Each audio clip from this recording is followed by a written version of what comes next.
There is one bad news. Our past chairman and sitting Central Council member, CA Sunil Patodia ji, is no more. And I request everyone to observe a silence for a minute.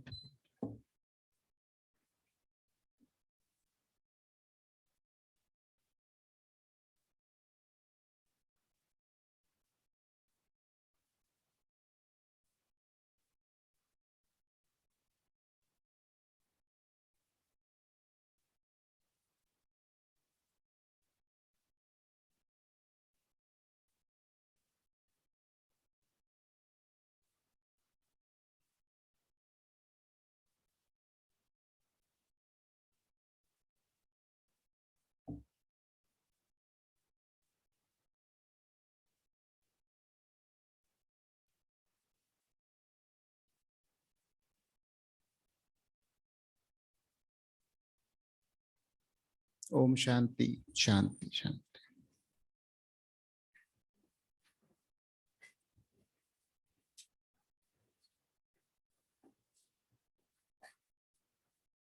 So, dear members, Taxcon, we are starting after a gap of 7 to 8 years. This was a flagship program which we used to have every year with 5 association and WIRC of ICI, and it went on so many years. And with the initiative of BCA and Deepak Bhai sitting here, again, we decided that we should have this program to be continued. So this is a 2-day program. The best of the faculty, best of the structure is there.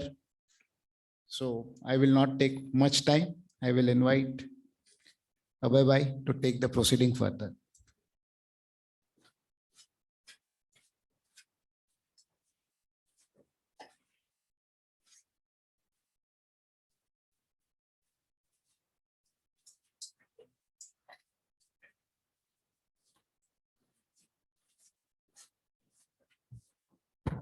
So to welcome all the delegates physically present as well as virtually present to this Taxcon 2022. Before we start the conference, I will request Nihar Bhai to accompany us and have the lighting of the lamp carried out.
शुभं कुरुत्वं कल्याणम् आरोग्यं धनसम्पदः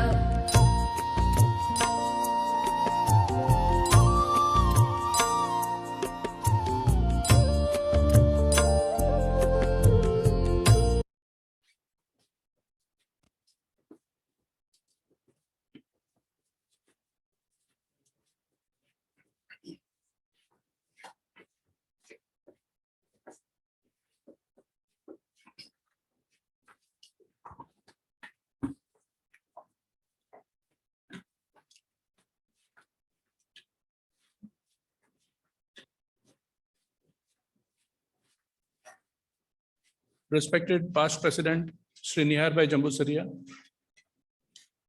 WRC chairman Manish Gadiaji, presidents of all the other organizations, participating organizations of Taxcon, office bearers of all the organizations present over here and also virtually. A very good morning to all assembled in this auditorium as well as virtually assembled participants.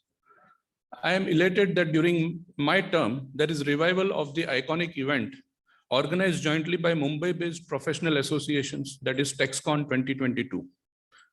This year it is also the more memorable as there are now 6 associations which have come on a common platform and organized Taxcon 22, which is being held after a gap of 7 years.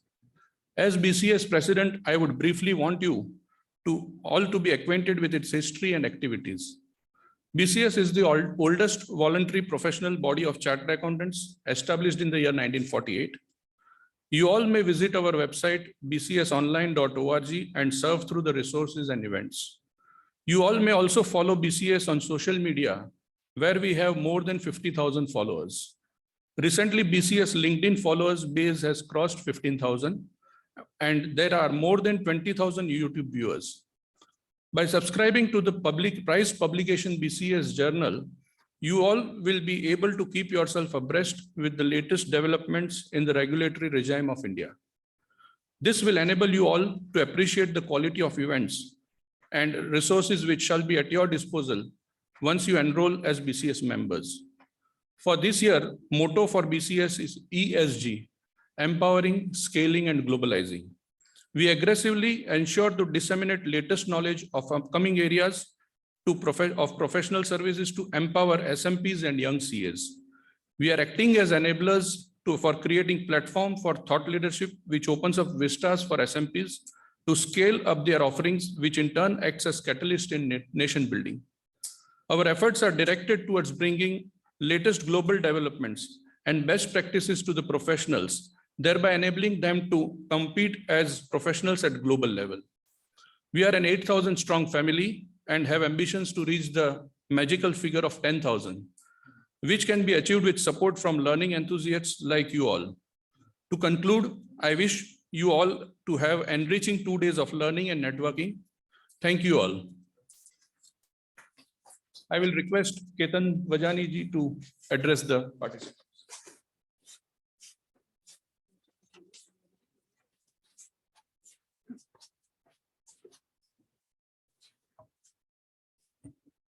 Respected Nihar Bhai, the immediate past president of the ICI, chairman of WRC Manish Bhai, Abhay Bhai, Alok, other presidents, Jignesh Bhai, of course, Ashwin Bhai, all of them have been a great friends for so many years now.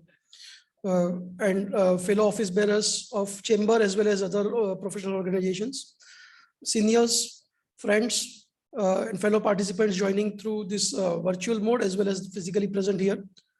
It's a pleasure for chamber for being part of this very, very useful conference, Taxcon. We have been having this conference, as Abhay Bhai mentioned, probably Manish Bhai mentioned, for many years there was a gap in between. I feel that the gap was more than a decade, if I am correct. I think Manish Bhai mentioned 7-8 years, but I think it was more than a decade. So it is a great thing that we all organizations are coming together. And as rightly mentioned by Abhay Bhai, instead of 5, which were earlier, now we are 6. So, as we say, the Triveni Sangam, the concept, of course, is Triveni Sangam. And when we look at the organizations, we are not 3, we are 6. So double Triveni we are having. So that's a great occasion for all of us. Of course, considering the situation of today's times, probably virtual participation is very much enthusiasm, and we are really happy that so many participants are participating in virtual mode and from all across the country. So that's a great thing.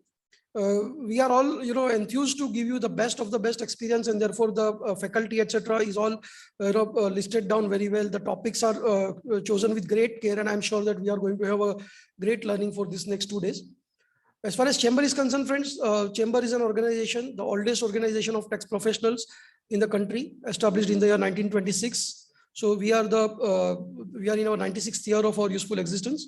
Our centenary is very near, and the next centenary will be even more sparkling, I'm sure. We are all, in all around 4,000 members spread across the country and catering to different segments. So we have members who are chartered accountants, advocates, also company secretaries. Of late, since last 3-4 years, the students' activities in Chamber has grown up substantially, and we have got a very vibrant student committee also.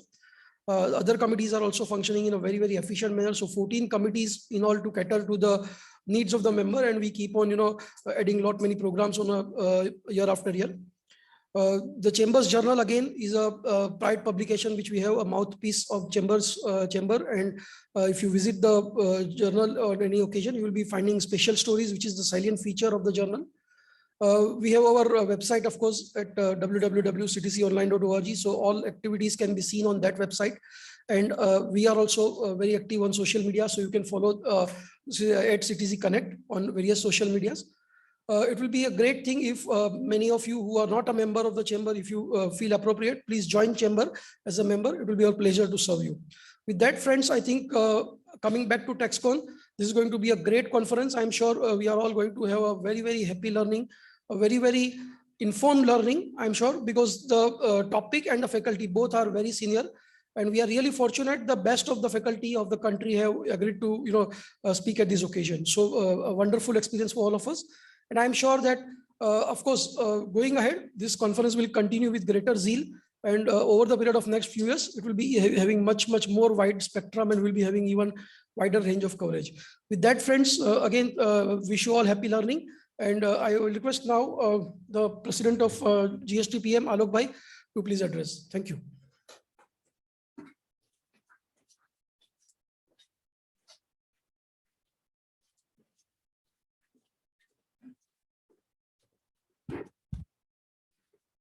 Respected Shri Nearby Jambu Sharia, my guru, immediate partner of the institute, the president of the other association, Abhay Bhai, Ashwin Bhai, Ketan Bhai, then Dignesh Bhai, the OBs of all association, OBs of my association, Kuslani Ji, Mahesh Ji, Jatin, and friends and the people who are participants from the virtual learning. Good morning to all of you. It's really a pleasure to be a part of the Taxcon. In Sanskrit, we always used to say, Gnanam Sarvata Sadhanam. It means the knowledge is a most powerful tool.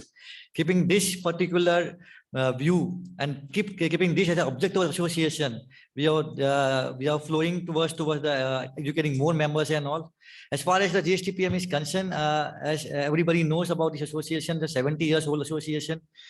Previously, we used to have the Sales Association of Maharashtra. Now has been converted to GST Association of Maharashtra, spreading more than 4,000 members across the Maharashtra. Even from the India, we have got the enrollment and all. And the activities are, as of now, they keep flourishing and all. We have the online guidance cells. You have the students committee we have formed to have the certified GST course. Recently, we have did the essay competition from My Dream Budget from the students all over the India. Our coaching class, our RRC, our workshop and seminar, all the activities are in a full-fledged and all. Even though during the pandemic, we have tried to serve to the all members of the association, even the different part of the country, to take the advantage of the educational fund. As far as the publication is concerned, GST reference, I think the mouthpiece journal, which has been used by all the departments, central department, state department, for the understanding of GST law, and it's a publication which is going all over the India and all. Really, as Taxcon is reviving in my term, I feel it is a very, very energetic thing, and thanks to all association presidents who have taken this foot ahead, and we hope that it will go further and further, and over the years that this will be a very iconic event and all this thing. Apart from that, I think bringing 6 associations together is really a wonderful task and all. So before I conclude, I only say one thing, that coming together is a beginning, keeping together is a process, and working together is a success. So let us come together, let us work together, make this Taxcon more prosperous, more active, and ever shine. With this thing, thank you so much. Jai Hind, Jai Maharashtra.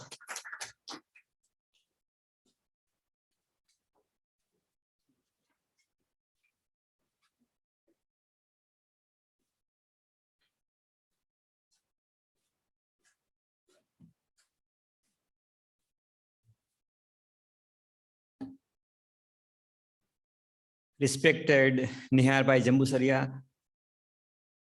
past president of ICI. I think that is the recently acquired status. I think few days he has become a past president. Otherwise, he was president of ICI.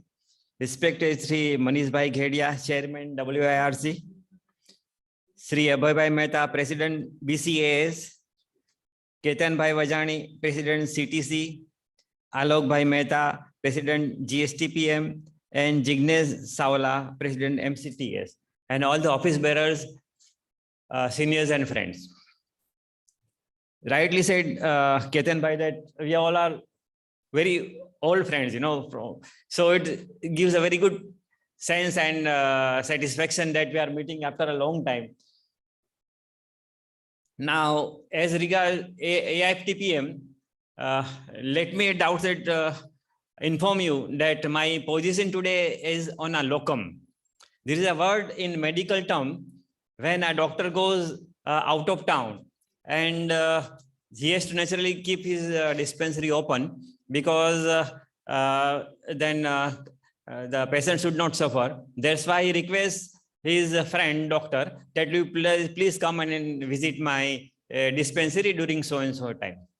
Similarly, the president of AIFTP Western Zone, Mr. Mitish Modi, today his daughter's wedding is there. Therefore, being a vice chairman of the AIFTP Western Zone, he has requested me to come and witness today's proceeding.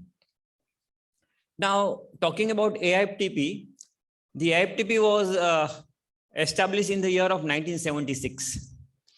Our great luminary lawyer, Sri B.C. Joshi, he was the president at that time of Chamber of Income Tax Consultant.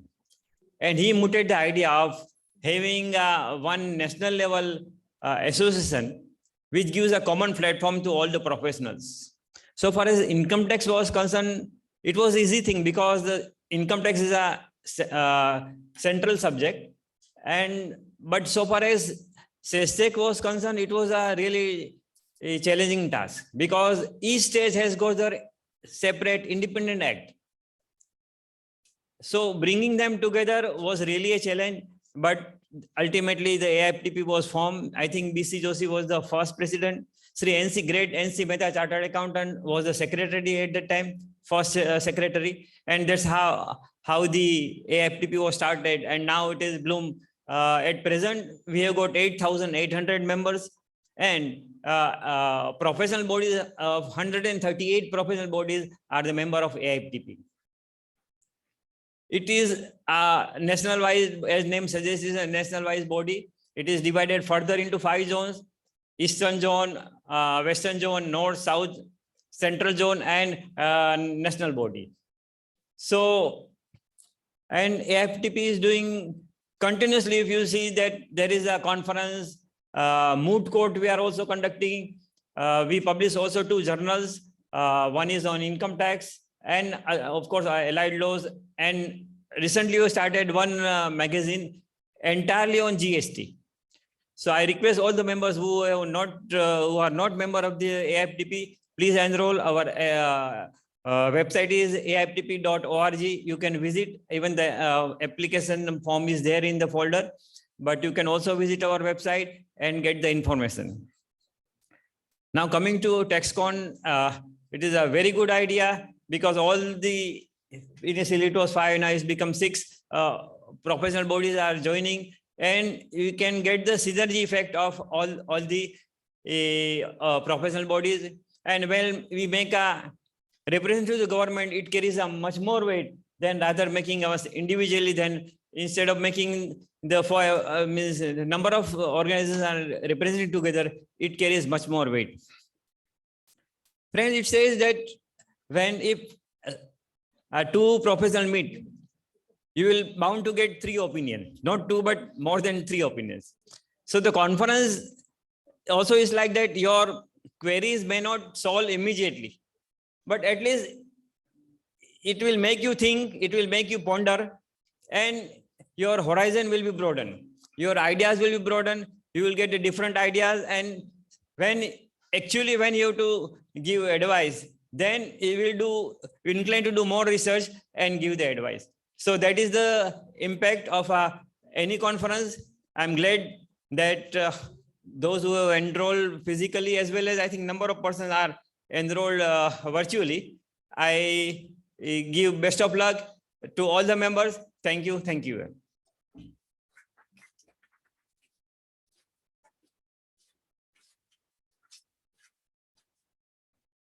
Good morning, friends. Respected immediate past president of the Institute, CA Nihar Jambusaria, sir. Chairman of the WRC, CA Manish Gadia, sir. Presidents of all our sister organizations, CA Alok Mehta, CA Abhay Mehta, Advocate Ashwin Acharya, and CA Ketan Vajani. I represent the Malad Chamber of Tax Consultants. I'm the president of the Malad Chamber of Tax Consultants, which is more popularly known as MCTC. A special mention here goes to CA Deepak Shah, who has put his heart out to bring all our associations together after more than a decade, as CA Ketan Bhai said. And he has taken a lot of effort to make this event possible. Friends, first of all, I will just introduce my chamber to you. MCTC was established in the year 1978, and all the tax professionals are invited to become our members. Our members include chartered accountants, company secretaries, lawyers, advocates, solicitors from pan-India basis also. Friends, our chamber is more into imparting knowledge. It organizes workshops with its sister organizations. Also, study circles are held. And during this pandemic period, we had the chance of inviting pan-India basis speakers also to address our members. We come out with our monthly bulletin. We come out with this is our flagship event, a Union Public Budget meeting we held on every 4th or 5th February, within 3-4 days after the budget is announced, and this public book is released in that budget. The public meeting is held, is very popular amongst our members, and is attended by more than 400 to 500 people physically as well as virtually nowadays.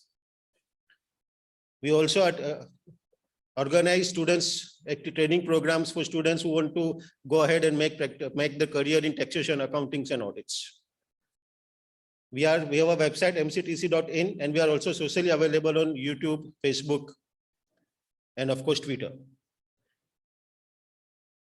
Hereby coming back to the Taxcon, I am sure that we will all be very excited to meet physically to one another, and these 2 days will be very knowledgeable to us.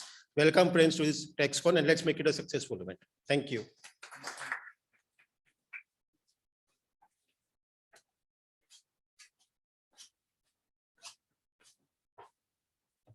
So friends, as mentioned by all the presidents of all the organizations, it's a great pleasure for all these 6 organizations to come together to have this conference, namely Taxcon 2022. The pleasure, friends, multiplies when we see that we have with us Shri Nihar Bhai Jambusaria, immediate past president of the ICI.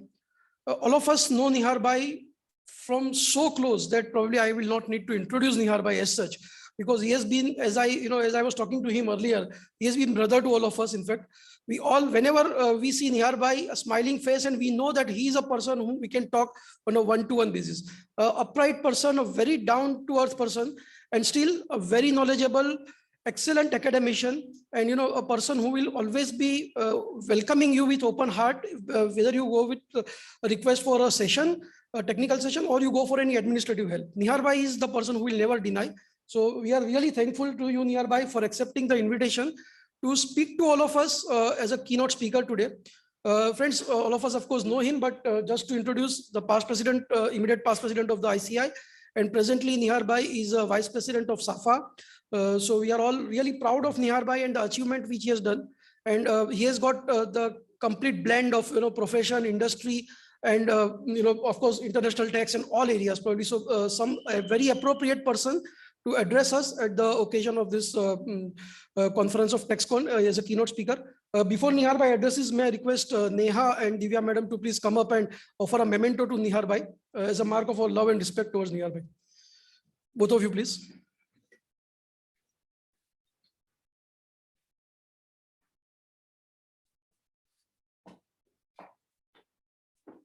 Both of you, there is one more thing. Please. Please.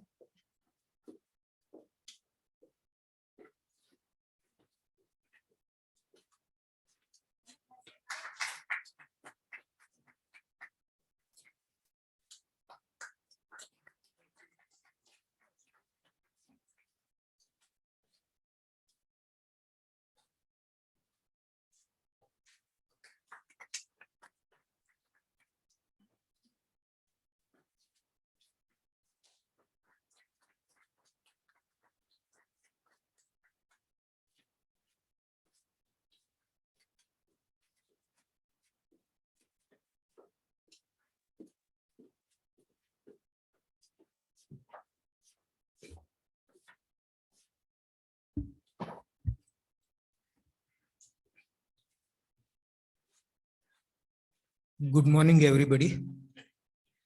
Thank you, Ketan Bhai, for the generous introduction. CM Manish Gadia, Chairman of Western India Regional Council of ICAI. C. Abhay Mehta, President, Bombay Chartered Accountants Society. C. A. Ketan Vajani, President, CTC. C. A. Alok Mehta, President, GST PM. Ashwin Bhai Acharya, President, AIFTP. And Jignesh, C.A. Jignesh Saula, President, MCTC. Some of my friends whose I name know very well, Vijay Bhai, Deepak Bhai, Rutvik Bhai, who is the faculty today, Mahesh, and many others who I know. Kinjal sitting there. Friends, it's a matter of great pleasure for me to know that after 7 years, this Taxcon has been revived. Although we are starting on a mixed feeling today, that a very dear friend, a newly elected council member, CA Sunil Patodia is no more, but we have learned to live among mixed feelings, both sorrow and joy. The joy is that this conference is being revived. I recall the structure of these conferences when I was in WIRC, and I can see the structure today. And I am reminded of a lesson that I learned in school, Mathur Dada Jage. In this story, in this lesson, it was described that a man slept 100 years back. And then suddenly after 100 years, he gets up and sees cars running, planes flying in the air. And he was surprised. Now, if somebody looks at the structure of this conference, which was last conducted, and the structure today, there is a sea change. And that shows how dynamic the tax practice is. We used to discuss topics like capital gains, deductions in computing business income. Of course, Section 195 was at that time also very much in limelight, and today also it is evergreen. But if you look at the structure today, we are covering prevention of money laundering. We are covering fake invoicing, its accounting and taxability. We are covering technology and so many other aspects. And if you look at the tagline of this conference, tax, accounting, and technology all are embraced. So there was time when specialization in tax meant only knowing the Income Tax Act very well, income tax rules very well, and the case laws and circulars and notifications. Today, I don't think that is enough. And even at Institute, when we were designing the courses for tax, we could see that faceless assessment, the whole skill set that you require to represent. When you are appearing personally, when you are appearing faceless, what is the difference? And I think it is a huge difference, because convincing online is a big challenge if you do not represent properly. Both your written submissions and the presentations should be such that the person sitting on the other side should be able to understand. Another very important aspect, technology-led solutions. I think this is the buzzword today. So many clients refer to technology. They go through Google, they go through so many materials and softwares and the material available online, and they try to find solution online. Some of the easier issues are very easy to deal with when you have technology-led solutions. But some questions arise, like, will technology completely disrupt the advisory tax practice? I still think no. Perhaps the routine advisory which clients used to seek from chartered accountants, they will no longer seek. But at the same time, the complex issues, I don't think they can be addressed simply by technology, because human element is very important. And I have always felt that whatever is created by human mind, that is technology, cannot supersede what is created by God, that is human mind. And therefore advisory will continue, but the dynamics will change. Our specialization will have to be super specialization going forward. And the topics which you have covered are very important. In 2 days, you have covered almost all new topics which are required to be really learned for capacity building. But at the same time, there are a few more topics which come to my mind, like tax issues for MSMEs. So many state governments, Reserve Bank have come out with so many relief packages. How it will impact taxability of MSMEs. Another very important area is sustainability. Although at present SEBI has made it mandatory to report on non-financials only for top 1,000 listed companies. But if you look at the steps that they have to take to avoid or reduce carbon emission, many companies have declared that by 2030, there will be zero carbon emission company. So a lot of capital investment, lot of revenue investment will be required. How it will impact their taxability? There are so many questions. If you look at the reports of companies like Reliance, Mahindra, Tata, where they have reported on sustainability, so many tax issues have arisen. And so many questions have been raised, whether these expenses that you incur to satisfy non-financial value creation that SEBI and government require, whether it will fall within allowability or whether they will create issues. Going forward, even IBC, Insolvency and Bankruptcy Code, has created so many tax issues for those who are restructured because of NPS. So there are so many newer areas which are coming up. And at one point of time, many tax professionals were raising issue that for so many years we specialized in tax, whether going forward we will have any work or not. I think for tax, still the future is equally bright. The reason is that so many new areas are coming up. So many new dynamics are developing. And for us to discover new areas and make research and provide solutions to the clients and society, I think this will be the biggest task of all these professional bodies.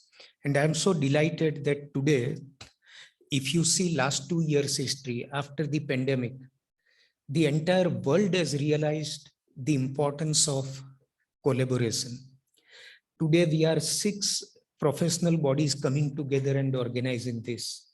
But at Institute, we have realized in last 2 years, all our overseas chapters, all foreign institutes come together for so many issues that we are facing, not only on tax, whether it is sustainability, whether it is ESG, whether it is auditing and reporting, what are the dynamics, what society expects in every country, and whether the reports that we submit are relevant or we need to really do something more. So many issues are being discussed collectively on international platform. There was time when we physically used to attend so many seminars even abroad. Even the finest example is IFA, where we used to travel and used to attend the IFA Congress. But now without visa, sitting here and sitting there in their country, they come together several times in the year and discuss so many complex issues on virtual mode. So that is the fate. Even I was asking Abhay Bhai, what are the registrations? And he was saying that only 57 physical, 200 are on virtual mode. So this shows how the mindsets of professionals have changed. They don't want to travel, but even sitting at home or in office, they are getting what they need to get and what they need to learn. So time is changing, perhaps time for all conferences, whether tax or others. Time will be of hybrid conferences. We are organizing World Congress in November. And at World Congress, generally 8,000 participants from different parts of the world attend in different countries. India is allotted World Congress after 100 years for the first time. And we were expecting at that time, when it was allotted 4 years before the conference, the allotment is done. So in 2018, it was declared that next World Congress will be in India. That time we thought here in Geo Center, we will have 8,000 participants. But today we are not sure. We are trying to convince all our foreign chapters that come here physically. Networking physically and networking on platform is very different. And even today, physical meetings are equally important. So let us look forward to a very dynamic world. And let me congratulate all 6 professional bodies for thinking of coming together after almost 7 years and holding this conference, which is such a big value add for everybody. So with this, my best wishes to the conference. I'm sure all those who are physically present here and virtually, they will have great time for these 2 days. Thank you so much. Thank you.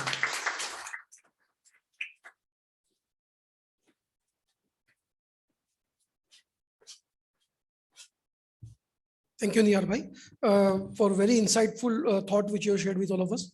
Of course, before I propose our Deepak Bhai to propose a well-deserved formal vote of thanks, let me also thank Deepak Bhai first of all, because today's conference we have been coordinating through Deepak Bhai, and Deepak Bhai is the person who is working for this Taxcon in a very, very efficient manner, very, very committed manner. So first of all, my thanks to Deepak Bhai, and then I would request Deepak Bhai to please offer a well-deserved vote of thanks to Nihar Bhai. Thank you.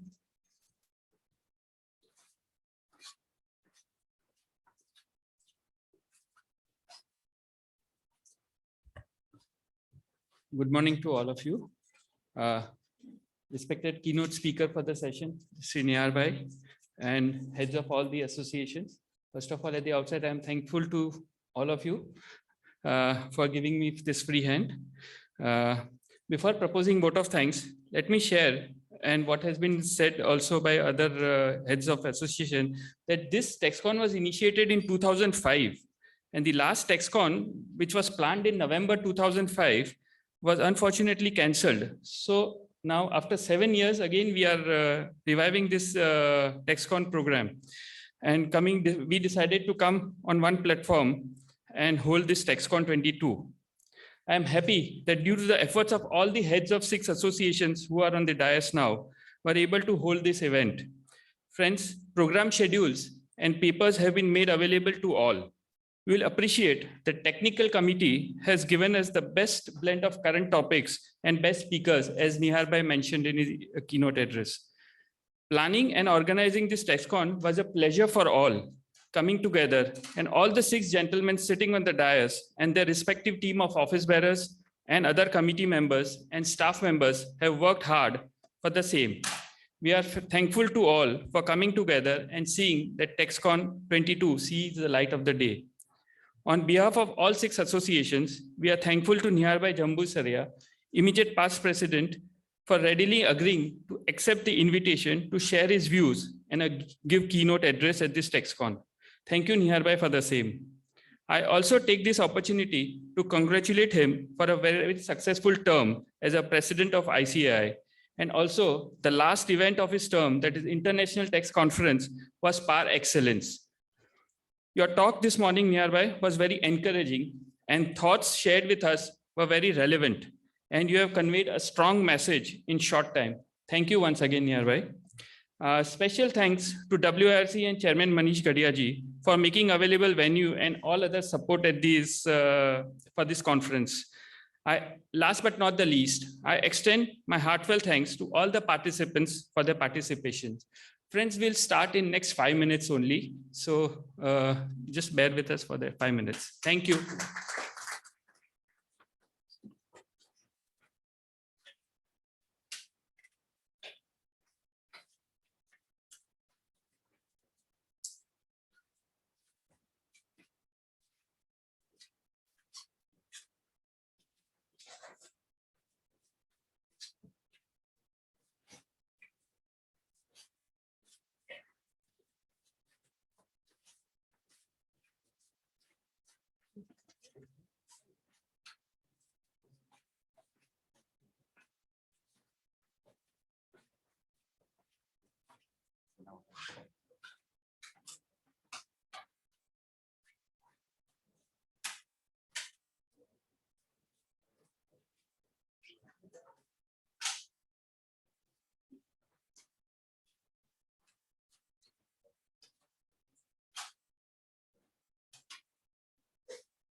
Good evening, friends.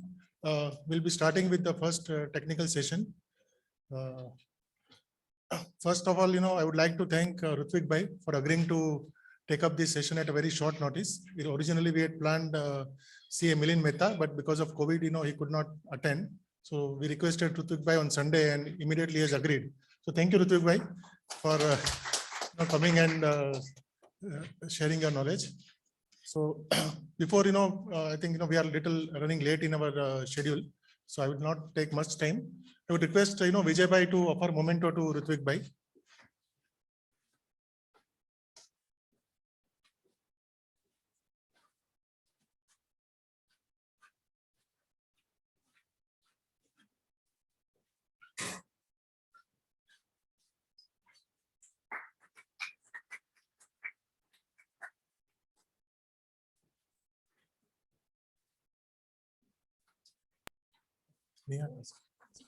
Neha Karsa.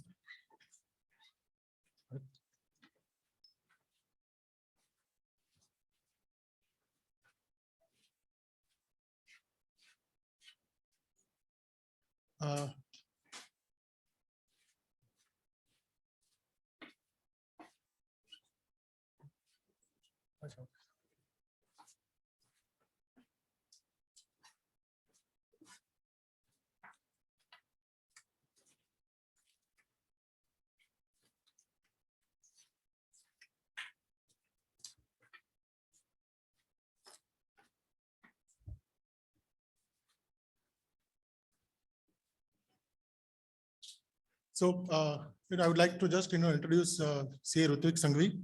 He is a chartered accountant with more than 16 years of post-qualification experience and is a partner with Rashmin Sanghvi and Associates. He is, involved in the various international taxation matters and FEMA. And in fact, we also, always love to hear, Rashmin Bhai whenever, he's gives a talk.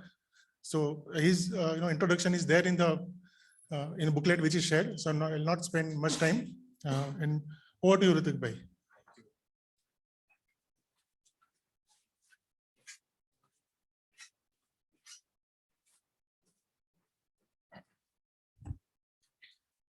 Good morning, friends.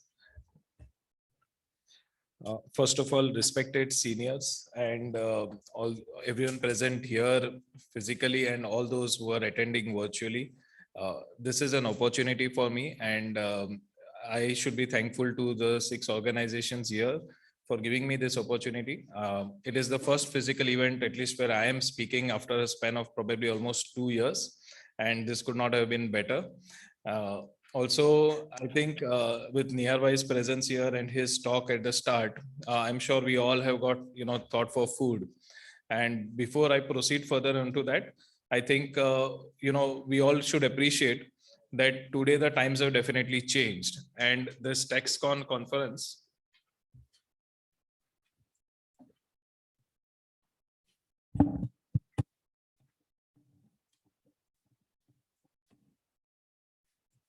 this Taxcon conference is probably the need of the hour. The topics selected and the way that it is being dealt with, I think it's quite important for all of us here.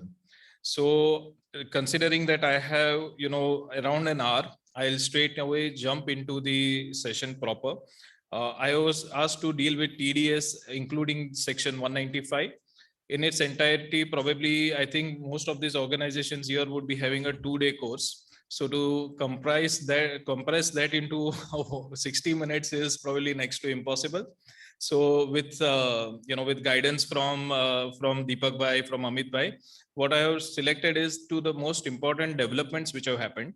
And there is no dearth of development, as we all know, those who have looked at any of the budget papers or attended any budget session. Today, probably the focus on new provisions is there, no doubt, but equally it is there on the TDS provisions. And therefore, we will go into certain aspects which, to start with, dealing with TDS provisions other than 195, and then TDS on payments to non-residents, because there are certain important developments, and then certain aspects on payments to non-residents, some practical aspects which all of us attending may have some use of. So coming to the introduction and background, now we all know tax deduction at source is a simultaneous tax collection mechanism. Simultaneous meaning that you don't have to wait to pay the advance tax. You don't have to wait till the end of the year to file a tax return. The government wants money as soon as the transaction is done. And it's an important mechanism. You can see almost what I checked up from last December 2021 statistics, almost 50% of India's gross tax collection comes through TDS. And therefore, it's become a giant of its own. We all generally focus on the main substantive provisions and consider sometimes the TDS provisions are procedural. No doubt, in some cases they are, but more and more, they have started becoming substantive in their impact. In the sense that whenever we deal with a transaction with a payment to somebody, or now with the amendments, even in the tax collection at source, even when the payments is to be received from somebody, we still have to keep in mind several provisions that have to be dealt with.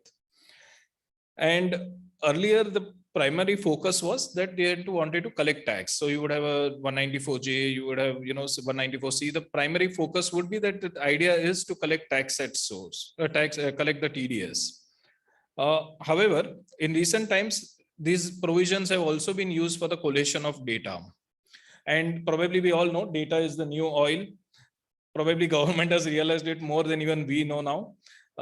I don't know whether you all have noticed that since the introductions of online tax returns, there have probably been key changes in the Income Tax Act, removing loopholes or probably disallowing certain kind of relaxations. Here, one of the most famous is the house property rental loss, which people would incur because salaried people had no other recourse to reduce their incomes. And that was caught and they had reduced it to only 2 lakhs per year. I'm sorry, I'm diverging from TDS part, but my point is, how do you feel that they came to know that this is an issue? Is because they have now data on their hands. They have data which is mined, they have data which is analyzed thoroughly, and they notice that there are certain trends which are happening. People are probably salaried people investing in houses, giving and taking them on loans, and therefore creating a loss, then therefore having a loss which was genuine. There was no doubt about it. But why should they be allowed? And then again, there is a limitation to that. So these are certain provisions which I feel I've noticed that have come about just probably because they have data now in their hands, and immense amount of data. And therefore, provisions for tax collection, provisions for collection of data have become primary, and therefore you have only a 1% or probably even a 0.1% TDS rate, meaning it's meaningless in a sense that why do you want to involve people into paying such a small amount? Obviously, they want data, and they have been clear about it that we want data from people. Increasing the tax base has also been a very important motive now. They want to catch parties who are entering into large transactions and also to catch non-filers, as we know, 206AB and 206CCA. But why do they come to this level? Because again, from the data that is available to them, they are noticing that there are several people entering into large transactions, but still they are not able to catch. I recollect a session by one of the commissioners in one of our professional organization-led seminar. There, the commissioner mentioned that how they were tracing even at that time, and this is now I'm probably talking at about 5 to 6 years back, when the commissioner remarked that how come white goods being sold through e-commerce portals on cash on delivery basis, right? So they cited that there are refrigerators worth 50,000 to 80,000 and similar items being sold through these e-commerce portals on cash on delivery. And he was like that, how can so much cash on delivery transactions happen and what is the motive? And they did not have the data. They did not have the people who are actually buying this and probably having such transactions quite often and regularly. And there was no way that for them to catch hold of those people or to even analyze whether these people are those who have been filing the tax returns or not. This is the reason why we are seeing more and more such provisions for increasing the tax base. But the problem that lies in our hands is that we are treated as the workers of the government. We are treated as the agents of the government in collecting this tax. And therefore, we become the intermediaries between the government and the payer or the deductor. And the compliances that the payer or deductor has to be dealt with. I don't imagine that any person who has to now deal with TDS provisions would be able to do it on his own. Probably a support would always be required of an advisor, of a professional to deal with these issues because they become very complex. And I checked out the last 5 years, for what are the amendments which have come about. And there have been almost 2 new provisions on just tax deduction at source. I'm not on any other provisions, only on tax deduction and tax collection at source. There have been probably on an average 2 or maybe sometimes 3 or 4 provisions new every year. There have been more amendments, around 4 to 5 amendments to those existing provisions to either widen them, to either give certain relaxation somewhere where they may be required. The important part is that this new set of provisions cover a wide range of transactions. Earlier were the cases where the transactions used to be narrowed down, they used to be defined, they used to be selective. Unfortunately, those days are gone. We have cases where there are a number of people who are covered and the transactions also covered, having a wide range. We may feel that the thresholds are very large and therefore probably, we are probably overthinking, but the amount of internal trade, the domestic trade in India is just humongous. And to expect that every such person who deals with it, even if the threshold is high, for him to think that, yes, there is a provision that may hit me and therefore I have to keep certain declarations or I have to keep certain limits in mind, that itself is a compliance. which when we represent before the government says, no, we have kept high enough thresholds, you don't need to worry. No, that is not the case. A system where where somebody is selling goods and he may be selling goods worth say 10 lakhs to 90% people, but he sells only 50 lakhs and above goods worth to only 10% of his customers. He still has to keep a system where he monitors the whole 100% of the transactions. He cannot leave away saying that, no, I will only focus on the 10% because he doesn't know that 10% comprises what and how it will change on year to year basis. Therefore, it results in a huge sea change as far as compliance goes. And therefore, we have what I would probably call a cacophony of provisions. The provisions are drafted probably also, in my view, quite loosely. You have such wide ramifications. And then when people represent that, yes, we have, and I'm sure all the 6 organizations here have, with all their heart put representation saying that, there may be this overlap, there may be this kind of lacuna. However, we have seen that this drafting at the drafting stage itself, and I would concede that it is not easy to draft provisions like these. If we today also sit and try to draft, we may also face certain difficulties, but that is no excuse for having provisions which are then amended, or certain provisions which I will deal with today, having 3 circulars dealing with certain issues, some of them issued after the application date, meaning how do you even imagine a person to factor those things? And therefore, it becomes a very cumbersome exercise to deal with. Earlier TDS provisions were static in a sense. People knew there would be decisions, there would be litigation, no doubt about it, but things were in a trend, things were going smooth. Nowadays, with this new set of provisions and they being introduced in the last 2 years, quite a few have upset the apple cart. Around 45 total TDS and TCS provisions now in place, and with more than 10 different rates. And why I'm talking about rates here is because then the rate becomes the cause for not persons shifting from one provision to another, and then the government trying to catch hold of the people saying that, no, why this rate is not exercised, the highest of the rate has to be deducted, right? And we will go through those certain provisions. Also, interest, penalty, prosecutions, they are made tighter, but also more effective. We have the consequences here. What consequences are there? I'm not dealing, this is today not my topic, but we all know the disallowances, the interest implications, the penalties, several of them. Also in regard to section 195 and declaration under 15 CSCB, if a CA also gives a wrong, incorrect information, there is a 10,000 rupees penalty for each such certificate. The monetary amount is not the point, the reputation is at stake. So therefore, we all have to be much more careful now. Then the charge on assets, and finally, the prosecution. Now, essentially what has converted our thankless job of helping the government in collecting its taxes for the deductors has now turned into a nightmare. Certain examples, no doubt these are examples where tax has been deducted and not paid to the government. There can be no excuse for that.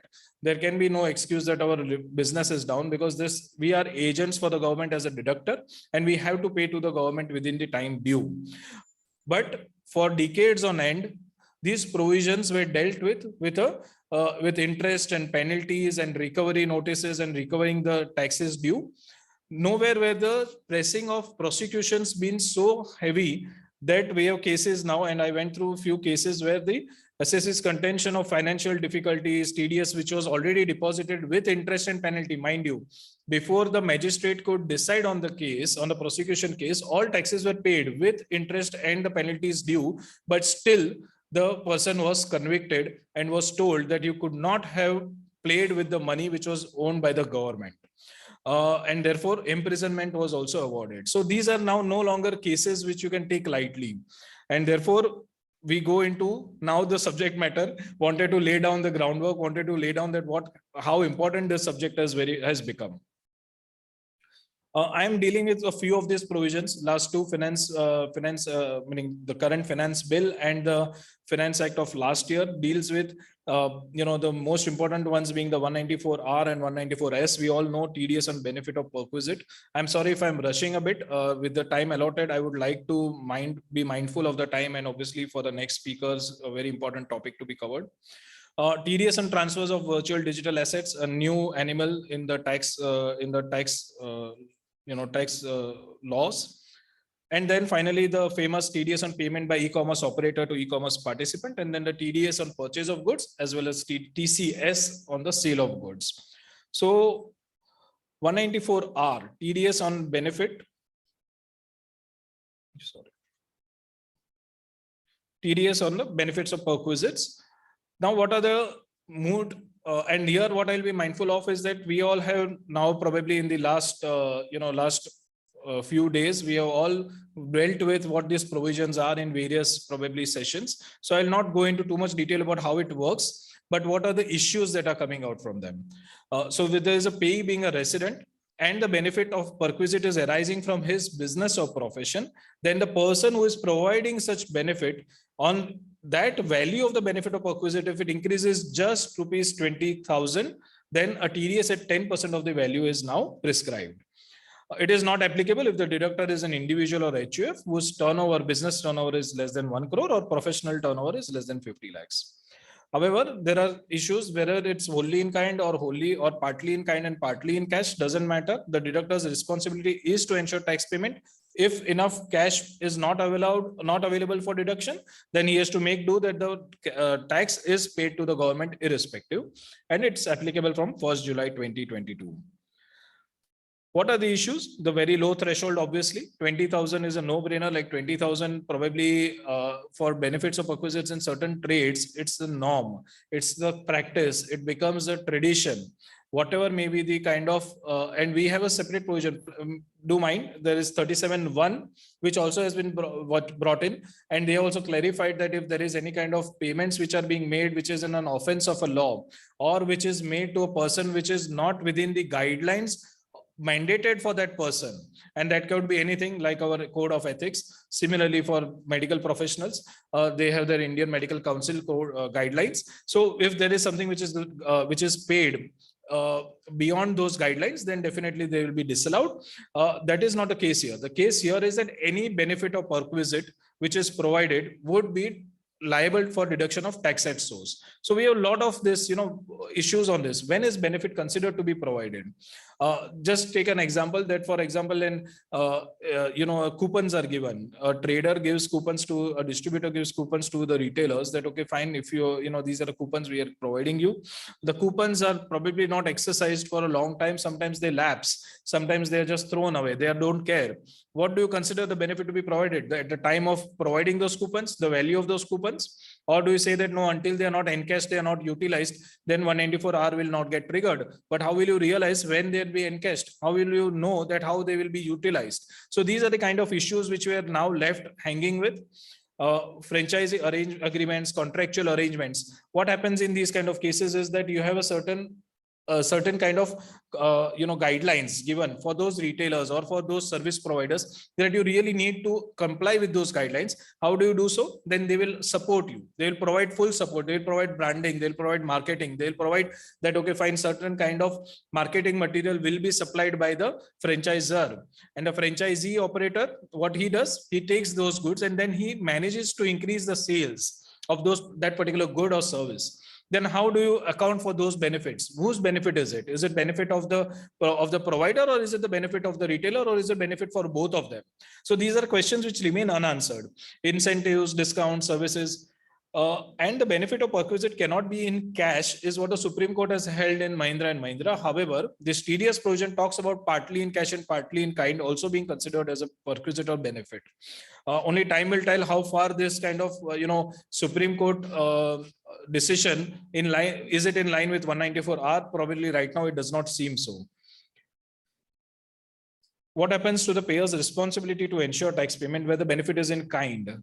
What happens when there are a chain of transactions? And where the famous examples are, for example, when a person is providing that benefit of perquisite, it is provided in kind, but there is a contractor who is involved in that. So for example, I as a person who is providing the benefit will contract it out to a vendor and I will tell him that please manufacture this customized goods and which I want to now distribute it to several of my vendors. And in doing so, I pay him certain amount.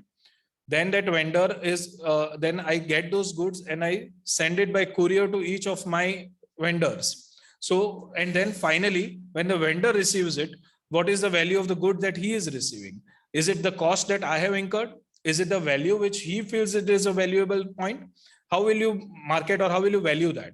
And mind you, there will be a deduction at source when I am when I'm making a contract payment to the contractor, if the thresholds are met, I'll make a payment to the delivery person also because it's a contract of work. And finally, when I go to and gets received to the eventual customer or the vendor, again, there will be a TDS. So on the same transactions, there can be deduction of tax at source at several legs of that particular transaction. How will you comply with that? Where will you take out the deduction from? Because at the end of the day, you are the one who is supposed to comply and pay to the government.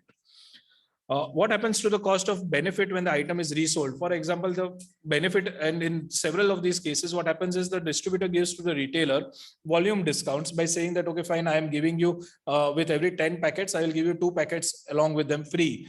Well, knowing that the retailer is also going to sell those 2 items, which will be his clear profit out of the transaction.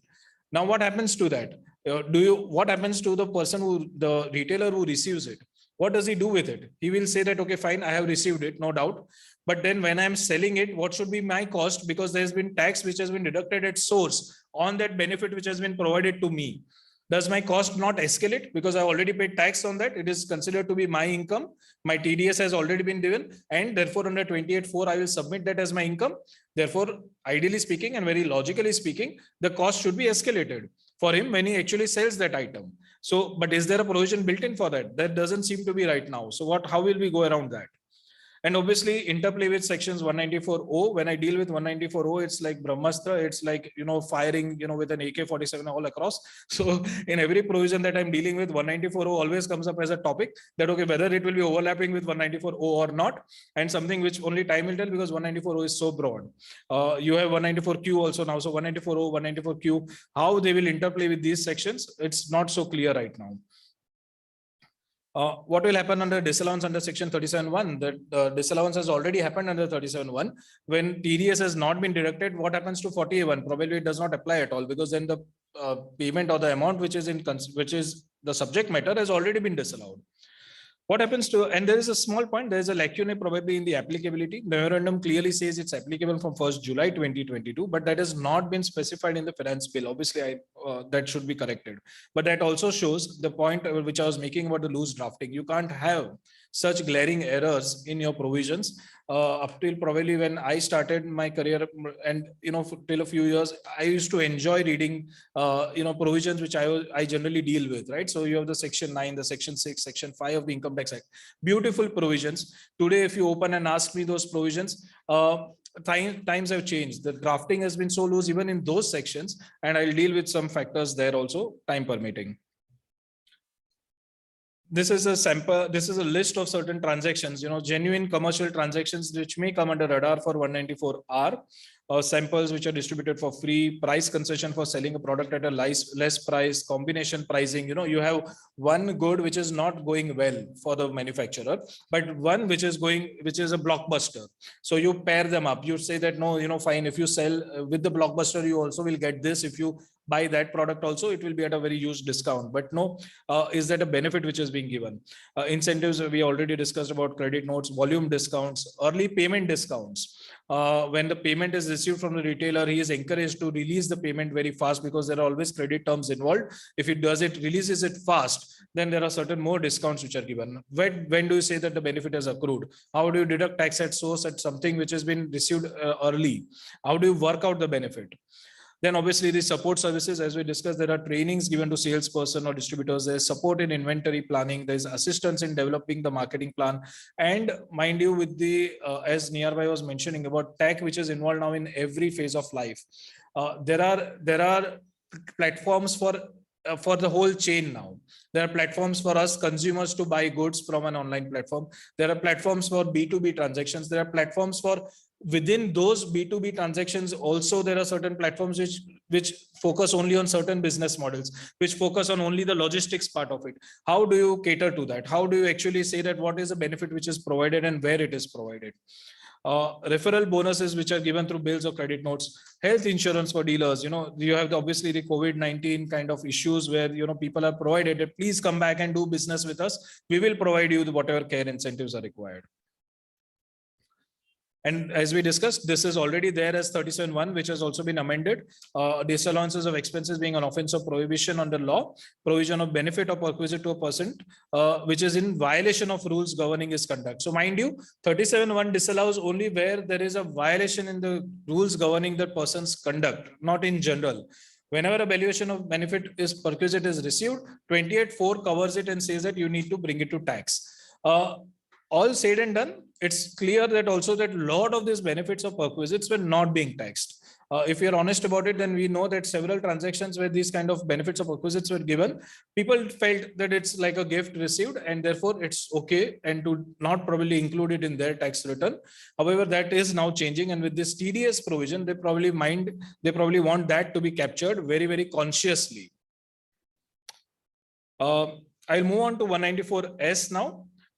On the virtual digital assets, and there we also, again, the base provision, the new provision which has come in 115 BBH. If there are any questions for 194R, please feel free to pose it. I'm sorry, I'm not able to understand if there are online questions. Will someone be monitoring that?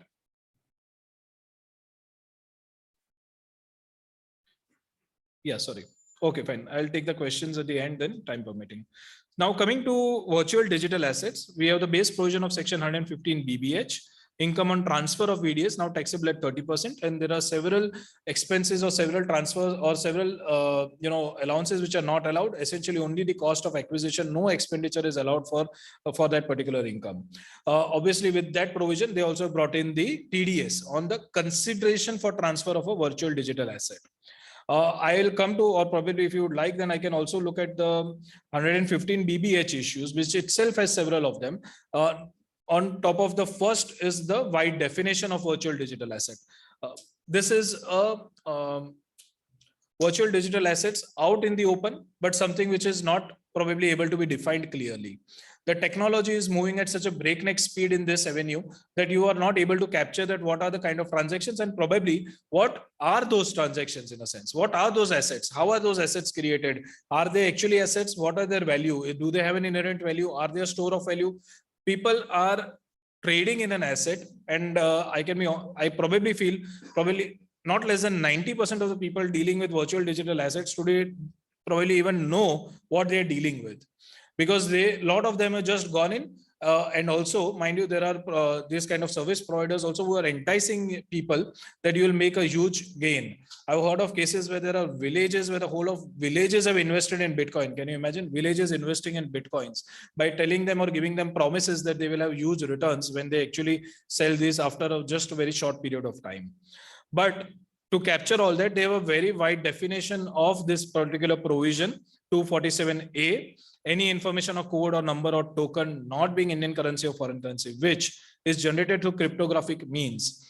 If this would have stopped at here, then probably it would have been good, because you can actually understand that cryptographic means there's something which doesn't happen day to day, and probably you would have some recourse to say that only those provisions, those kind of tokens or codes or numbers will get caught. The problem is with the phrase or otherwise. This definition has been primarily adopted from a 2019 bill. There is 2021 cryptocurrency bill which is with the parliament. They have not yet tabled it. They don't want to discuss it yet. But there is a 2019 bill which was banning of cryptocurrency.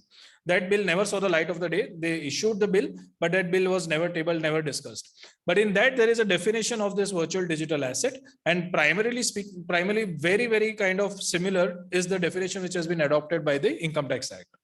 And there also this issue was pointed out. In 2019 itself, it was pointed out that why do you mention cryptographic means or otherwise, meaning generated through other means what? Means everything. Every asset is generated through some other means, which means that you're capturing all kind of assets then. Obviously, they have certain issues with it. They have certain conditions that it provides a digital representation of value exchange with or without consideration, with the promise of representation of having inherent value, or functions as a store of value or a unit of account, but not limited to investment scheme, etc. And this is the most important, can be transferred, stored, or traded electronically. several of these coins which we have in where people are playing virtual games, they get coins, but they cannot be traded outside that particular game or that particular environment. And therefore you can't have a case where there is any money exchanged or there is any money literally. You may pay for those coins, but those coins, once you got them, you can only use it for playing in the game or exchanging virtual goods within the game. Now, considering this, just imagine what happens to e-way bills. E-way bills are also generated, and there are now cases where e-way bills probably will come soon where they will be generated cryptographically. What happens to them when they are traded or transferred? Now, what happens? Are they considered as a virtual digital asset? Credit card points to a mind is not tradable, transferred, but there are certain times where you can gift them, where you can transfer them from one person to another, especially with air miles and the sort. So what happens in those cases? Do they become virtual digital assets? Cost of acquisition, no clarity on the nexus of the VDA for cross-border transfers. What happens with the overlap between 115 BBH equalization levy and SEP? So all these are, mind you, issues with the main substantive provision of section 115 BBH itself. Coming to 194S, any person responsible for paying, and this is unsettling. Who is responsible for paying? It may not necessarily be the buyer of that particular coin or virtual digital asset. It could be the intermediary, the exchange. What responsibility does it have to undertake? Because it is responsible for paying in many cases, because these exchanges, there is no clear one-to-one peer-to-peer kind of identification that so-and-so person is the buyer and so-and-so person is the seller. And therefore, you have a case where the exchange, in a sense, takes the coin from the seller and gives it to the buyer. So now in that kind of a case, who is responsible for paying? It is the exchange. So then that is where they will now be tasked with this kind of a deduction at source. It is at 1% from 1st July 2022 and wholly in kind or partly in kind or partly in cash. This phrase has again here also been seen from 194R. And the threshold for applicability is the consideration up to rupees 50,000 if the payer is an individual or HUF, and with business turnover up to rupees 1 crore or professional receipts up to rupees 50 lakhs. So these kind of thresholds are there. However, if you're not an individual or HUF falling within this threshold, then otherwise it becomes the limit comes down to 10,000 rupees, just 10,000 rupees. And therefore, then you have an issue with, you are captured into this provisions of 194S. The bigger part of it is that, and what I think the government is now trying to salvage is the fact that once you tax something, the natural reaction to it is that now this has become legal. Transferring and trading in Bitcoins or transferring trading in Ethereum coins or several such coins is become legal or not is a big question mark even now.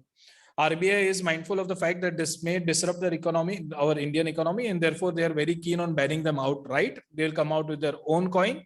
However, till that time, Supreme Court has kind of rejected the circular of the RBI stating banks not to allow trading in these coins, stating that there is no law for RBI to do that. And probably the RBI's mandate does not allow it to dictate how to control these kind of virtual digital assets. Only time will tell. And now, thankfully, the government, the finance minister, the revenue secretary, the other secretary, finance secretary, all have come out to say that we are not legalized these kind of trading in virtual digital assets, that the bill which is going to be tabled will only dictate whether it is legal or not to trade in these. However, that being said, they do not want these transactions to get out of the tax net. They never were, in a sense, they never were out of the tax net even before introduction of 115 BBH. However, now with this kind of disallowances that no expenses will be allowed, it becomes stringent, it becomes cumbersome to trade in these currencies. Yeah, we have talked about the exchange, no guidance for the valuation. How do you value the coin? Where do you actually go for? Valuation where there is, especially where there is a peer-to-peer kind of, there have been cases where obviously in tier A, no doubt, tier 1, tier 2, tier 3 cities also, people get together. Traders of certain industries, they get together because they all have invested in these kind of coins. And then they exchange the coins by saying that, okay, fine, we'll settle these amounts in this much. I owe you so much. So here is a coin. Today's value is so much. And how do you actually find out what's the valuation when the transaction has already been consummated with? Difficulty for buyer to trace the seller where there is dealing with, going through exchanges. goods exchange for Bitcoins. How do you, when the payment is done through Bitcoins, as I discussed, there have been liabilities which have been set off against these coins. There was a craze, and this craze is not new. This craze has been there now probably almost since 2 years. It has only been fueled by the pandemic, because now everyone has got time to go online and check out what these coins are. No, I can't understand, but there is an upswing. There's prices are rising. Elon Musk has made a tweet. The prices have jumped up. Let me go and buy these coins. Again, overlaps, as I discussed earlier also, there will always be an overlap with 194O and Q. And therefore, let us come to 194O proper. E-commerce operator, the definitions itself: owns, operates, or manages digital or electronic facility or platform for electronic commerce. Electronic commerce participant means a person resident in India selling goods or providing services of both, including digital products, through digital or electronic facility or platform for e-commerce. Now, these are the kind of definitions which are put in. There are cyclical words. If you go to the proper provision itself of 194O, again, they have mentioned about sale of by e-commerce operator through digital electronic facility. Mind you, this is where the repetition also sometimes causes. It may feel that they are trying to clarify. No, repetition again and again also has its own issues. I'll probably bring that point out later. Supply electronic commerce, what do they mean? Supply of goods or services or both, including digital commerce over digital electronic network. And this also includes services. So now what happens for fees for professional services and technical services? That would go under 194J. TDS at 1% is levied on this kind of sale of goods or provision of services of e-commerce participant. It has to be facilitated by the e-commerce operator through its digital or electronic facility or platform. Through its digital or electronic facility or platform. E-commerce operator is defined as somebody who owns, operates, or manages digital electronic facility or platform for electronic commerce. However, when it comes to the TDS provision, the chargeable transaction, it's sale of goods or provision of services of ECP facilitated by ECO through its digital electronic facility or platform. So you have an e-commerce operator who does not have its own digital electronic platform. Therefore, they have mandated the words operates or manages also in the definition. But when it comes to the chargeable provision, they have come back to the e-commerce operator's own digital facility, electronic facility or platform. And there are so many of these tech startups who have separate companies for their tech platform, who only operate or manage. The operating entity only manages that particular platform. So how will that TDS apply on those kind of situations? There's been no clarity on that part. TDS is also applicable where payment is made by the buyer directly to the ECP. It's irrespective, even if it's made direct. And then being so wide in its nature, then they have through circulars come out for certain exceptions. Threshold is that the e-commerce participant is an individual or HUF whose gross amount of sale or services during the previous year does not exceed 5 lakhs and ECP has furnished PAN. This was applicable from 1st October 2020. I am considering it now today also because it's quite a significant development, which everybody will have to bear with. Payment when it is made directly by the buyer to the ECP, ECO is still responsible for TDS. As I mentioned, it was so wide in its nature that even though the e-commerce platform operator does not know that the transaction has happened, he probably knows, but it has happened directly between the peer-to-peer between the buyer and seller. He's still responsible, and therefore there was an exception brought up for e-auctions. But the e-auctions are exempted only if there are some 6 conditions which are met. If they are not met, then again you are back to 194O. What if the ECO is a non-resident? No clarity on that part, though probably the point is that as far as the e-commerce participant definitely has to be a resident. Will it mean that the e-commerce operator, even though non-resident, has to deduct? How will the operations, will he be forced to take a TAN and then deduct tax? What happens to cancellation of sales return, whether it will attract TDS? And mind you, it overrides all other TDS provisions. 194O2 right with 3. It says that services below ₹5 lakhs provided through ECO, no tax deduction required, right? Because what it says is there is a threshold limit. There is a threshold limit provided of 5 lakhs above which the ECO has to deduct tax at source. If it overrides all other provisions, what happens to those services? Will it go out even if they are covered under other provisions? Or not applicable where the payment is for hosting advertisement. So this exception again has an exception, but however, that is a limited exception. The point remains that what if there are certain services which are anyways covered? However, when it goes through a platform, you have a limit of 5 lakhs and therefore no TDS is required to be deducted up to that level. It means that do those kind of persons not have to deal with the TDS provisions? We have this on the issue of the, just taking one example of a mobile phone, which is priced at 1 lakh, delivery charge is 500, discount which is given by the operator, not by the vendor. By the operator is 5,000. Net payment received is 95,500. Payment by ECO to ECP is rupees 1 lakh. TDS probably should be on 1 lakh is what I understand. However, the point is about a consideration towards a payment which is received from the customer is only 95,500. TDS would probably then tend to be more than the amount which is received. Coming to 194Q, and I'm so sorry for rushing through this. I'm not sure how much time I have now. Okay. Yeah. Okay. 194Q and 206C1H. The brothers and sisters of TDS on sale of goods. Earlier we had a provision of 206C1H. I think probably I may go into straight away a comparative table to highlight the differences. You have today three kind of provisions which would impact, and I'm not coming into other provisions also which will impact. But first, let us just see these three. 194O we already discussed. 194Q and 206C1H. 194O and Q both being TDS provisions, 206C1H being a TCS provision. 206C1H was the provision which was first brought in on 1st October 2020, a collection mechanism, collection at source by the seller when he sells goods above the prescribed limits. The 194Q, just some few months later, the department feels that no, this is not enough. So now they brought in 194Q. Mindful of the fact that there is a provision on the same transaction by the other party, by the party at the other end of the transaction. However, still they came out with 194Q. The rate thankfully was kept the same at 0.1%. But again, here the threshold is of turnover of gross receipts or sales from the business of the buyer, while the receipts or sales from the business of the seller is the case in the case of 206C1H, obviously, because that is the person who is responsible for deducting or collecting. And the thresholds have kind of been kept similar in 194Q and 206C1H.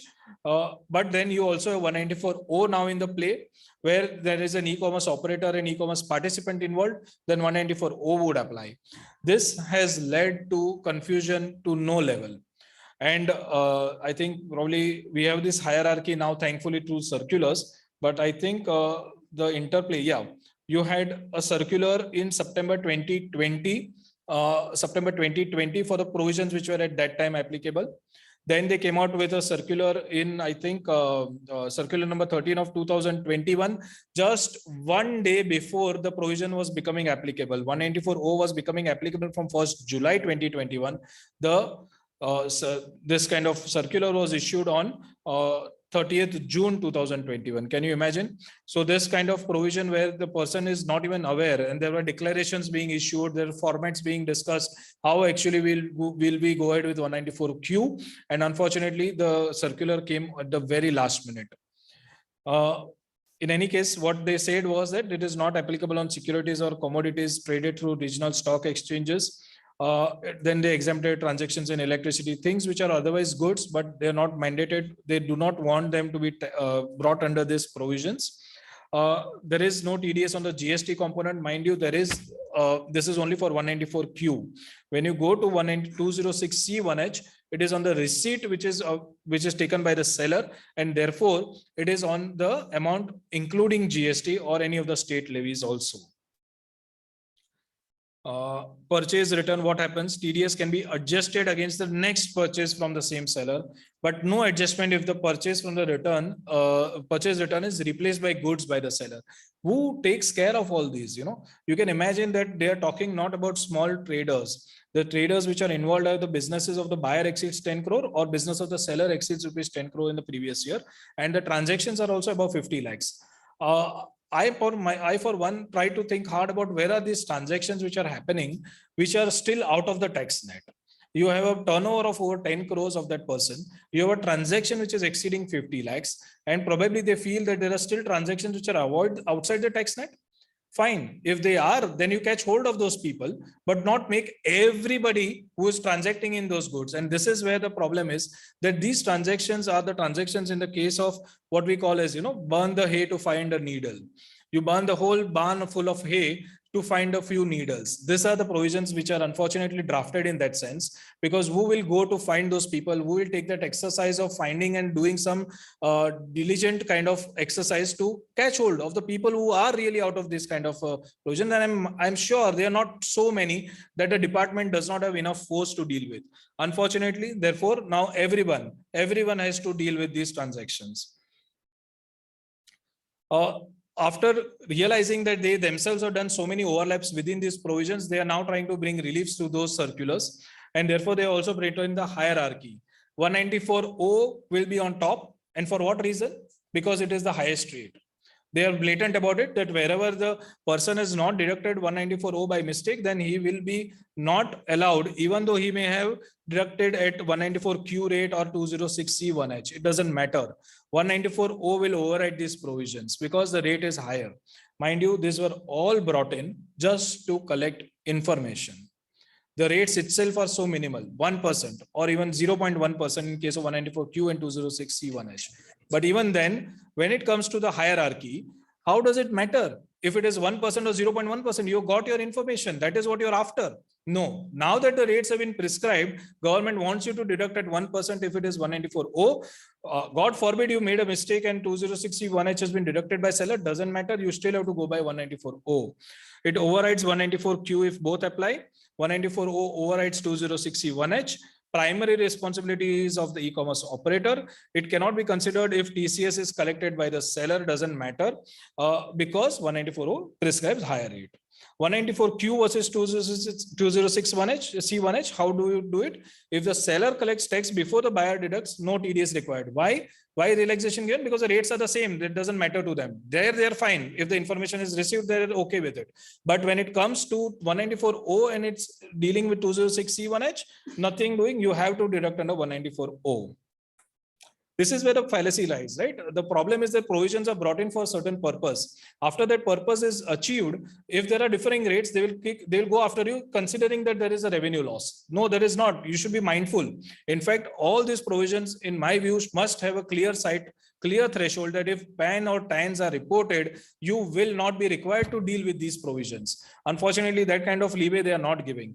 The reason why? Because their PANs are being issued in such a blatant manner that they themselves are not able to get people who are after those PAN cards. So unfortunately, then everybody else has to deal with these issues. I'm not going through, there are several exemptions which are given under the circulars. Circular of 2021 e-auction, as I already discussed. And obviously government departments, again, government departments, those who are not doing business.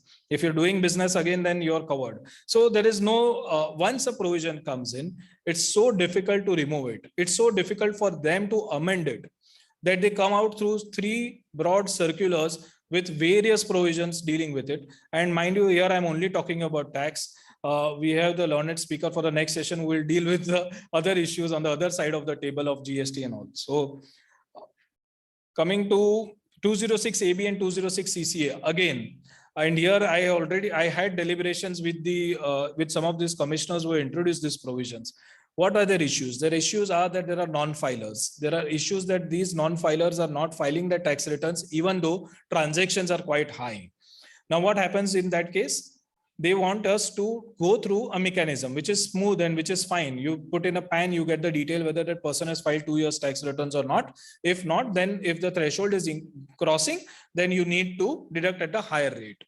And then they brought in certain sections to which they are not applicable. Can you imagine how many of these non-filers are there? As per them, the non-filers are 10 lakh. 10 lakh is a minuscule amount considering the amount of transactions that a person has to deal with. In India, daily, there will be 10 times in these transactions which a person would have to go through this kind of a compliance mechanism. And when probably, I try to mention that it's just 10 lakhs. You have enough force that if one officer is dealt with only 20 persons to trace out, he can very well do this job. But no, how can that be there? How can these people do that work? No. Therefore, everybody to whom these provisions apply, they have to go online, they have to check. And mindful of the fact that this was earlier for 2 years, there was a certain kind of breathing space. Now, the latest finance bill has now brought in that this limit will be reduced from 2 years to now 1 year. 1 year of non-filing will bring you under 206 AB and 206 CCA. Not against the intent, the issue is how they are applied. These provisions now, what happens? Transactions which you do on 2nd April 2022, for example, there's only 1 year, you will look at the due date of 139(1) for previous year 21-22 has not yet expired because it will expire only on 31st July. If there are no further extensions. But if on considering by the 139(1) the Act, it should be 31st July 2022. So for previous year 2021, not previous year 21-22, you will go to previous year 2021 to check if the total TDS or TCS is more than 50,000, if the return of income is filed or not. Then if it is caught, then you have to do it at a higher rate. What they were trying to explain was that you have to do this only once. That doesn't know. When it was 2 years, it could be that could be the case. Now with 1 year, you will again have to check this provision because as soon as the deadline has expired. So now when I do a transaction on 2nd August of 2022 for a person whose deadline has expired on 31st July 2022, I have to again check and again go through this process. So you can imagine that these kind of issues which will happen for all and sundry for doing this kind of an exercise. I have finished the latest developments on the domestic front. I'll quickly go through the TDS on payments to non-residents, and I will also cover some practical aspects, time permitting. I'll just for a minute.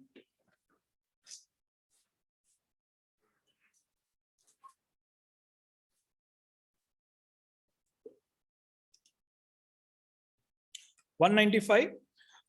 Why am I dealing with here the very basics of 195? The reason being that we as chartered accountants are supposed to deal with 195 probably on a very regular basis. And what happens is that when we look at and provide certificates of 15C and CB, sometimes we look at only that particular transaction, and if it's staple diet kind of transactions, transactions which you have dealt with earlier also, you tend to go through it at very fast speed and finish off the certificate. Please be mindful that each of the limbs of 195 are very, very important. Not only that they're important, each of them has issues also. I have had 195 sessions running into 3 hours, and to encapsulate that into probably 15 minutes is impossible. So what I'll do is that I'll just brief you which are the provisions that you need to take care of. Who are covered, any person responsible for paying. So I've broken this up. This is nothing but the section itself, but broken it up into who are covered, what is covered, when is it applicable, and how is it to be applied. Mind you, each of these provisions has its own set of issues, has its own set of precedents, has its own set of litigation going on. I'll not go through in detail, except for the fact that chargeable to tax, some chargeable to tax, a lot of us who are dealing with this subject tend to, look at it that how do we determine the sum chargeable to tax? Be mindful that not only one, there are 2 Supreme Court decisions and a plethora of other decisions which have very clearly said that tax has to be deducted from the income element of the sum chargeable to tax. Please mind, sum chargeable to tax means that the income element of the payment which is being made and not on the whole payment itself. There are CBDT circulars supporting that when it talks about interest, when it talks about disallowance, all these times they do mention that no, only the amount which was chargeable to tax out of the whole payment has to be looked at, and therefore it becomes very important in capital gain transactions that you be mindful that you don't go forward and tell that no, I will make a deduction on the whole of the transaction amount. That is not required. How do you determine the sum, the taxability? Basic provisions, you look at section 6, the residential status itself. You look at whether section 5 for the scope of the income received or deemed to be received accrues or arises. Section 5 also mentions about deemed accrual, which is covered in section 9. Section 9 and section 6 are the 2 provisions which have been mangled to no end. Mangled with to no end. Section 9, which was a provision which had its amazing, kind of stability in the provision. There was circulars of 23 of 1969, which even expounded on the stability. It was beautiful provisions. However, now in the last few years, they have been amended time and time again. Can you imagine that a gift which is given to a non-resident also has a provision now under 918. So you have to be careful about where these provisions may trigger off. Section 6 about residential status. a person who crosses 120 days of stay and has over 15 lakhs of Indian incomes would get captured into and be considered as probably a resident. But it was then found out that that was too wide a provision. NRI lobbies protested. So now anyone crosses 120 days may still remain and not ordinarily resident. It has implications on 195 because it's no longer a payment to a non-resident. So these kind of issues are only on the domestic front. On the international arena, we have the double tax avoidance agreement since ages. There are discussions on that. There are different kind of issues with related to DTAAs. However, these all have also now changed. From 1st April 2020, treaties have to be looked at if they are amended by the MLI as per the MLI provisions. Now, you would feel that no, what will MLI provisions dictate as far as TDS goes? Unfortunately, they do. It is not just about anti-avoidance through principal purpose test. There are provisions even for dividends, which anyways now you have to look at. DDT has gone. So now you have to look at those provisions of MLI which mandate you to check whether the lower rate of dividend tax is available or not to you.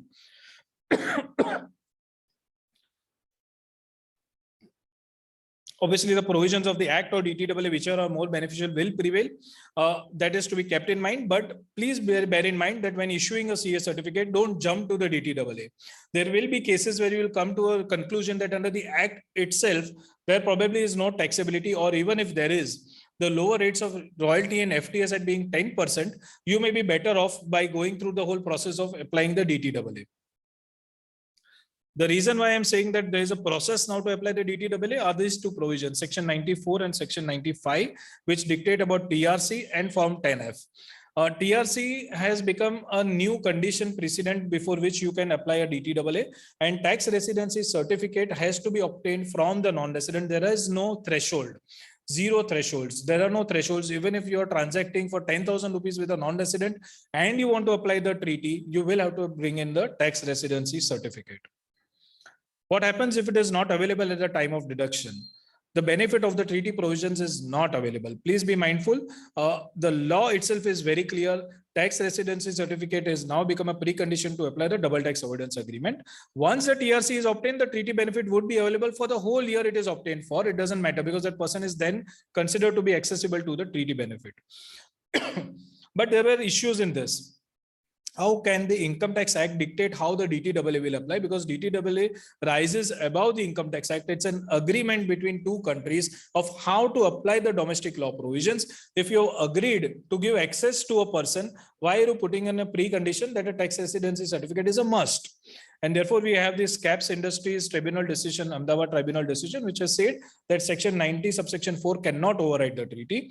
And this has been also, recently of the Srinivas Reddy Chelamari versus ITO. Again, Hyderabad Tribunal decision also has upheld the same point.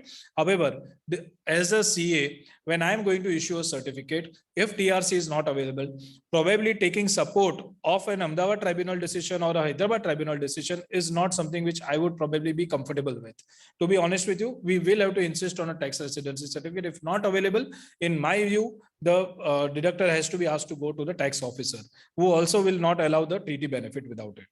Otherwise, if that is not available, go by the domestic law.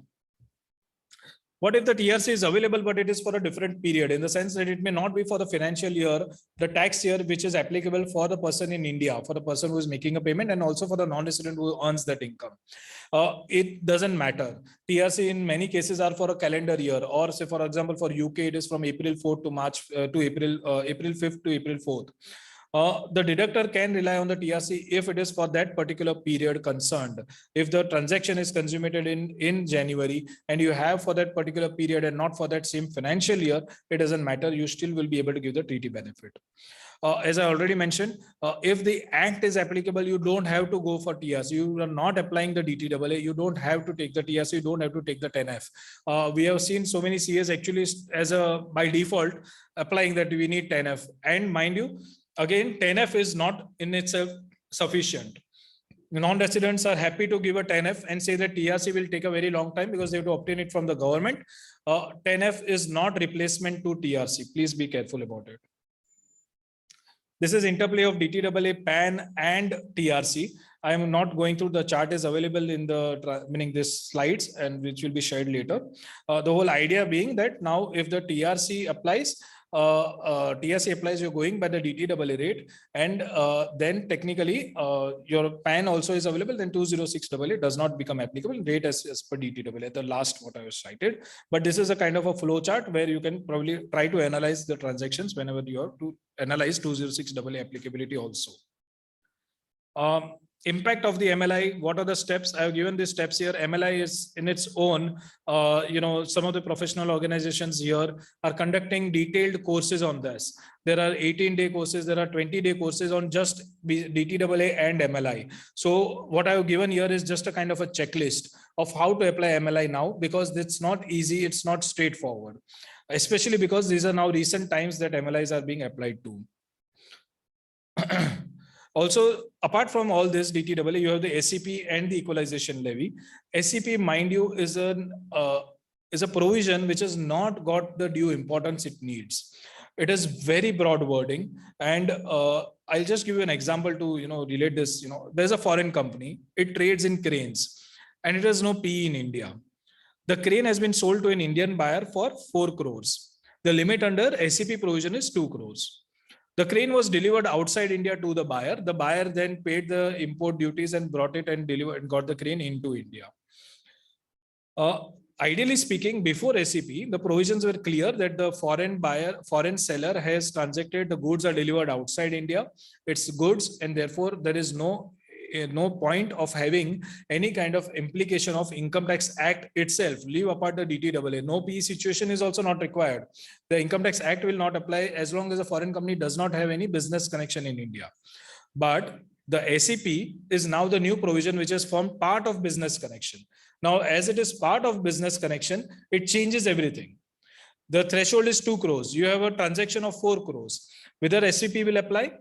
If you read the plain wordings of provisions of SCP, they are so broad. Transaction carried out by an NR with any person in India in respect of any goods, services, or property, including provision of download of data or software in India, where the payment during the year crosses 2 crores.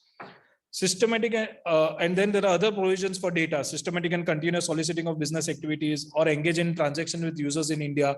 Again, that is another broader set of provisions where the threshold is 3 lakh users. But just for the goods, something which was earlier very, very easy for you to even give a 15 CACB, obviously there is no chance that there is tax deduction at source. I can give an easy certificate. No longer is that the case. If there is SCP applicability, you will be mindful that you may have to recourse to the treaty only. There have been cases where for business connection, if there is no business connection, you will be fine that even if TRC and DTAA are not available, you can say that there is no deduction of tax at source. You can go ahead. That is no longer the case. You will have to apply for the treaty because SCP in these kind of cases will become applicable. Business connection once formed due to SCP, what should be attribution of profit? Nobody knows. Even department doesn't know. They have been asked several times and they have come back with no answer. Rule 10 might apply. However, then that means that you would make your own estimation of the profit involved and department will make its own. So in that case, you may have to go and there is no recourse, but for you to go to the tax officer for getting a certificate. Yeah, as I mentioned here, I've already covered this. Equalization levy 2.0, we already had 1.0 in 2016, which only covered advertisement related, online advertisement related services. Not happy with it. Equalization levy 2.0 was introduced from 2020, where there is a wide scope, e-commerce supplier services by an e-commerce operator to a resident or to a non-resident for sale of advertisement targeted to a person who is using an Indian IP address. My God, meaning this compliance, I can't imagine how people are complying with these provisions. How do you trace people who are using Indian IP address, who are not using? There are certain ways to do it, technologically feasible. However, it means that now you have to go one step further on that. Threshold again of 2 crores, EL at 2%. Again, the whole idea was that you are trying to capture those who are doing SCP and equalization levy provisions were only mandated for digital commerce, for people who are transacting from out of India, though with a market in India, a huge market in India, and still they were transacting and having a huge business with zero tax payment in India. Therefore, these provisions of equalization levy and SCP, in my view, feel that these kind of provisions were needed. It's no doubt, because those people, non-residents, were going scot-free because the permanent establishment definitions haven't changed since the last decades. So this was needed. However, the way they are drafted and the way they are applied have become so broad in its applicability that anybody and everybody is getting covered. I'll rush through these amendments which have been made. There is an applicability of how it will apply. But coming to the interplay, because that is the latest amendment which has come by the last year's Finance Act, what they felt was that how royalty or FTS could also be easily be done payments, because you would have online kind of services which are provided, which are nothing but fees for technical services, which means that equalization levy applies because they made such a broad provision to start with. Then they are not happy, because then you will go away with only paying 2%. Because once equalization levy is paid, section 1050 exempts the income of the non-resident in India. Therefore, they are out. That was not to be done with. So then the department again changed the language. They said, if the royalty or FTS is chargeable to tax, then you have to go to the Income Tax Act. Mind you, chargeable to tax. So if the royalty or FTS is chargeable to tax, not only just as per Income Tax Act, but even read with DTAA, then you will go with the DTAA rate. If not, then you go and apply EL 2016 first. If it is not an online advertisement or such specified services, then you go to EL 2020. If there also you're not covered, then probably you will go back to the Income Tax Act and see if there is any implication. So this is the hierarchy now, and you may have to keep this in mind, especially for royalty or FTS payments. EL 2.0 will not get triggered. It will probably be the Act itself which will first get triggered. This is one example to that. I will not go through that in detail. The other recent developments are taxation of software royalty. So many decisions, so many ways and analysis being made of the copyright law and how it will apply. Unfortunately, because the use of copyright, right to use a copyright, these words were not defined, or they are, the department holds a very clear meaning that every and anything which is software will get caught by this. While the logical thing is that when as an end user, what am I getting? I'm not getting a license to use that software. Though I have an end user license agreement, what I am using it, and nobody, when they open their laptop or when I'm using this PowerPoint, I am not thinking, oh, I've got a license to use. No, I am using it as a product. For me, it's a product. It may be software, but at the end of the day, it's a tool for me to do what I practice. When I'm practicing on my CA practice, I'm using it as a tool. However, that being not the case, they were very clear that they wanted to tax it. Therefore, plethora of decisions here, on both sides. And finally, the Supreme Court decision and Engineering Analysis Center of Excellence, which laid down for 4 business models, which they categorized, on which they gave a view. Their view being that the amounts paid by resident end users or distributors to non-resident computer software manufacturers or suppliers as consideration for the resale or the use of the computer software through end user license agreements or distribution agreements is not the payment towards copyright in the computer software. After detailed analysis, after going through the copyright wordings, different commentaries, they came at this decision. Does this mean that every and any software royalty is now out of the tax net because Supreme Court is the law of the land? Department had a chance to amend the law in this current finance bill. It probably was expected, but Finance Bill 2022 does not include anything about software royalty. Why? The reason being, because both sides think that this is a win for them. And the problem is that the taxpayers' contention is that the principles have been laid down by the Supreme Court, which says that software payment, royalty on software payment is now devoid of tax because it's not a use of copyright in the sense that it is meant to be. But the revenues contention is that it only covers those 4 business models. And unfortunately, those 4 business models, quite a few of them are now no longer in practice. You today all subscribe online to software. You today do not today avail cloud services. When is the last time that you opened a CD box and take out a CD for a software and put it into your CD-ROM? Most of these laptops today don't even have a CD-ROM slot. So what do? It is all online. But that wasn't a business model which was covered by the Supreme Court's decision. So what happens? It is still a gray area. Each case, especially of cloud-based applications, of subscription-based models, will still have to be looked at whether they satisfy or not. Supreme Court decision, law of the land, no doubt, but it is narrow in its scope. Probably as an advisor to a person who is deducting tax at source, you may still be mindful of how it is applied. Last important development is on the dividend payments to non-resident shareholders. Now that the DDT and the classical system has come back, now therefore DDT is gone and classical system has come back, Form 15 CACB is required for payments to non-resident shareholders. What will happen to the treaty rates? The 20% rate is otherwise anyways prescribed for non-residents, but the treaty rates in some cases provide a lower rate. Some cases 10% or 15%. However, there are conditions always attached to this, and different treaties have different conditions. The means being the minimum shareholding which is applicable. The lower rate is otherwise, generally speaking, a 25% withholding rate is there in most treaties. It lowers only if you have certain threshold shareholding. You can range from 10% to sometimes, generally speaking, 10%, sometimes even more, 15% or so. This is now compounded by the MLI. Treaties where MLI is now applicable, there is a minimum holding period of 365 days for that particular shareholding that needs to be checked. That which is spread over and not necessarily before the transaction of payment of dividend. So how do you deduct tax at source? It's in its own case, a decision which has to be dealt with very, very pragmatically and very judiciously. And this is the newest development, is the most favored nation clause. Most favored nation clause in a treaty limits the taxation under the treaty to the extent of more favorable rate or scope, which is there in another treaty. A unique provision. It is there for OECD treaties with OECD countries. India has the MFN clause with Sweden, France, Israel, Switzerland, Philippines, Belgium, Netherlands. Now, India's treaties with Slovenia, Lithuania, and Colombia, these treaties were signed long back, but they have a favorable rate because those are at that time, the rates were decided at 5%. But these countries later on have become part of OECD. So now what happens to most favored nation clause? And I'm sorry, this is a subject which should be dealt with in more depth.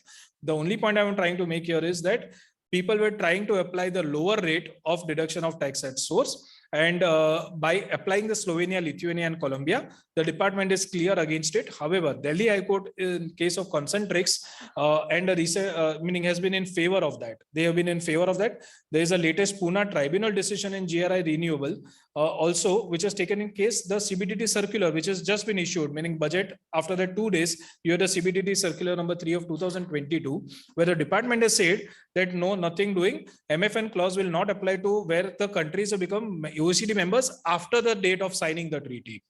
But how that will play out, we all don't know. But unfortunately, through the circular, department has put in more provisions now. Certain practical aspects in general, which I wanted to cover, transfer from NRI's own NRO account to own NRE account, how one should be mindful. These are not latest developments. The only point I'm trying to make here is that when a person makes an NRI transfer from his own account, Indian account, to his overseas account, it is from one pocket to another. Money changing from one pocket to another has zero income element. However, certain banks, and quite a few of these banks, ask for a 15 CACB. They go into the source of that income, that whether that on that source tax has been paid or not. Some banks are not asking for it now. They are saying that you've just filed 15 CA Part D, 15 CB is not required because obviously there is no income element in this kind of a transaction. However, if it is required, then a CA must look at several issues before considering the tax deduction at source. Which form 15CA would apply? This is through a flow chart I've explained. I'm not going through it. Is there as part will be given to you. And the last 2 slides on the checklist of the facts as a part of a 15CACB exercise, what things you must look at, what kind of factual part, and do your due diligence. Be mindful that not just that there is a penalty of incorrect furnishing of information to the CA, but also that you are hauled to the income tax department and they have now everything online. They have all this data. And if you prescribe some rate without going through proper application of the treaty or the act provisions, you may land in a soup. There have been certain cases where they have forwarded these kind of cases to the disciplinary committee of the institute, saying that this is a case where the CA has not prescribed proper diligence or not done through proper diligence. I brought out this, checklist, on the slides. So apart from that, there are some practical issues and what one must consider before before the payments are made. Equalization levy, SCP, we already discussed earlier. FEMA. FEMA is anything which does cross border. Probably FEMA may get attracted. There is a TRC now under LRS. For that also one must be careful about. And then R&D sets and other things which one must take note of before giving the 15 CACB certificate. several anti-tax avoidance provisions now, which have become applicable. One may have to be mindful of those also now. One has to do due diligence, just cannot go by a plain undertaking, no P, okay, fine, I'll put the undertaking. No, please do your own exercise. Does that have an office? You go to the website, they say, no, we have an India office. What does that mean? That means they do have a P in India. There are other recent amendments. I'm not going through those into details. They're not so important, but they, in a sense, are new provisions also. So one must take into note those provisions also. Thank you so much, and sorry for rushing through this. If we have time, I'll take questions. Thank you.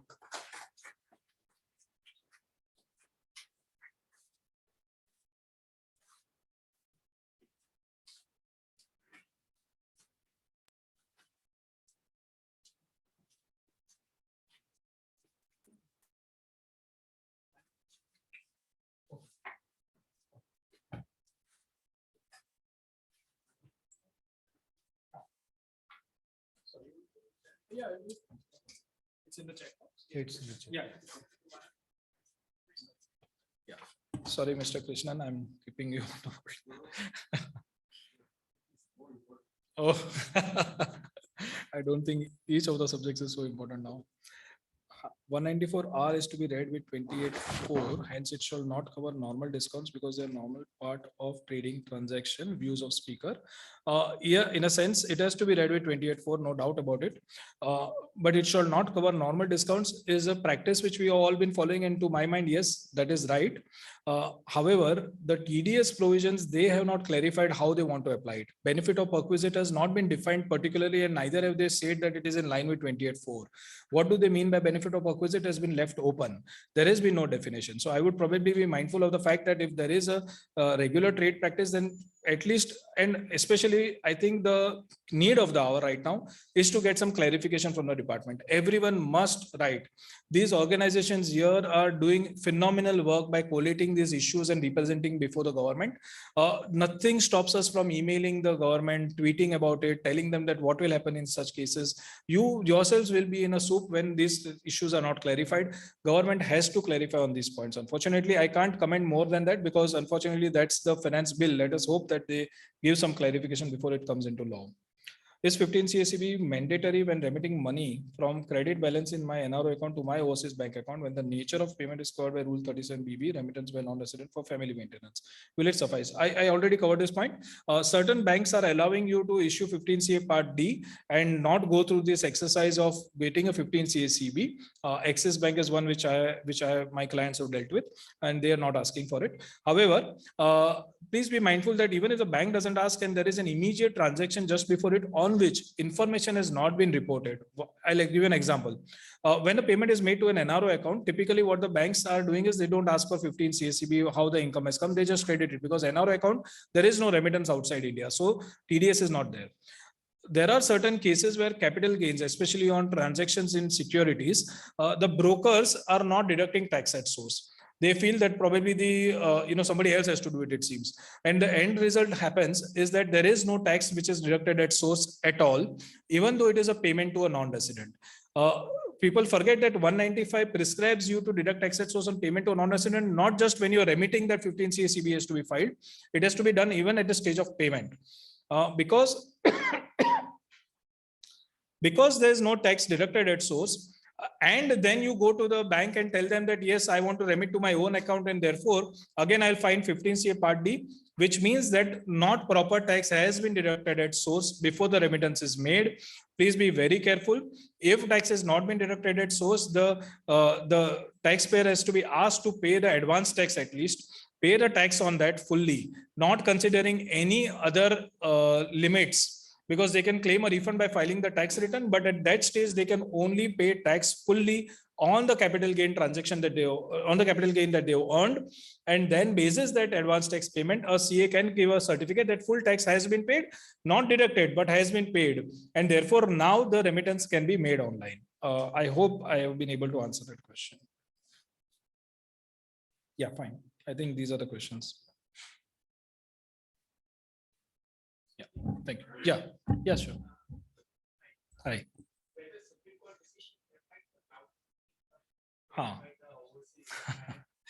To my mind, no, because what happened was that, I'm sorry, I think that's your question, right? Yeah. So Yeah, sure. The question is that whether the Supreme Court decision in engineering analysis will apply to cloud-based application payments also or not. Cloud computing services, agreed. I understand. So the point remains here is that there are two ways to look at the decision. One way to look at it is that they started with saying that there are these 4 kinds of business models, which I probably mentioned in my slide. And this is the subject matter for the decision before them. They have brought in those, meaning several parties were involved, all those parties then they were dealt with. Therefore, in one view is that no, these four business models are on what they opined, which did not include cloud-based computing, they did not include subscription-based models. So therefore, the Supreme Court decision does not apply. The other way to look at it is that they have gone into the principles of how use of copyright is to be considered. In that, the use of copyright, the Supreme Court seems to suggest that yes, whenever there is not handing over of the IP within that kind of software, then there is use of copyright does not come into play. Whether that principle overrides the business models on which they have dealt with, meaning that whether those principles which they have enunciated are only with respect to the business models which they have considered, or do they apply to all business models? In my view, no, it would not. In my, this is a conservative view probably, but I would not go so far as to say that no, royalty will then not apply. You may have to consider that what is the terms and conditions of those agreements? What are you being offered? As I already discussed, the frame of mind is that you are using it as a tool. That software is used as a tool. You are not bothered with the software or the copyright in it. Your whole agreement is that you should not infringe it. You should not copy it into somebody else's desktop and use it or sell it or resell it. That is the only objective of that agreement. It doesn't mean that it becomes an use of copyright. No, it still remains a use of software. Nobody looks at it. Everybody says, I accept and goes forward. The issue still remains is that no, I will not be able to apply this decision, especially when it goes from a CA certificate basis. Looking at a practical point of view, until there is a decision which follows, or until there is a clarificatory circular which says that, yes, this is the law of the land, it applies so and so. Until then, because of their categorization of business models and the parties who applied did not have these business models, therefore, I would not go forward and say that you please apply to everything, all and sundry, even though the principles stand same, even though the principles remain the same, but I would not take that step forward.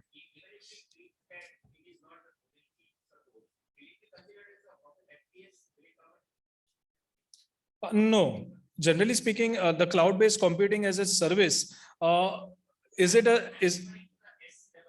yes, I understood. So software as a service is a term, an acronym, which people use it. Is it actually a service or not is something which you need to find out.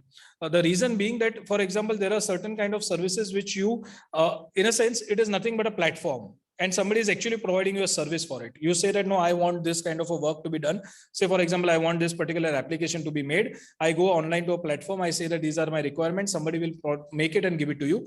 It still remains as probably a fees for technical services as far as the act is concerned. Just because it's on a cloud-based platform, it automatically does not become a royalty. Unless you say that, no, it's a transaction where they only licensed it to me. And in that kind of a case, then we come back to whether this, royalty and, licensed software, royalty taxation, whether the Supreme Court decision applies or not. But as far as fees for technical services go, be mindful of the fact that just because a model or a business model is different, it does not turn something which was a service into a product. Neither does it make it into something which is a service outright given to you into a license. Unless the terms say so, unless you go online and say that, no, fine, I will only take a license, I will not have the full rights over it. Then yes, you are paying not actually for a service, you are paying for a royalty. It's actually a royalty transaction. So this is where the key difference, according to me, lies. No, welcome. Thank you, everyone.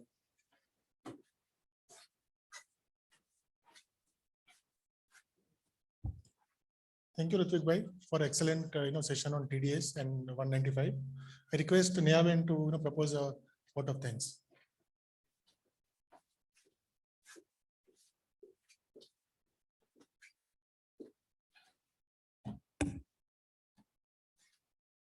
Hello, everybody. Friends, you all will agree that today our learned speaker, Rutvik, has in a very lucid and simple way helped us understand the complexities underlying section 195 of income tax in a capsule format. Today, in this session, even I have learned few latest developments of TDS under Section 195. I particularly found interesting his thoughts on Bitcoins and crypto. I, on behalf of all the 6 associations, extend a very hearty vote of thanks to you, Rutvik, for taking out time on such a short notice and from your busy schedule and sharing your thoughts and contributing to this elite seminar. Friends, there are few sponsor stalls, so members who are attending physically can visit them during the lunch break, and we meet again after 5 minutes. So please be on time because we already have the speaker with us. Thank you very much.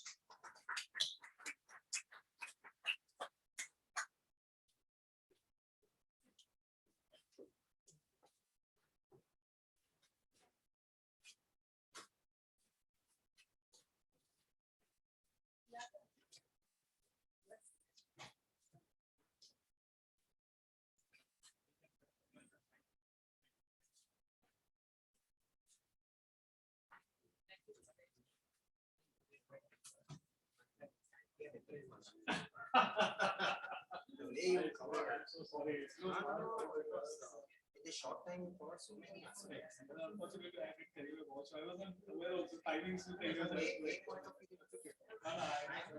way you covered massive 195 to 15 CB per end, covering all the amendments 194 R. Great, that's something. Oh my God.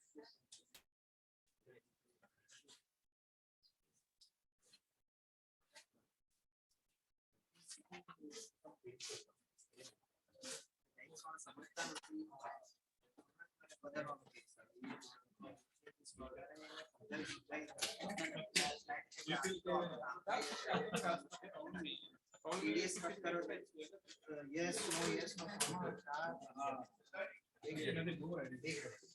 Standard charter. Really. Thank you so much. Thank you so much. Papa can No, sir. Rutvik bhai, no, Rutvik, I'm for you, your student. Ekdam.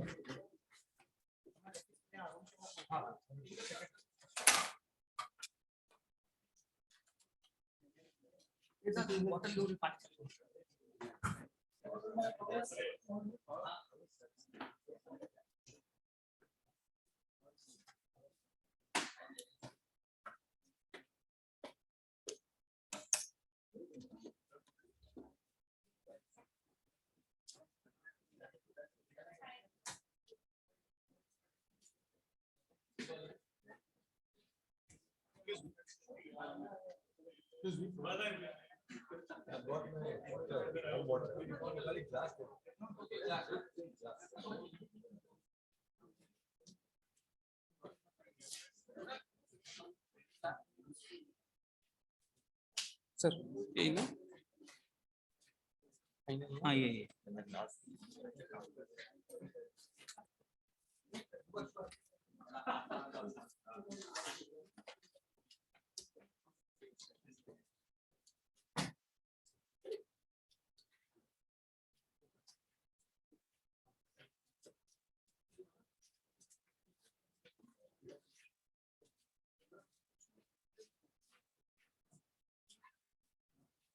बाद में कर दूंगा उसको। हाँ ठीक है sir, okay video starting on.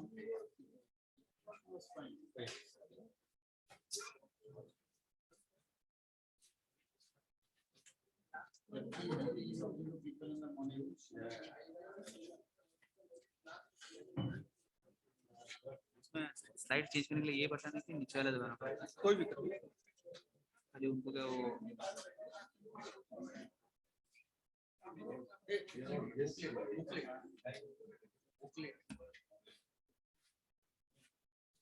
दोनों चलते हैं ना।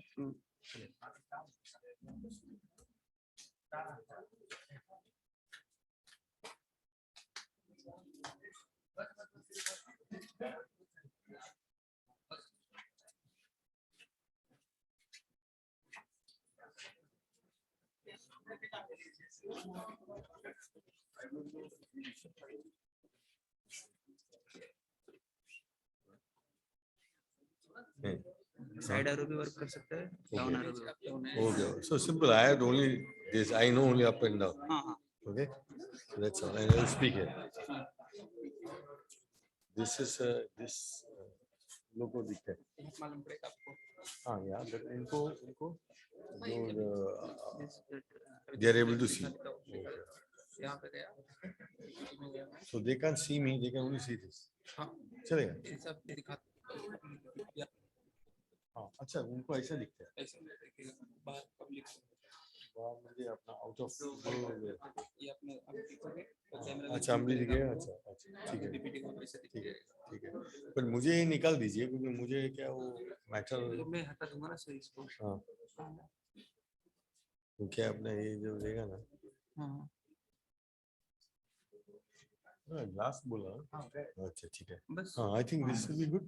आई थिंक इधर कुछ अपना कुछ देता नहीं. ये बंदा तो इधर ठीक है. इधर वॉशरूम इधर है. नहीं ग्रीन रूम नहीं है ना. No green room.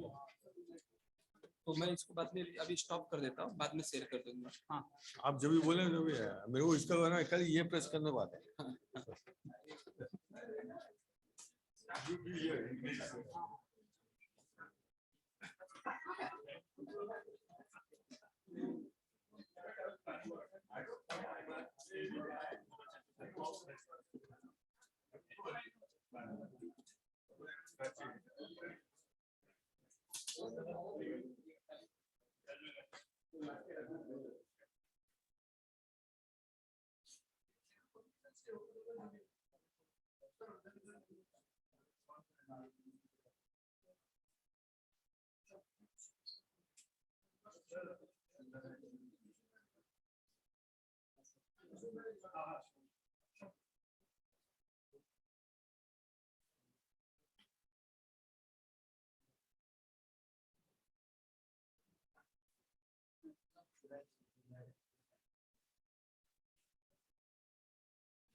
Good afternoon. May I request everyone to please occupy your seats.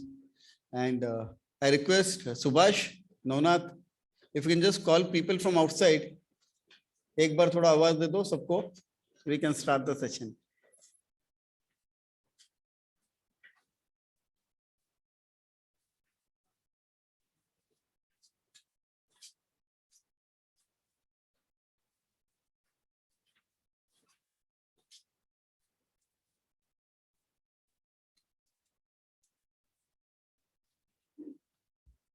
May I request everyone to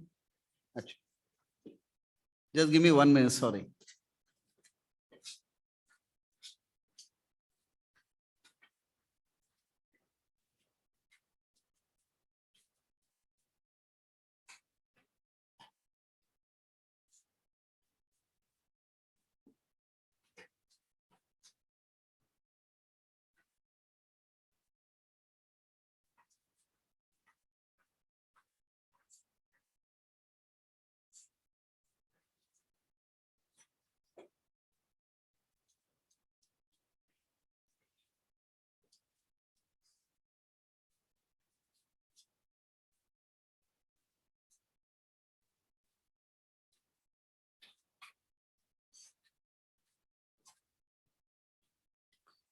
Sorry for that.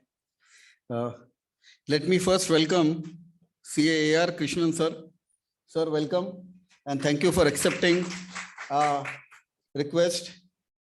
I still remember many years back, almost 2 decades back, when I was a convener and co-convener study circle. And then when we were at the branches, people like used to be very eager to listen to Krishnan sir. So, sir, you are a guru in indirect tax and you've been a guidance throughout. And so many people really want to listen to you and they seek your knowledge. So, sir, thank you very much for accepting. Let me also welcome my colleague here on the dais. Let me take this opportunity to thank all the 6 organizations. I think almost after 1 decade, we've done the joint program again. So, BCAS, CTC, AFTP, GSTPM, and MCTC. Thanks a lot to all the office bearers for making this happen and joining with WIRC in all 6. I think wonderful program and almost 250 plus participants. So really great. And I want to thank all the office bearers for all the work which has been done. They came here, they visited the site, including from the room to the arrangement, to the food arrangement, to everything, and really grateful to all of them. So much time and effort has gone into it. Thank you very much. A loud round of applause for all the office bearers of all the organizations.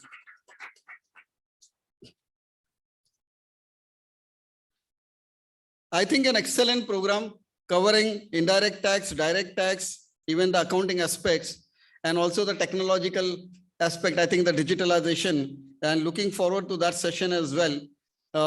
Lot of adoption of technology is happening, and I'm sure that is going to be the way forward. People have come up with tool utility for doing reconciliation of TDS, reconciliation of GST, and multiple other things which are coming up. So I'm sure the way in which we are working is going to change as we progress ahead.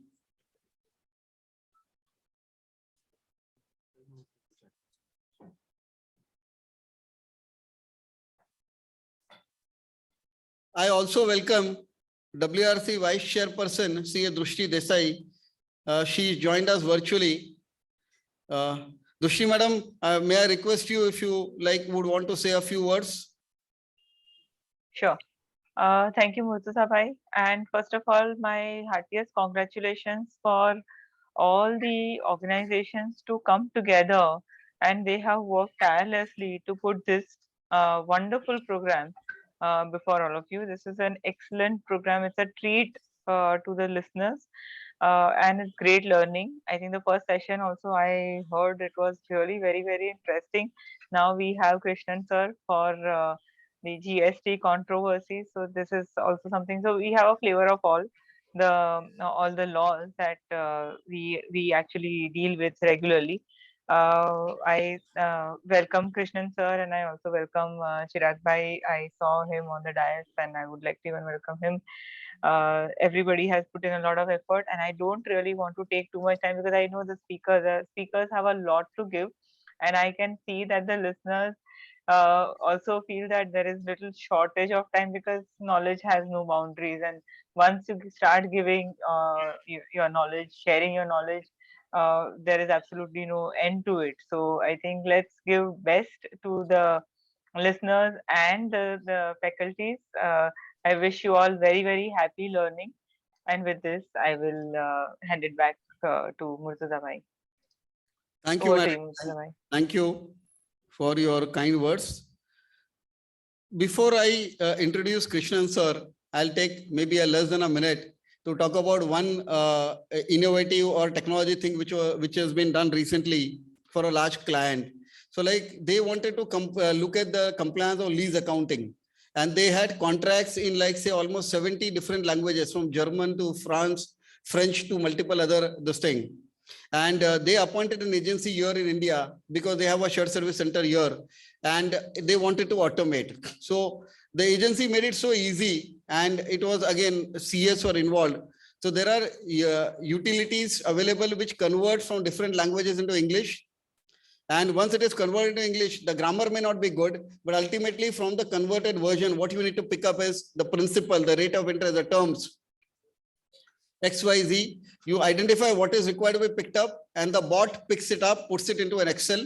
And once all the data is available in Excel for all of those, some 10,000 contracts, which were in different language, which are now in English and all of the information which you wanted is there in Excel, then you apply simple formulas and then you know okay, whether it is complying with that particular lease accounting standard or not. And if not, then you go and verify those contracts and tell them what is required to be done. So I'm saying the technology, using different tools, whether it is a bot, whether it is analytics, whether it is a Power BI, whether it is a SQL database or a Python query, you can use 2 or 3 of them and you can convert the complex thing or the huge data into something, make it meaningful and do it in a efficient and effective way. And I'm sure that will also happen in the last session. So a lot more, I think we're going to change in the next 5 or 10 years. Now, coming to the task on hand, let me introduce R Krishnan. He's a BCom honors, graduate CWA, CFA, 22nd rank in Inter CA, and a law graduate practicing as a chartered accountant since 1981. His present areas of expertise and practice are service tax and GST at both advisory and litigation. His clients are mainly large corporates in the service sector. He has handled litigation in the area of service tax at the CSAT tribunal level and briefed lawyers for High Court and Supreme Court hearings. He has contributed to the study material on service tax when it was first introduced in CA final as a subject. He lectures on service tax and GST at various forums, seminars, conferences, and also contributes articles in various periodicals. As of now, he has spoken over several places all over India in various forums, including at the National Academy of Customs, Indirect Tax, Narcotics, and multiple other places. He's made several pre-budget and post-budget representation to the Ministry of Finance, Government of India. He's been a member of various committees of the Institute, ICAI, WIRC, and also BCAS and CTC. His forte is in an end of the tunnel approach. He has been featured as one of the top 10 indirect tax advisors in India based on survey conducted by the International Tax Review and international journal published from London in April 2011. With that, let us welcome him with a loud round of applause. I request my colleague Chirag also to join me and we'll offer a memento to sir.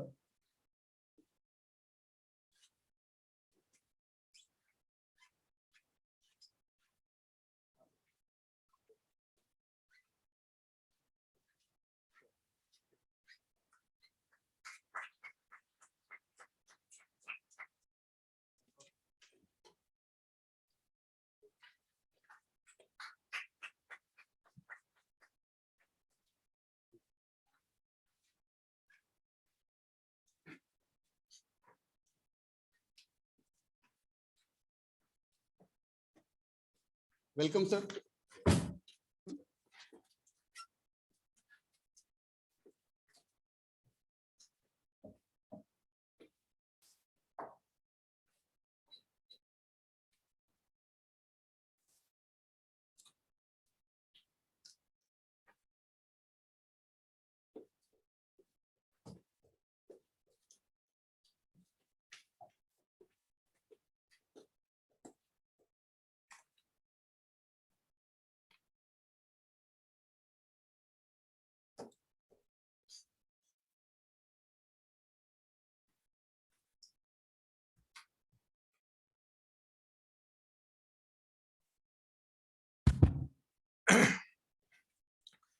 Good afternoon to all of you. Dignitaries on the dais, of the dais, friends, ladies and gentlemen. Actually, it's a bit difficult for me to say dignitaries because almost all of them are known to me for many, many years. But I would rather say, my dear friends, if that can be permitted, by not looking at formalities, yeah? Because they are so dear. And at least two of them, not that I'm singling out, but two of them I can certainly say, Deepak, I think, I don't know, maybe 30 years or something we know. And I always consider Deepak as something like seminar specialist. If we were to award a Nobel Prize on organizing seminars on any topic, I think Deepak will be the first candidate. And perhaps he'll be way ahead of other candidates. So Deepak, I am really obliged.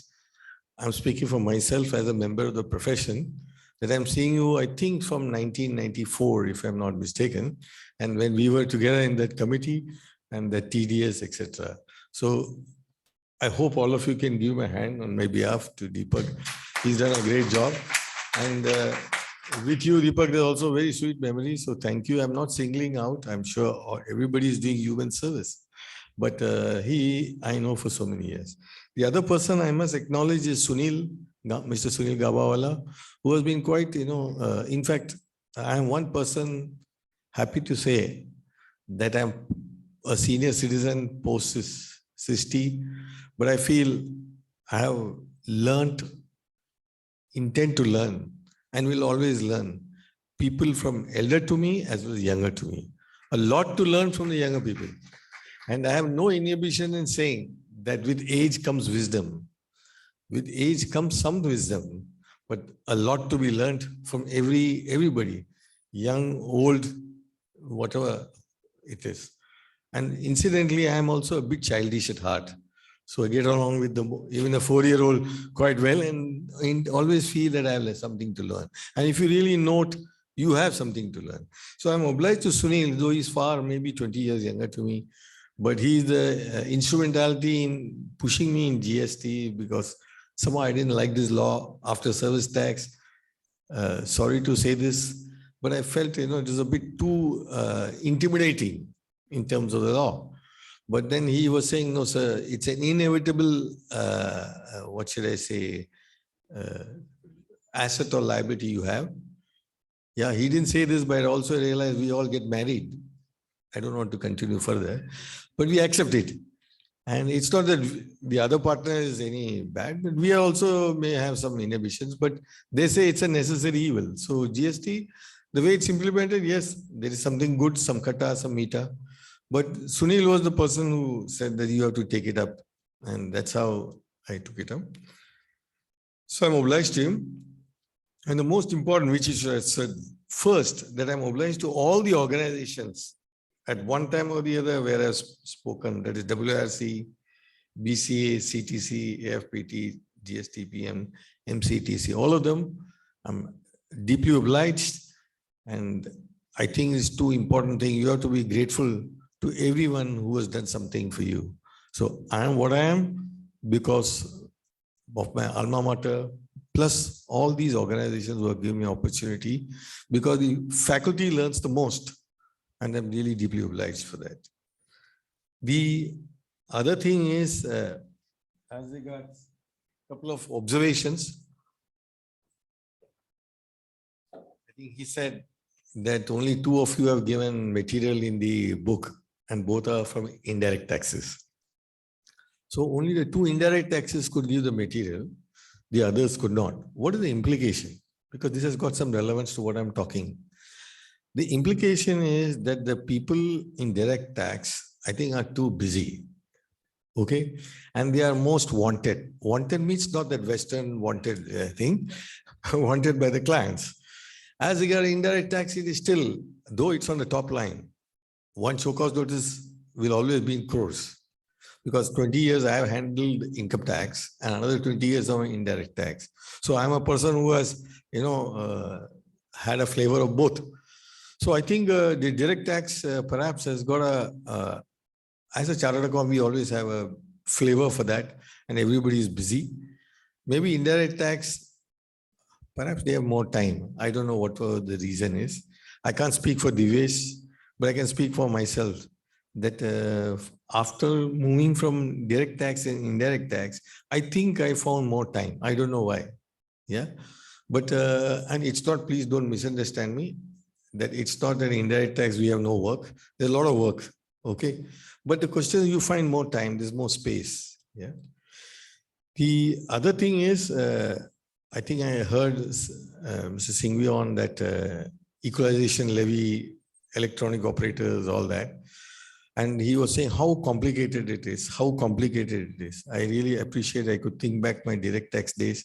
But I want to tell you that complication is only on the one side of the story. The other complication for the same transaction, there's also a GST. And that GST is because IT is made of 2 letters, GST is made of 3 letters. So I don't want to say anything about the 4 letter. Yeah, but I want to tell you, it's absolutely complicated. Yeah. Now I'll start with my subject. See, when I took over, I don't have a watch and for years I'm not wearing. I saw it was 12:10. Okay. Can you tell me what is it now? 12:15? Is it the watch? Is it? Yeah. Okay. So I have time. Can I say up to 1:30? Is that okay? Yeah. Because originally it was 1 hour 15 minutes. I'll cut short. I'll try my best to cut short. So my subject given to me by Sunil is certain controversies on supply and classification. Of course, very good. He told me controversies on supply and classification. I said, I can't take all controversy because the whole law only is controversy. So certain controversies I have taken. As regards my all presentations, if you see on the right side, the word A will always be there. You have seen movies, it is A, U, A, and U. The subject is a mess, that's why it is A.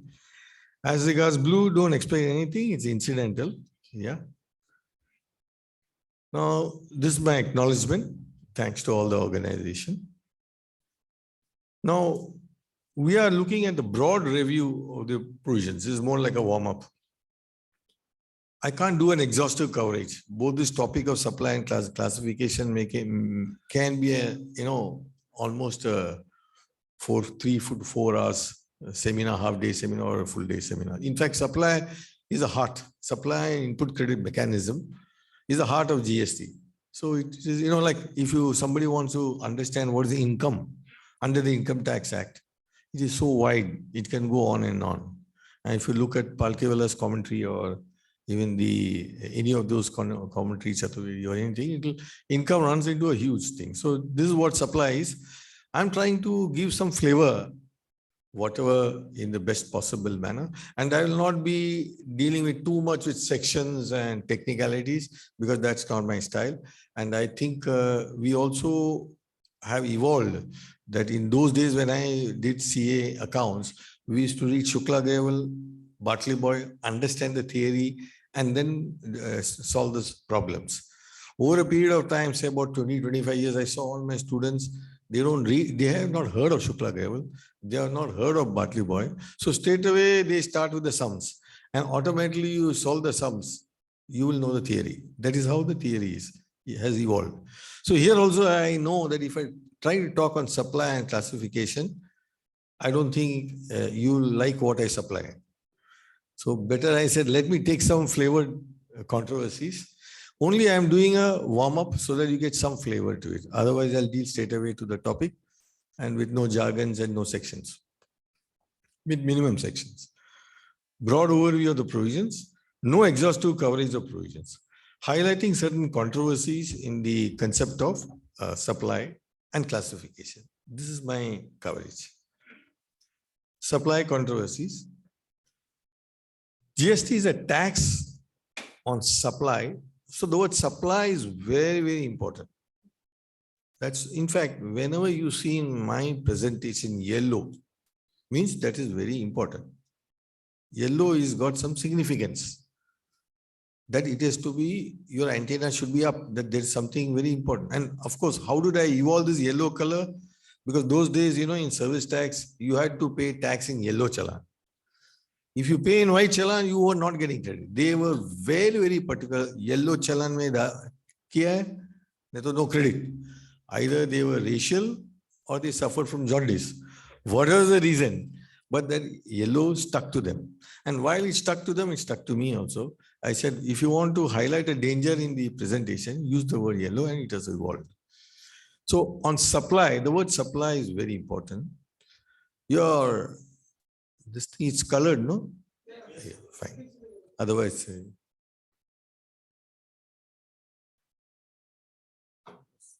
earlier presentation, I saw it was black and white. On supply of goods, the word goods, because after all, it's a goods and services tax and or services. So there are three things which are very important: supply, goods, and or services. The mandate given to me is, this is a hybrid crowd, not exclusive indirect tax. So do not push into your propositions fast and take it easy. Okay, so those who are very much familiar with GST may find me slow, and the others will find me okay. And by nature, I am slow, let me tell you that. Supply of goods and or services. So three words important: supply, goods, and services. We can keep on discussing these three topics for time immemorial. Three definitions significant: supply, goods, and services. Supply includes all forms of supply of goods, services, or both, such as sale, transfer, barter, exchange, license, rental, lease, or disposal. So if you see, the word is such as, so it can be something more than that. It could be anything. So supply of goods, service of both, such as sale, there can be a transfer, barter, exchange, license, rental, lease, or disposal. It has to be for a consideration. Any gift cannot be a supply. That cannot be come under GST. Okay. But except in certain specified activities, I am not dealing with that because that is another subject. Okay. So for a consideration, it has to be for a consideration. That consideration could be money or money's worth. We all know under Contract Act, if I'm not mistaken, Section 2D, I think Contract Act is there. Consideration could be very wide. And it should be in the course or furtherance of business. That's very important. So I may give you goods, I may give you consideration, I may sell my old car, but it has to be in the course of business. If it is not in the course of business, it may be a supply, it may be for a consideration, but it is not in the course of furtherance of business. Of course, what is in the course of furtherance of business is very, very wide. And we know we had a checkered history in income tax. These people have graduated. Let me tell you, the indirect tax authorities will have a habit of bringing everything under the sun. In fact, I felt in my first early years of practice of income tax how tough is to each assessment under 143, etc., in terms of department, in terms of all that. Then I realized when I came to indirect tax, the direct tax is they are far better. Okay, because they look at ABC analysis. And there I never had to tell them that I have paid the tax, I don't have my challan, here's the bank certificate, income tax people allow. Here they say, no certificate. Where is your challan? And let us see where it has come. This, that, so many things happens. Then I started thinking, which was better, IT or GST? I still don't have the answer because it's very difficult. Okay. So important supply, all forms of supply of goods or services for a consideration in the course of furtherance of business. What is the exclusion? There are some exclusion for GST. Activity or transaction that are neither supply of goods nor supply of services, which one of the things is employee services, They have brought out certain services that it is neither a supplier of goods nor a supplier of services. That is called Schedule 3 item, something like your Section 10. Yeah, but not exactly Section 10. This is something, it is neither goods or services. There it is income, but it is exempt. That is a big difference because it may make a difference. There's something called exempted service and not a service at all. Schedule 3 is not a service at all. Then exempted supply, certain supplies have been exempt under Section 11 of the CGST Act. Non-taxable supply is supplies which are not included with the ambit of GST. So that is also covered. So there are three things. One is neither a supplier of goods or services.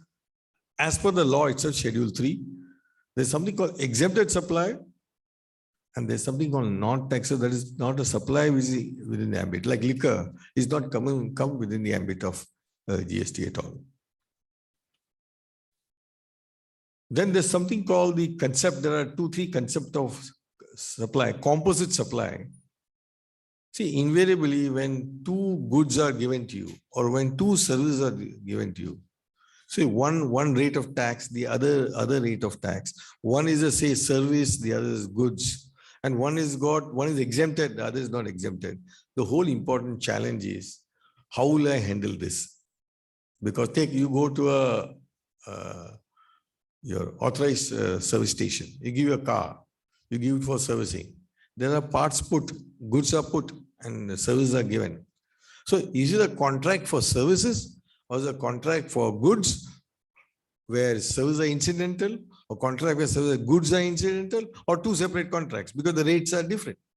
Or it could be also exempted. So they have evolved some concept called composite supply.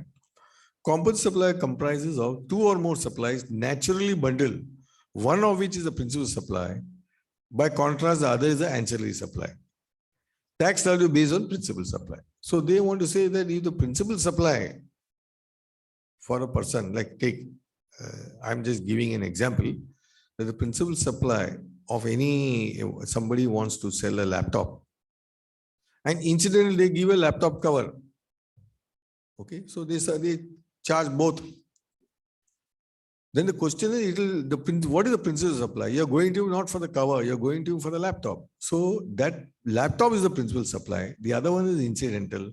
So whatever the base, the whole thing, it will be characterized as the supply based on the supply of computer. So rate, exemption, or whatever you want to say. So that is what is called composite supply. There's a principal supply and say supply. Of course, this is a very complicated subject. In fact, you have this in the UK VAT tax, you have the European VAT tax, and there's a lot of judgments on that. Mixed supply, two or more individual supplies combined for a single price. Not a composite supply. There is no basically a principal supply and an ancillary supply. So they want to say two equally good supply, equally important supply. That's what they want to say. So they can, maybe a jam bottle is given, plus along with the jam, they may say something, we'll also give one good container to put that. So question is whether these are two separate supplies. Of course, when we see all this, we have to look at, this is all part of the normal trade practices. So then it's for single price, then it's not a composite supply where there is no principal ancillary supply. Tax value based on the supply attracting the highest rate. This is totally unjustified. So they say the highest rate, if you give a pickle with a container and the container is more costly, we'll apply the container's rate. This is called a mixed supply. But what they have not understood, in addition to these two, there can be a third supply, which we'll deal with when we give those examples. There can be a supply which is not a principal or ancillary supply, like the authorized service station. You go for services as well as parts, and both are equal, and they are not for a single price. They are for a separate price. It is neither a composite supply nor a mixed supply. So what will you do? Well, we'll deal with that when we deal with that example. So now I start with some of those controversies which you'll see. Some examples, which is what Sunil wanted, and that is a more attractive, proposition than to evolve the theory as such. So take doctors' healthcare service. you have hospitals or doctors, their income is exempt because the health supply of healthcare service. There's a notification, serial number 74, notification number 12, 2017, dated so and so. So the issue is that doctor or the hospital, they sell the old beds. Beds are liable for GST, even the wholesale. So they sell it for 1 lakh. Doctor's fees are 1 crore, and that is exempt. The whole issue is whether the doctor has to register and pay tax on this rupees 1 lakh, as 1 crore is beyond the threshold. Threshold is for services 20 lakhs. Okay, so question is, because of this, the threshold is increasing. So on that 1 lakh I have to pay, and doctor has got enough headache, and they just don't like taxes. Tax department, they find it irritating. Normally only GST people find irritating. Doctors are a bit step ahead. Yeah. So they find all this, and to be honest, they should be focused on the services which they have to give to the people at large on the health area. So all this, registration, all will be a big headache. So they'll say, just for that 1 lakh for the old bed, it will be a problem. And then if somebody says, no, I will gift it, then the question is whether the gift will attract the supply definition. All that will be a big toss. Okay, so let's see what is the, as usual, like income tax, we always have two views possible. But I'm not one person who doesn't like to stretch his neck out. I will certainly tell what I'm more inclined towards it. But whatever view you give here, don't hold it against me. Okay, because you have to ultimately take your own call. So one view is no taxability on sale of old furniture. Persons not liable for registration. The following persons shall not be liable for registration, the law provides.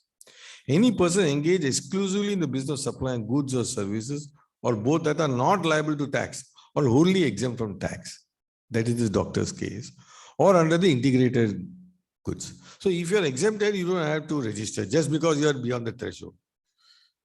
The government may under recommend, I am not going to the other person. Sale transaction old bed is only a subsidiary activity, integral to the main business activity of providing healthcare service. Doctor not in the business of sale of whole hospital beds. He is not in that business. Hence, he may argue that he would still be considered engaged exclusively in the business of supplying healthcare service that are wholly exempt from tax. Because one had to look at his principal activity. Doctor need not obtain registration even if he has supplied a hospital beds. Hence, transaction not liable since he is not a supplier by a taxable person. Taxable person means a person who is registered or liable to be registered under section 22-24. So one can take this argument that he is not in that business of old beds. And that is where one can say. This is one view of the matter. The second view, the doctor is not exclusive in the business that is wholly exempt. So the definition of business is very wide. Definition of business under section 217 of the CGST Act very wide, includes any trade, commerce, manufacture, profession, vocation, adventure, wager, or any other similar activity. Any activity with or incidental or ancillary to A. Any activity transaction in nature in A, whether or not there is a volume, frequency, continuity or regularity of such transaction. So earlier we had argued in many cases that this is not in business. It was a one-time transaction, etc., etc. So they wanted to go a step further and they say, no, immaterial volume, even one time you do once something, you would still be applicable. So this is what they have put in the definition of business. This actually puts to naught various judgments in the context of income tax. What is business, regular activity, intention, etc., etc. That is so, really speaking, the department invoke this and they say he has to register. You'll have to argue that I'm not in that business.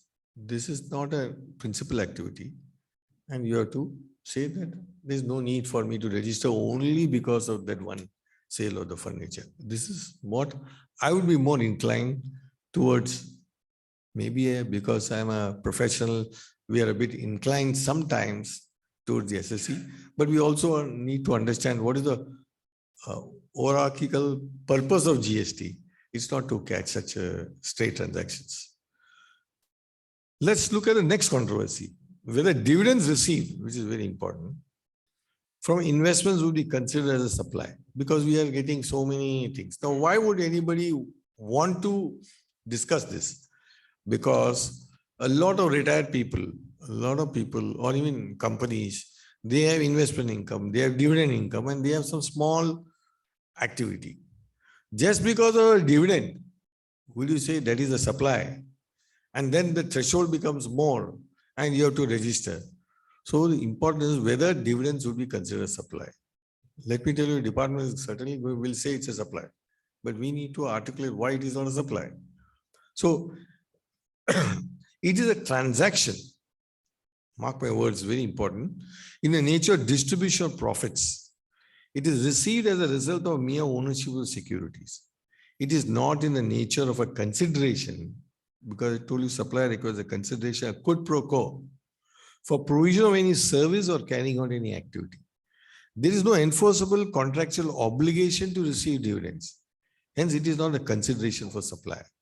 Because supplier says that there is a provider or receiver service. There are two people and one person gives something in lieu of some consideration. That is very important. And of course, in the course of business. But I am not in dealing with that. We can say the person who is an investor, he is not in business. Of course, what is dividend, capital gains, whether it's part of, it's a regular activity, all that, I'm not in dealing with that. But I would say there is no quid pro quo here. By me buying the share or investing in an IPO, there is no enforceable right that I must be given dividends.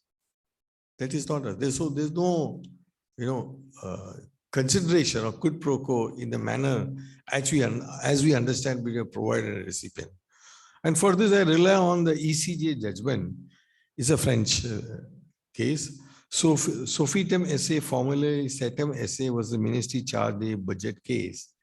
It's not, I couldn't find any case in India because we are just evolving. The proposition is what is important. The VAT law there and here is quite different. But what is the proposition? It says getting dividend is not pursuant to economic activity. Their VAT is on economic activity. It is not pursuant to economic activity. Economic activity means giving something in lieu of a consideration. This is not that. So one would say a factor relevant to come within the VAT under their law. We can, juxtapose these propositions. You can't say I'm relying on that like Indian laws, but you can juxtapose the proposition. And that is why I have said that there's no enforceable contractual obligation to receive dividends. Hence, it is not a consideration for supply. I put money and I will get dividend. There's no such thing. I am one person, you need not wait till the end. You can interrupt me if you want, if you don't agree with something and afterwards you lose track, you're worried, depending on the permission by the chair. Next is whether receipt of profit share by partners of a firm would be considered supply. Whatever the partner does for the furtherance of the business of the partnership, he does so only for advancing his own interest, as he has a stake in the success of the venture. There is neither any intention to render a service to the other partners, nor is there any consideration fixed as a quid pro quo for any particular service of a partner. Because these things are coming up. That is the reason I took. I have taken all hot cases. Hot means hot in the context of GST.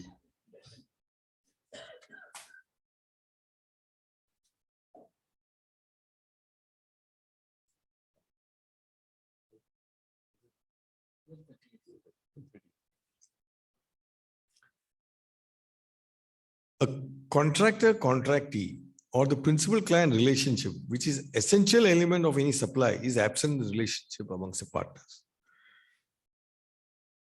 The element of consideration, that is the quid pro quo for services, which is a necessary ingredient of any tax supply, is absent. So this is a very important thing because they have said that person includes firm also. So they may say when I get a share of my profits, that also will attract a GST. But I don't think that's possible because we can apply this proposition that he doesn't, all these three I said, whatever the partner does is for the furtherance of his own business. It's not for somebody else. Even if you want to break the chain, that firm is a separate entity than me, but ultimately I do it for me. A contractor-contractee, that principal-client relationship should be there for supply. And the element of consideration, the quid pro quo, that if I do something, the partnership will give me something. It's not like that. It may make profit, it may make losses. So which is a necessary ingredient of any taxable surplus absence. So these are three things one can say. All this is not, it's neither the dividend nor this has been decided as of today. We are all extrapolating from other decisions. Like the earlier one was the foreign decision. This was the Indian decision in the context of joint venture, where there is a Marmar Goa Port Trust, where there is a joint venture between two people. They try to tax the services from one to the other, saying that though it's a joint venture, but indirectly it means the person is getting shares from the other. They said, no, they are both the same, one and the same. So I think this is a judgment in the context of joint venture. Department civil appeal is dismissed, which means that can be a law. Then whether payment of salary to the partner would be considered as a consideration for supply. Because they may say share of profit is not partner, but there is a salary. And that salary is coming, is fixed as per the partnership deed. And only employer-employee relationship is outside the ambit of this. This is not employer-employee relationship. Hence, we would like to tax this.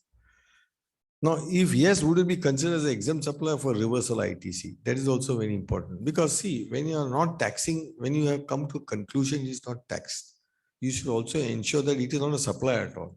But if you say it is not a supply and it becomes exempt or non-taxable, then it may be subject to a reversal of the input credit mechanism. Now, here I think we have relied on one income tax decision. On principal, payment of salary to partner represents a special share of profits and therefore part of the profits. So there, in this income tax case, I think Supreme Court, R.M. Chidambaram Pillai, which says that that is salary to a partner is also a share of the profits only. It's a methodology of arrangement. That's all. And tax treatment is the same as receipt of profit share. The next important thing which I'm coming to is one of the most important things, which was there in service tax, which is going to be there now also, is the difference between consideration and compensation. Whether I think we had a legacy in income tax also, that compensations, whether they are income. Now here also we have a problem, whether it is income at all, because supply involves a contract between two parties, where A says, I will give you something or provide you something, in lieu of which B gives me a consideration. But such a quid pro quo arrangement is not there. Due to certain circumstances, we get a see, I am supposed to provide a service, say to the MSRDC to build a bridge. And for some reason, the service moves from me to MSRDC. But there is a provision in the law, because of certain circumstances, due to no reason of mine, due to no mistake of mine, MSRDC is supposed to give me a compensation for that event. Now, that is not in lieu of the service contract. So whether such a compensation would be liable for GST. This is the issue, it was there in service tax too. So for that, they brought out one clause, which is very important. Para 5E provides for following deemed supply, namely agreeing, it's very funnily worded and something very unique to our country, agreeing to the obligation to refrain from an act or to tolerate an act. This tolerate an act is very important. Right now you are tolerating me. Is there any supply from you to me? And is there any consideration for that? Or say, just on a lighter vein, that your wife gives a good slap on your face. Of course, you have to tolerate. So is there a supply by you to her that there is a toleration of an act? That is a question. So tolerate an act, it's how you interpret. Or a situation or to do an act. Now, I have always said tolerate an act because they wanted to cover so many cases under tolerating act. Okay, but I would say tolerate an act, there has to be a contractual toleration. There has to be a pre-existing arrangement. Like I'll give an example. The builder comes and says, then in this building, I have to, demolish the whole building. But the next building people say that we are so near, this is going to be a lot of disturbance. There is going to be a lot of thing. Sometimes it could be dangerous also. So then he says, enters into agreement with that please, you have to, he may not use the word tolerate, in lieu of you bearing this nuisance, bearing this, I will give you some money. That come under this, because the pre-existing contract to tolerate the act. Otherwise, each and everything to come in and say they have issued so many so-called notices saying, is it tolerating an act? But I think that is not correct. One has to see the context. There has to be a pre-existing arrangement. Then the difference between the consideration and compensation. Now see, what is a consideration? Consideration is receipt for performance of a contract. Object, that is the object of the contract. Agreed and specified for successful performance. So three things are important. For performance, receipt for performance of the contract. There is an object of the contract. That contract says you have to do this. Agreed and specified for successful performance. What is the compensation? Received if the other party reneges or fails to perform as per the contract. That's the compensation. Okay. If you have been given a housekeeping service and services is following from you to me, and I provide that this has to continuously you have to do for 365 days. For 10 days, you don't do, and I say you have to give me a compensation. So you pay me that because you have failed to perform that contract. But when you pay me that, I have not provided any service. That is very important. Service flows from you to me and not me to you. So that is the important difference between compensation and consideration. It is not the object of the contract. I have not entered into a contract for housekeeping so that you provide me service, you break the contract and you give me the compensation. That is not the object. In contradiction to the left side where you see the object. Maybe unliquidated, the damages compensation could be unliquidated awarded by the court or liquidated agreed by the parties. There could be agreement, but look at this has happened. You have not provided me 10 days service. Okay, we agree, give me 5 days at least, 5 days compensation. Or I go to court and the court will say, no, the agreement says that you have not provided housekeeping, so you should give me the, award me the compensation. But whether that is in lieu of a supply, I have not supplied you anything. Okay, but they want to say, no, that's a tolerating an act. No, I have not tolerated. That is why I have taken you to court. So may also be paid if performance not in accordance with the conditions of the contract, such as delays in performance. So this is a very standard thing. We have seen so many cases. If there is a delay in the construction finishing the bridges, then that person has to pay to the government. Actually, the government pays the bridge constructor, the contractor. But it's not that the contractor has to pay to the government because you delayed the construction of the bridge by so many days. So then can you say the contractor is paid to the government because the government provides some service? They are not providing any service. So they may say it's a tolerating of an act and all that, but there's no service, no? There's no supply for a consideration. And then in the course of business, is government in the business of getting these compensation?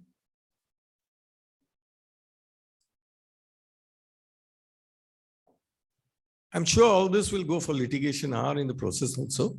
Liquidated damages. Of course, they are provided in all these valuation sections and all this will come. Everything under the sun has come. But all the legacy which was there in income tax may travel right over Supreme Court. Of course, in GST, one of the important things is litigation person may think a bit more. When you're trying to do a litigation in income tax, if you win, it's profits to you. If you lose, that's okay. That's not supposed to be yours. But you litigate in GST, your right to pass on to the other person, a chance to pass on to the other person is gone. That's the most important. Merely because liquidated damages are agreed, it is not consideration. It is only a compensation. It is a fallback option if one of the party fails to perform. Now, in this, I have quoted one judgment. It was in the context of notice pay, Rajasthan Rajya Vidyut Prasaran Nigam Limited versus Commissioner, 135 taxman, Tribunal in Delhi, para 9 is very important. Where is the context of notice pay? All of us are fighting this case of notice pay. Well, what is a notice pay? Employer, employee. If they there's a 3 months notice. If either one of them, say, wants to go exit early, and there is a provision provided, then you pay something in lieu of the notice. So when the employer asks you to go, then you get the notice pays additional salary. No issue, no GST. The salary is no GST. But what the department wants to say is the employee pays to the employer that notice pay because he wants to be really early. What they want to say, it is a supply. In service tax, they say same thing, that the employer has tolerated the act and allowed him to go, and his notice pay is liable. We have said that that is not the intention. And we have argued many propositions we have said. It has been, all of us are in litigation. In this case, it has been decided that notice pay will not be liable for a service tax, which I'm sure will be followed. I think 1 or 2 advance ruling also is there. That, am I right, Sika? Yeah, where the GST advance ruling generally is very rare, but you get this favorable decision where they say notice pay is not towards supply and will not attract GST. Because the employer is not giving any service to the thing. They only want to say you're tolerating an act and you have got the notice that pay and hence should be taxed. Then let's look at the next slide, which says amount received for agreeing to the obligation to refrain from an act, tolerate an act or situation to do an act would be attractive above all the purpose. They have to be all this is okay. You use all this word, but that should be the purpose, the essence of the contract, object of the contract. Then one can say that maybe it will be liable. If there's no agreement for this, then obviously this will not, this 5 schedule 2, what they call the deeming provisions should not be attracted.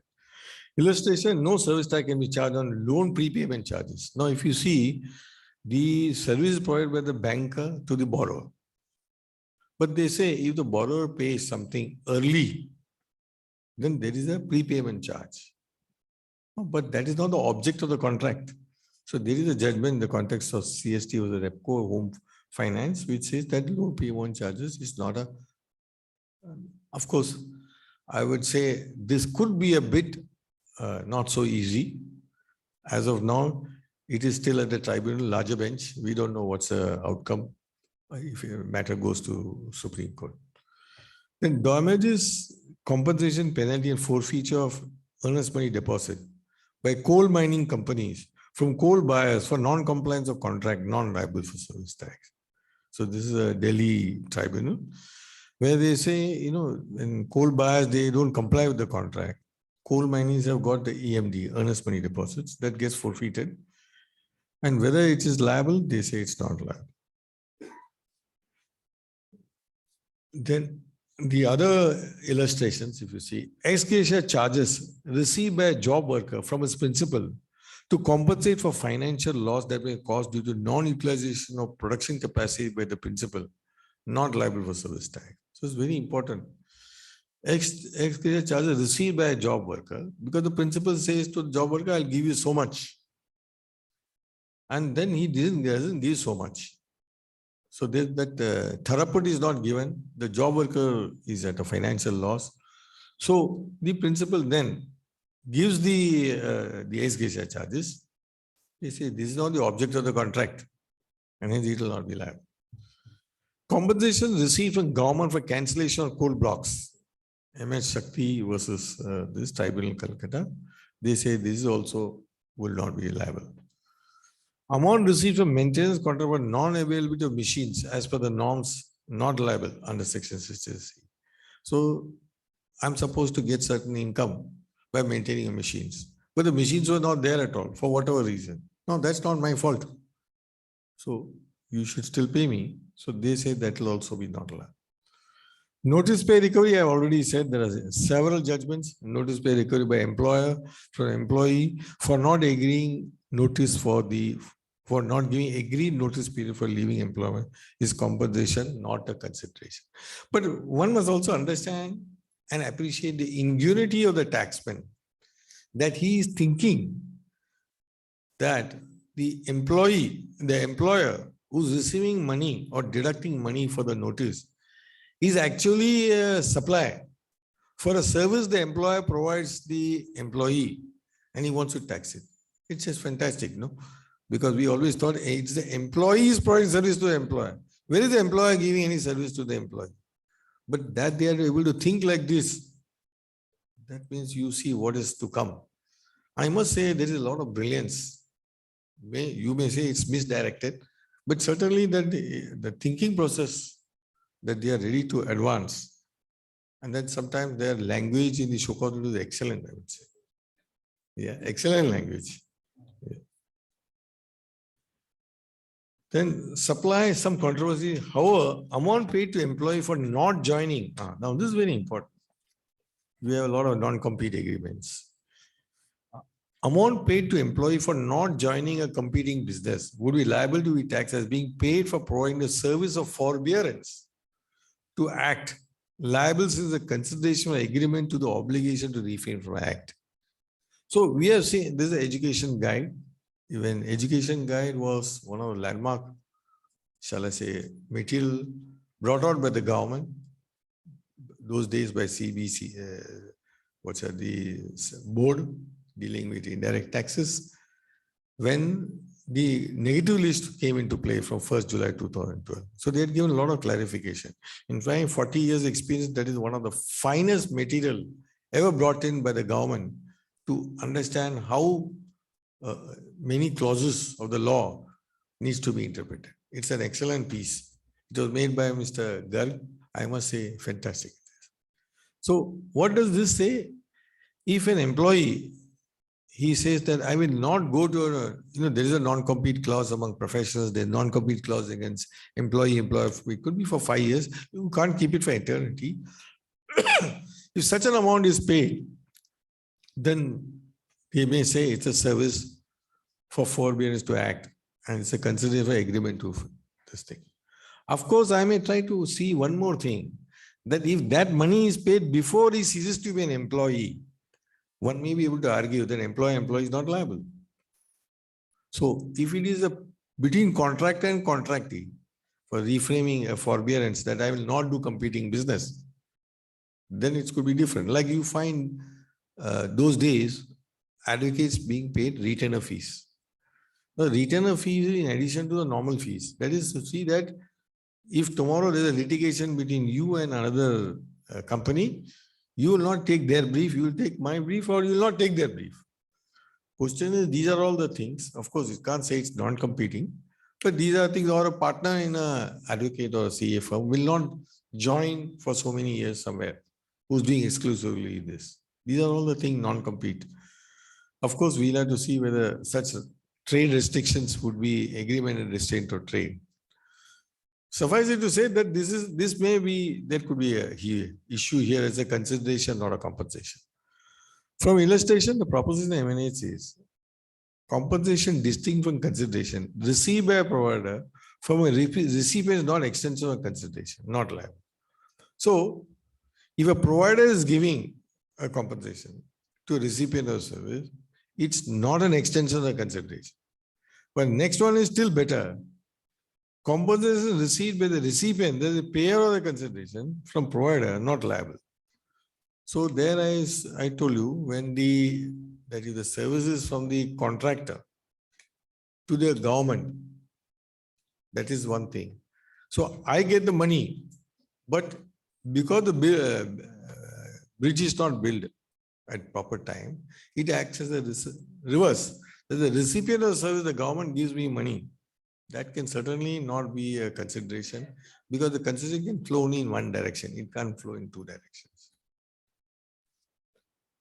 So the next thing is one more, which is a very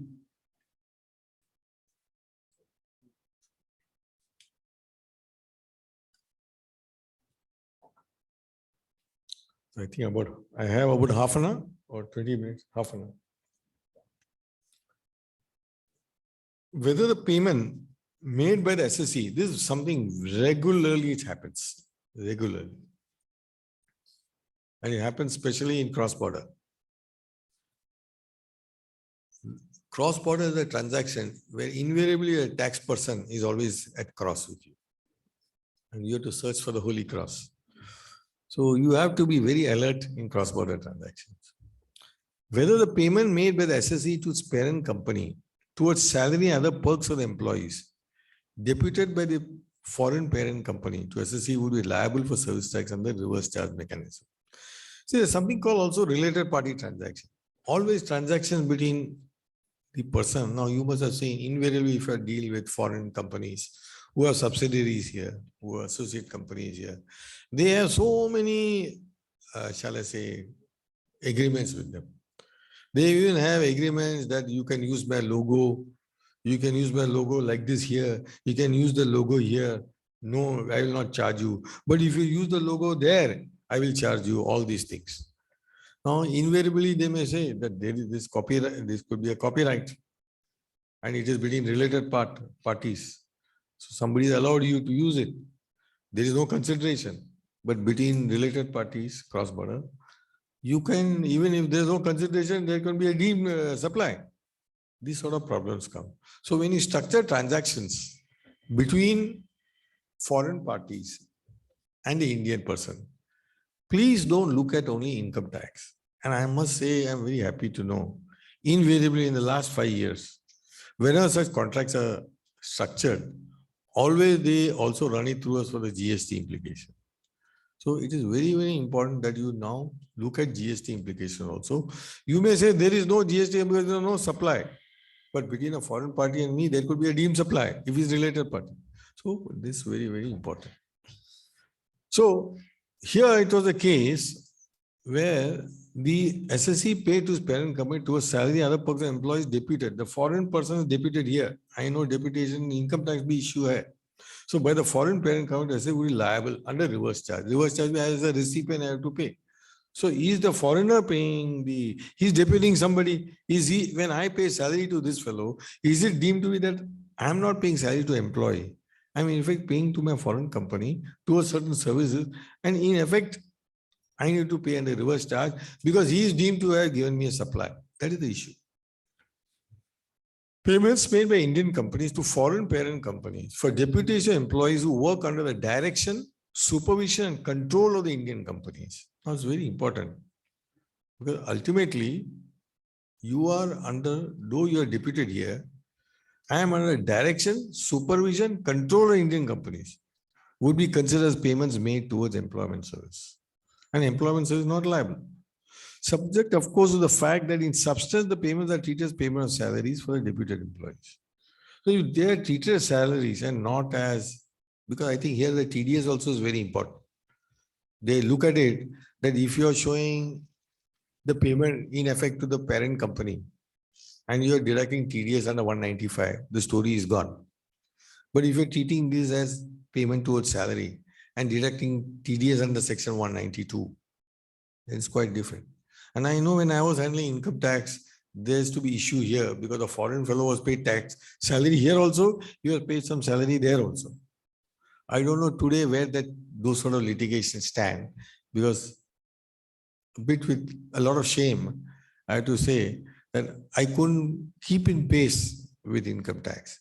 I wish I had kept pace because I had done a good work in the first 20 years as to read most of the commentaries. So today I don't know where it stands. If anybody can make me wiser, you certainly can tell me that whether such deputation salary is paid here as well as the foreign fellow also pays salary. What is the situation? Anybody can throw light? Yeah? Nobody? Yeah, yes, please. Yes, please feel free. Yeah? What will be taxable? Oh, so it will be taxable on 192 TDS? That's fine. So that also will be taxable. TT, okay, fine.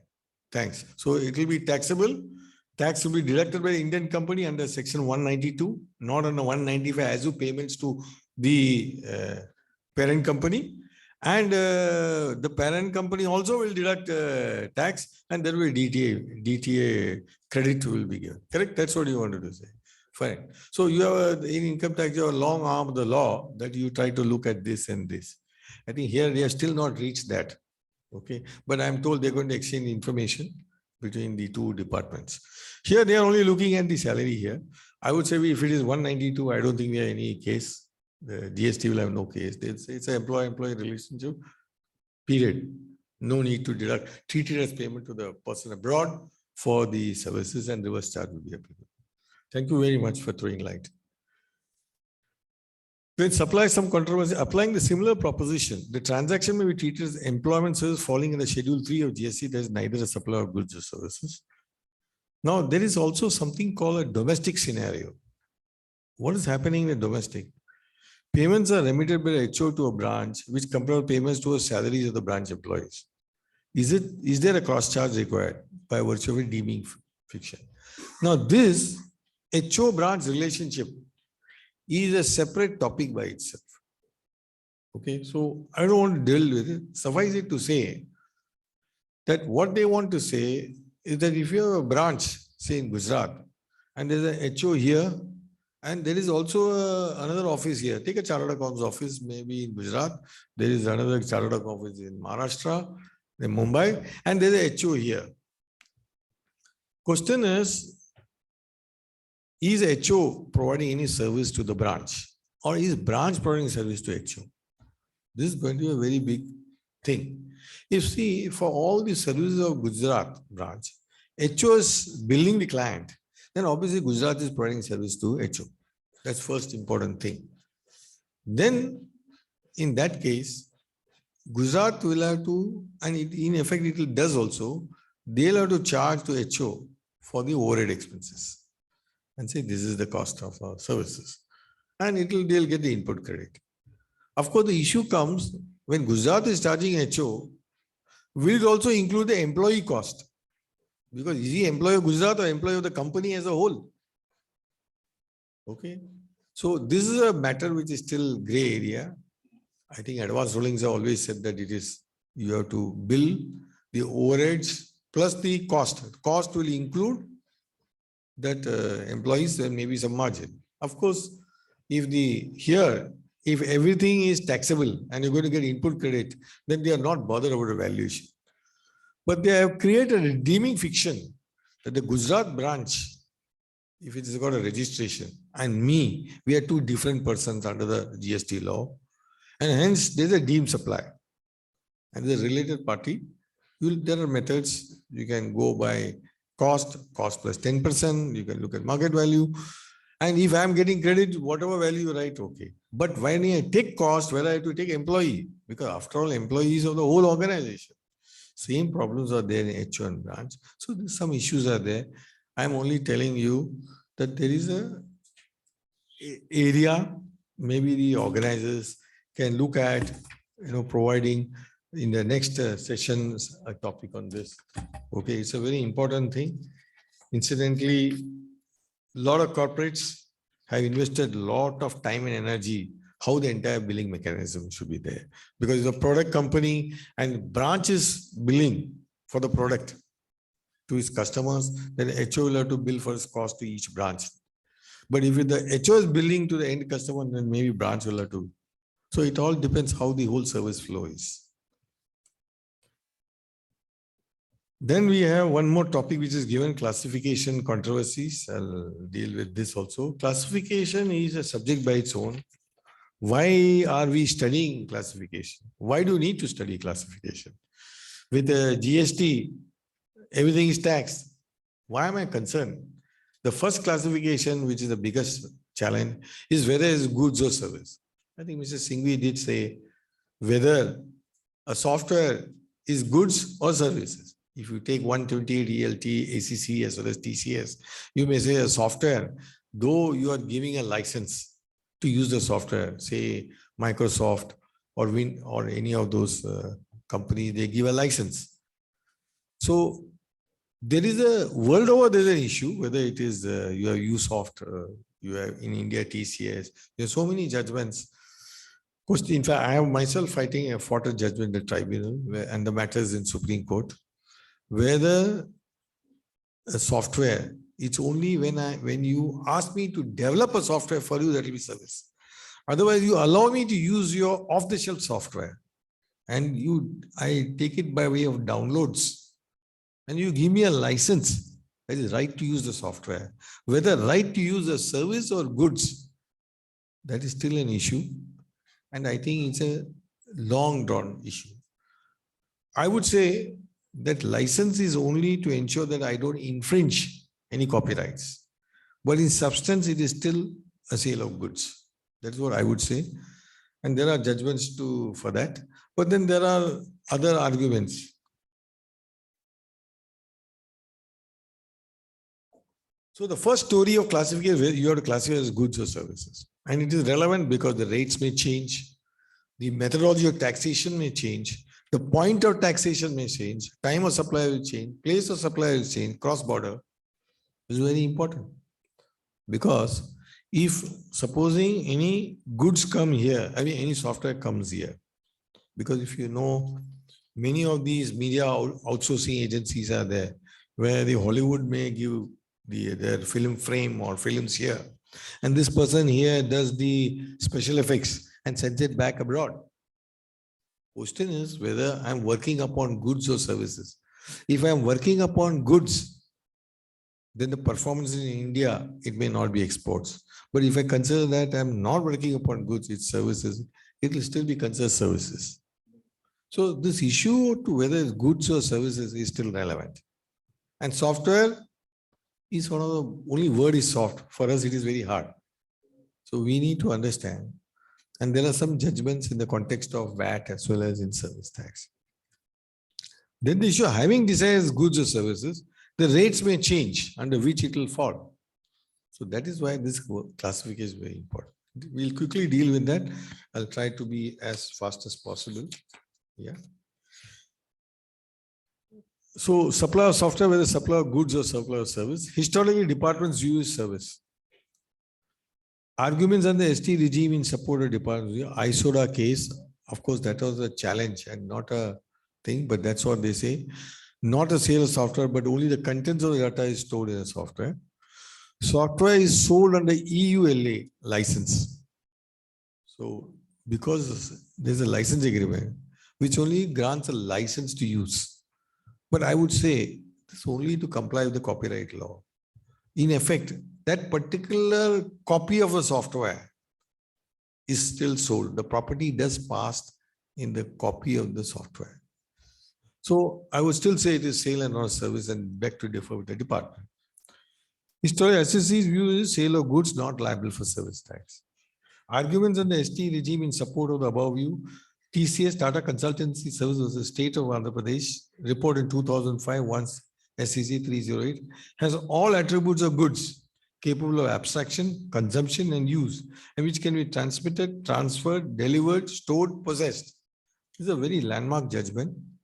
I think it's worth reading. And this says that it is goods. Of course, there they had said that if the software is put in a media, it is goods. But they didn't say that if it is in a download, whether it will be goods. But I think there was one single member judgment, one more judge had said something more. And there's also one more judgment, the Bombay High Court, which I'll deal with later, which said downloads also would be goods. It doesn't make a difference. But this judgment says it has been put in a media, it will be goods. That is, taking over from 120 ELT ACC. Arguments on ST regime in support of SSC's view. EULA is only to protect from infringement, as I said.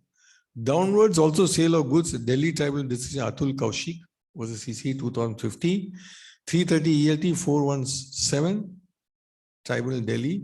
Civil appeal dismissed. When civil appeal is dismissed, that becomes law. ESD judgment, ECJ judgment in case of Usoft, GBG, was the Oracle International Group, a foreign judgment, where it was held that there is no grant of user right, license to a computer program, but a sale of a copy of the computer program. Transaction is in the nature of sale of a copy of a computer program. Bombay High Court in Monsanto Private Limited was Union of India. This is a very important judgment where the judge says that even if the download, I will still consider that as goods. It was a different context, but the proposition can be still used. Under GST regime, flyer, they were issuing flyers, clarifications, so many things issued by the government on ITS sector, which mentions if a pre-developed or pre-designed software is supplied in any medium storage commonly bought off the shelf or made available through the use of encryption keys, the same is a supply of goods classified under heading 8523. But these flyers are not binding. It will on the department or on us. Then look at the next thing. What does it issue? Classify a supply of goods, classify a supply of service. If both are rates 18%, the chapter headings are different. Description, in this case, if it's supply of goods, permanent transfer, IP in the IT software, intellectual property in the IT software. Here, temporary permanent transfer, permitted use or enjoyment IP in IT software. So there's a mistake in this, that permanent transfer IP and IT software has come under both. So there is a howler here. Somewhere they have made a mistake. It can't be both. On service should have been temporarily transferred and not permanent transfer. Permanent transfer IPs should have been goods. Time of supply, when you issue the invoice in case of goods, if it is service, issuance of invoice, date of completion of service or date of receipt of payment. Exports may not be considered as exporter under custom law as no shipping bill involved because it downloads. Consider export and accordingly eligible for bandwidth 0 rate supply. Imports may not be considered imported under custom law as no, again, bill of entry because it downloads.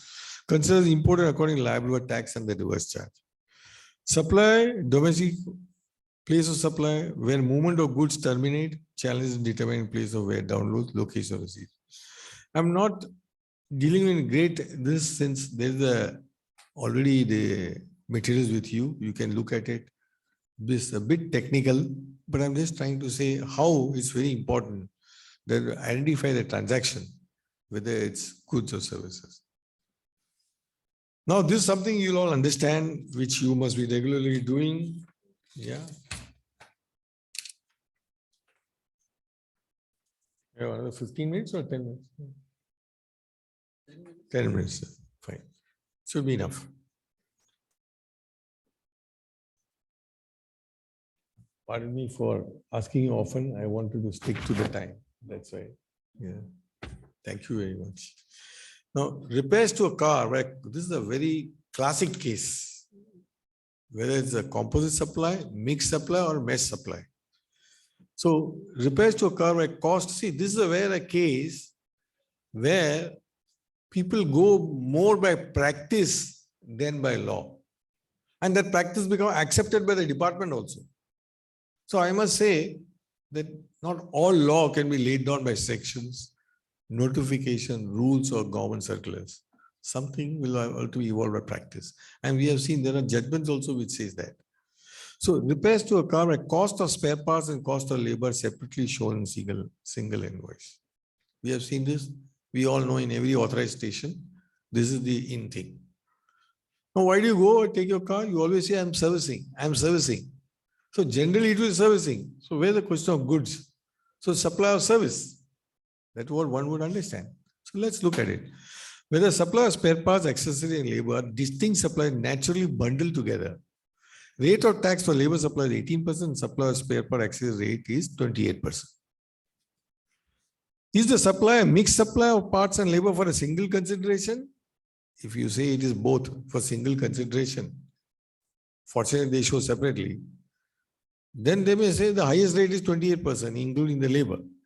Is it a single supply of repair service? That's what I would say, because I'm going there to repair my car. The changing of spare parts is incidental, because he tells me to change, I'm changing. Otherwise, I wouldn't like to change the parts. So I would say it is a service, 18%.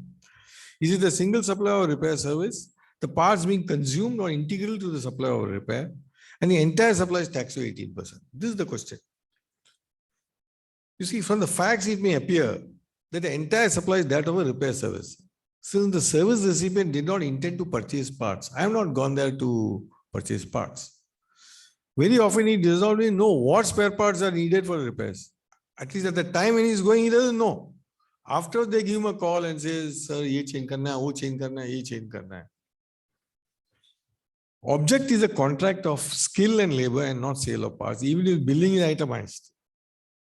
For this, you have Sundaram Motors versus State of Mysore, STC, all the Sundaram Motors versus this, all this you can look at it. Now, entry 3 or schedule 2 for GST says any treatment or process which is applied in another person's goods is supply of services. Now, the classification list, there's a classification 99874 says repairs and maintenance transportation equipment.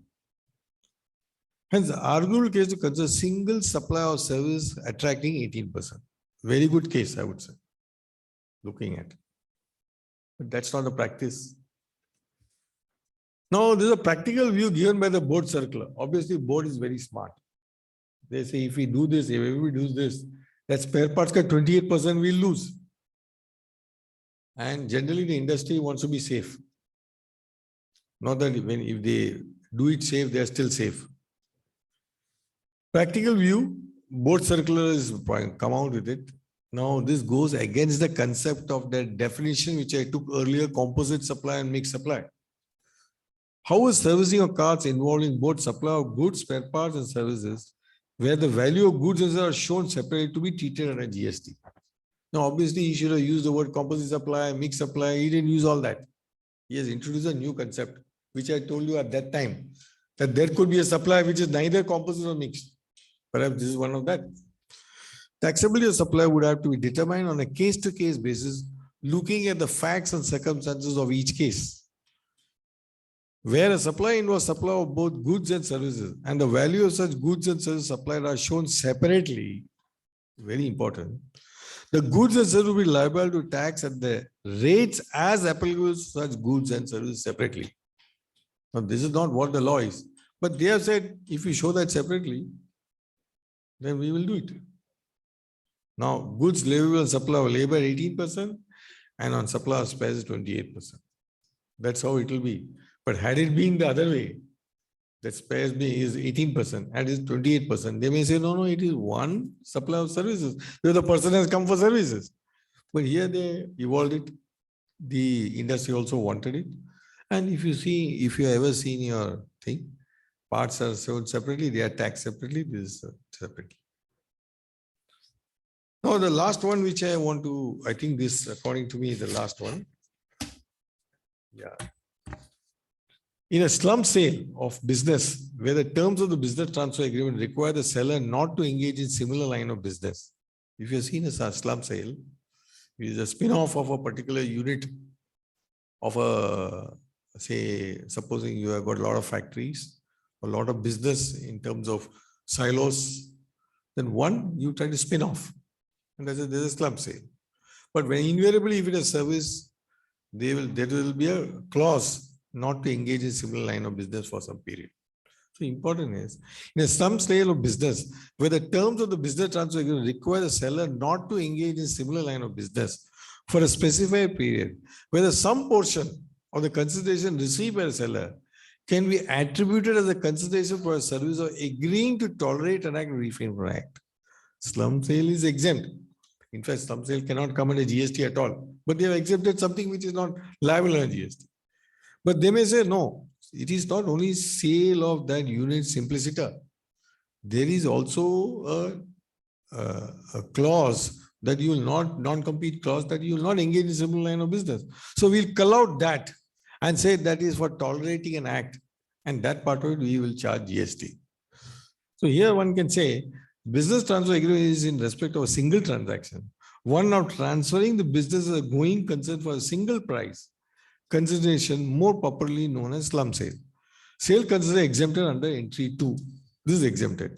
Even otherwise, a business may not be goods or services. GST is on goods or services. If the whole business goes, one way we are able to argue that it is not coming in a GST.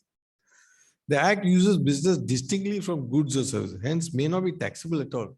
But they are trying to exempt the slump sale. So non-compete obligation is only one of the terms of the agreement. The purpose of the clause, it appears, is to safeguard the interest of a buyer and preempt the seller from carrying on similar business for a certain period of time. The intention is not to consider the non-compete obligation of seller as a separate agreement with a separate price, especially considering that transaction is of business as a going concern, lock, stock and barrel, without attributing any separate value to the non-compete obligation. So they can't cull out that. Hence, may not be a separate supply of service, but part of the contract of slum sale, that is supply of service, and hence the exemption will apply to the consideration of the whole. So why the department will be may consider, because they say it's a slum sale is exempt, but you have put it's not, that doesn't show, because they'll look at the contract. It doesn't say only sale as a going concern. It also, there's one more clause, there's a non-compete clause. There is a considered attribute to that. That is a separate transaction. You value that, pay a GST, all that will come. We will say, no, it's also one single transaction. So that comes to my end of the presentation. Like all presentations, the first and the last slide is the same. On the left-hand side, you will see the lighthouse, which used to guide, ships those days with a light to the shore. That's on the left-hand side. Right side is a confused person, somebody like me. So you have to just decide whether I've thrown you some light, not this light, or whether, I've confused you. Well, I think if I've confused you, you can't blame me fully. The law is also evolving and revolving. And that's something you have to take it with a pinch of salt. Thank you very much. I hope, sir, I'm on time.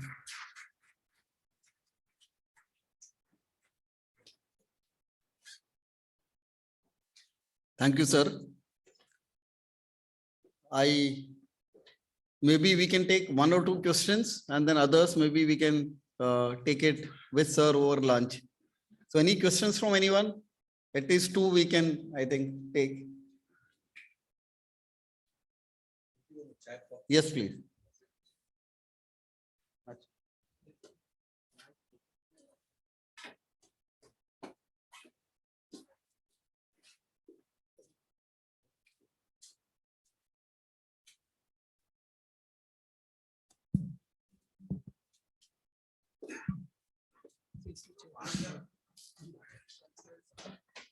Yeah, he's giving you a mic. Yeah. Hello. Sir, in case of barter, yeah, because supply includes barter. Yeah. So is it necessary at the time of barter, both the goods which are being exchanged shall be in existence? Can you give me an example that it is not in existence? Suppose Yeah. I am surrendering some my rights in a flat for demolition. Yeah. Against that, builder promises to give me some flats in future. Yeah. So whether can it be considered as a barter? So no. So why it may be a barter? Like I am a landowner, you're saying. No, And you're a builder. In lieu of the land rights, you give me flats. That's what you're saying? Because no, I'm suppose holding flat. I'm holding a flat. I'm holding flat, and Yeah. the builder is giving me a promise that That at a later plate, I surrender this flat for him to redevelop. And thereafter, he gives me two other flats. Yeah. Correct? Maybe two or three, whatever it is, depending on where you are. Or it could be somewhere else. Correct. So whether Yeah, this will certainly be a supply. But the question is whether it will be liable for GST. That is a very big thing. Because one may be able to argue that this, really speaking, I'm not getting anything new. I'm being reinstated with the same thing. Okay, so one may be able to argue that. You get my point. In all this transaction, in the real estate, there is a separate subject by its own. And there are some judgments where they say that the person who's getting the same area is not liable at all. If he gets an additional area, the additional area may be liable. so to treat any transaction as a barter, both the goods or which are being exchanged should remain present or should be in existence. Correct? No, the goods may not be. It can be right in Service goods. also. Yeah. Right in goods also. Yeah. Thank you. Yeah. Yeah. Somebody else? One more person there. Sir, in case of car services, generally the supplier is charging 28% for parts and for 18% for services. They are giving two different. In one invoice, they are charging two different correct. rates. That's okay. That's okay. Oh, yeah. You can have 3 rates in one invoice. Okay. Sir. Okay. But the issue is whether that is because the government has come with a circular. But whether the law is permitting that, that's another, that's what I said. No? Sometimes trade practice go beyond the law. And it's a good practice. I would say I am for it. That if there are two things which are equally important, there is no principal supply or no ancillary supply. Both are principal. Then my principle is to tax separately. Yeah. Sir, what is the position for corporate guarantee? Corporate guarantee. So what do you want to say? So in case of subsidiary, the loan is taken, then a parent company gives guarantee to the bankers. Yeah. So for No, whether there is a that guarantee, would it come under the, you have checked up any of the, yes, you are aware already? No? Huh? It's a deemed supply. It may be a deemed supply. Okay. Next. Because it's between two related parties. What he wants to say is that while there is no consideration which has passed, but between related party, even if there is no consideration, but if somebody has given something, then even if it is without consideration, it will be treated as a deemed supply. Yes, anything else? Anything on the chat box? Not really. So Okay, fine. I would then request CA Chirag Joshi to carry out a formal vote of thanks. A special thanks to you as a timekeeper. Thanks so much. Thank you. It's an honor to give a vote of thanks to Krishnan sir. Thank you, sir, for covering the topic in the most practical manner, covering the controversies of supply, composite, mixed supply, consideration versus compensation, dividend, transfer of money between parent and subsidiary, controversies on classifications, and by sir throwing light on this topic, you have made us lighter in GST controversies. So with this, I, on behalf of all the 6 associations, my colleague on the dais, CA Murtuza ji, and all the participants present here in physical mode as well as the online mode, sir, we would like to thank you for removing time out of your busy schedule and sharing your wisdom and knowledge with us, and would request all to carry out with a round of applause, please. Thank you. Thank you. So friends, now we break for lunch. Lunch is served on the first floor, and maybe 30 minutes. If we can come back at 2:05, 2:10. Great, thank you.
All the participants on virtual mode and those who are sitting present, welcome once again. Friends, the topic for this session is interplay of ICDS and Ind-AS various issues. It's a very important topic, and we could not find the better speaker than Yogesh Thar, who is most versatile and will deal with the intricacies of this subject and will take us through all the objectives, applicability, and some key differences. So with this, I would now request Mihir Sheth to introduce Yogesh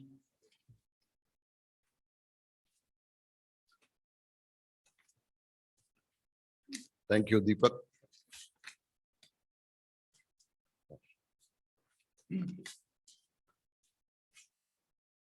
Yogesh Thar is currently a partner of Messrs. Panelists-Himanshu Mehta and Company, a leading firm of chartered accountants in Mumbai. He's a fellow member of the Institute of the Chartered Accountants of India and has a rich blend of experience in domestic and international tax. In his work experience of 36 years, he has acquired specialization in the area of corporate taxation, taxation of non-residents and foreign companies, business mergers, acquisitions, and restructuring, and business valuations. He started his career with Messrs. S.V. Ghatalia and Company Chartered Accountants as a newly qualified chartered accountant in 1984. He then practiced for nearly a decade as a sole proprietor and as a partner in Messrs. R.S. Kadakia and Company Chartered Accountants before joining Bansi Mehta and Company in 1997. He has to his credit authorship of several books and articles on direct tax and double taxation avoidance agreements published mainly by taxmen, the chambers of income tax consultants, and by the BCS, that's Bombay Chartered Accountant Society. Some of his well-known contributions are the Tax and Treaty Guide published by BCS and his book on domestic transfer pricing published by CCH, which he has co-authored with his partner, Ms. Anjali Agarwal. He was a visiting faculty at the Narasimha Institute of Management Studies, NMIMS, during the period 1992 to 1997. He served as a joint editor of the BCS Society's publication, The Reference Circum Diary, from 1997 to 2008. Mr. Thar has served on various committees of the BCS Society, the ITAT Bar Association, and the Chamber of Tax Consultants. He is presently a member of the Taxation Committee of the Chambers of Tax Consultant. Honored to have you here, Yogesh. As always, before I ask the speaker to give his talk, may I request Pritiben to present a memento to the speaker, Yogesh Thar.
My dear friend Deepak, Mihirbai, Kinjal, my dear fellow chartered accountants. Whenever I have to deal with Ind-AS, I'm reminded of what my senior, Mr. Bansi Mehta, had said 5 years back when we all started, learning Ind-AS. After a few days of our learning, reading, he said, many of you must have heard that also, that the company's balance sheets will now be found in the public library in the fiction section, because it has a lot of fictions in it, rather than actual historical cost accounting. You have, all sorts of fictional entries over there. So I was wondering the other day that has anyone really tried to update Shukla Grewal's book? And if somebody tries to do that, I'm sure the entire book, except of course the first chapter on the golden rules, which fortunately have not changed, but otherwise everything in accounting bookkeeping has undergone a sea change. So while Ind-AS takes us to a fictional journey, fortunately, we have the Companies Act and the Indian income tax law, which has still remained orthodox. And so long as that is so, a person like me, who is an orthodox tax practitioner, can survive. Because in the company law, you find section 123, which says that no dividend can be declared out of notional profits. So all your notional entries which are there forming part of your profit and loss account, etc., have to be eliminated in computing your dividend income. So they have remained orthodox to that extent. So far as income tax law is concerned, they have stuck to ICDS, and ICDS essentially is by and large, this is the old old accounting standards, IGAP. I'm saying old because some of the accounting standards have also undergone a change to bring it in line with, little bit in line with Ind-AS. So old accounting standards, so they have stuck to that. When ICDS came, many of us really objected to it in a big way. And especially because it came by way of a notification, and we said, look, this is excessive delegation of powers to the government, to the CBDT, and therefore it is really bad in law. And Chamber of Tax Consultants took an initiative, went to the Delhi High Court and brought an excellent order saying that yes, this is traveling much beyond what the law is, and that ultimately brought the amendment in the Act, where you have now various sections in the Act which incorporated actually what the ICDS had said earlier. And that what has happened for good, because now you have certainty in law that, at a stroke of a pen, a bureaucrat cannot change a notification every time he feels, oh, this is not right or this is not wrong. So, but still, you have some areas where even ICDS is not there, various areas where this is not there. And you have to therefore reckon with the some different tax treatment or different accounting treatment given under Ind-AS. And then you start wondering, oh, is ICDS to hai nahi? How do I go about doing it for the tax purposes? So then therefore we'll have to come back to our basic principles and the case laws on the subject, and then take a view on that. So with this background, I think let's start the discussion today. For the purpose of today's discussion, I have shortlisted some 14 different topics because this is not a subject which really can be discussed in theory, because there are 4,000 pages of Ind-AS and very few pages of ICDS, and therefore you can't really discuss theory. You'll have to come to the real life issues affecting the corporate world, where I thought that it would be the best way of presenting a broad idea as to how should one go about when preparing your returns or taking charge of tax assessments when it comes to companies following Ind-AS. So these are the 14 topics, friends. Let's start one by one. Dismantling and restoration costs. You have Ind-AS 16, where para 16 says that a cost of an asset will have to include initial estimate of dismantling costs or restoration costs.